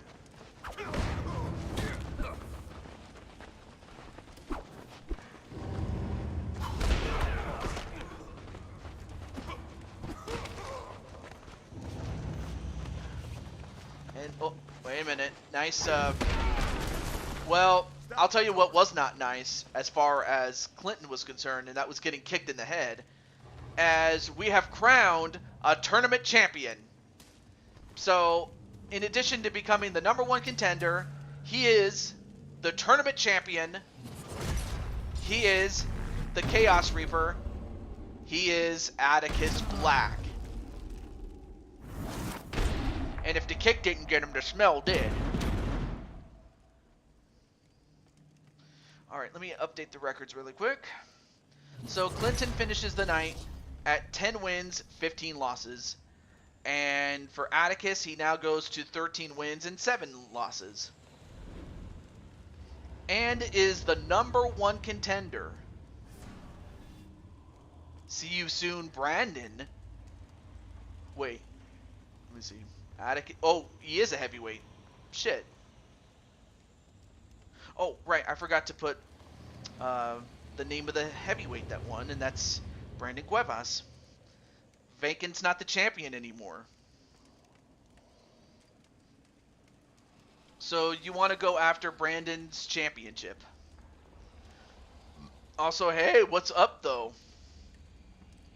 All of Atticus's foes shall fade to black. Oh, yeah. Also, hey, how's it going, Najee? Yes. Okay. So Atticus, you do win a tournament championship belt, but then again, that's what every tournament champion gets when they compete in a tournament. Same thing with our women, albeit in the case of Patty, she only gets the title match, but she does get a hefty payout, just to make up for that. She didn't get a belt, but oh, I lost. Glad I didn't show up. Well, oh no, wait. I did not want to start the tournament again. Shit. Didn't mean to do that. Well, I did switch over to what is it? Kickboxing, which is the style that you asked for, and I was more than happy to do that. Good stream, TJ. I'm out for the night. Not a problem. Okay, let me just go through my no-shows, and we'll go from there. And well, folks, we have our 10th no-show. Before I introduce that, let me just go through the rest. Danger showed up. Jinku didn't show up. I'm surprised. And then, unfortunately, Speranza didn't show up, or at the least, Blade Charge, her manager, didn't. Cole showed up. Jordan Walker showed up. Walter showed up. Najee, who just came in, showed up. Atticus showed up. Minnie Morgan's manager showed up. Joker showed up. Ninja showed up. And then Clinton, unfortunately, didn't, but it is what it is. Kelly showed up. DKO showed up. And then, oh shit. Oh my gosh. I forgot to give, how stupid of me. I forgot to give Arkham 500 his welterweight title match. How absolutely stupid of me. I just realized it now. You know what? I have to owe him a match. And in fact, I'm going to put him in the main event, damn it. But of course he doesn't get a no-show because I didn't even book him, so he's not penalized. Guevas showed up. Adams showed up, or PPF showed up for him. James Gamer didn't, so he gets one. Patty showed up. Insane One didn't show up. And Jamar Games showed up, so that's who we got. All right, let me see, though. Okay, so unfortunately, the person who got his 10th no-show, and I said him, is the man with the most wins and a man who is, without question, going into the Hall of Fame. And that man is King Feck. But rather than just write him off the show for good, I'm going to let him know that he has reached 10 no-shows, and then I have to let him go. But I'm going to do something special for Feck as a one-off. And I'm doing this just because, he's that kind of guy that is a very special talent and that is a very special guy. I'm putting him in the Hall of Fame because he had the longest reign out of anybody. Really, though. I'm not really here. This is all just a dream. What do you mean you're not here? I guess you were just joking, though. So I'll have to do something with Feck, and then after that we'll have a spot open, and then we'll see who we can get to join the show. But until then, this is the Blue Toad to Jew 22 signing off, and I will let you guys go to bed, or if this is morning for some of you, I hope you guys have a good morning. But until next time, stay safe, sweet dreams, and if this is just a dream, it was one way to go out. But do stay safe, do be kind to each other, and and being that this is Veterans Day weekend, definitely show some support to your veterans, if you are related to them or if you have someone who's related to them in some way or capacity. But do show kindness. It doesn't cost a lot. It should not cost a lot. Not as much as the price that the veterans paid for their blood and sweat and tears. And I don't say this to make anybody ashamed. I just say that just to keep it all in perspective. And the person that ended Feck's long title reign was the Street Killer, Crimson Ninja. So while Brock can say that he ended the Undertaker's undefeated streak, Crimson can say that he ended 2 championship streaks. Though I'm not saying that he's better than the Undertaker, because we all know that Undertaker's a legend in his own right, and was indisputably the greatest creation that Vince ever came up with. There's just no doubt about that. But Crimson Ninja, the character, is on another level entirely. Because, well, he's not the Undertaker. He's his own man. And that's all he needs to be. Friendship, love, respect, kisses, hugs, kindness, together and forever. I like that one. But enough talk. Let's get to the night. Take care, and I will see you Sunday. Or yeah, I'll see you Sunday, since technically it's still the 12th. But until then, I will see you after service. Peace.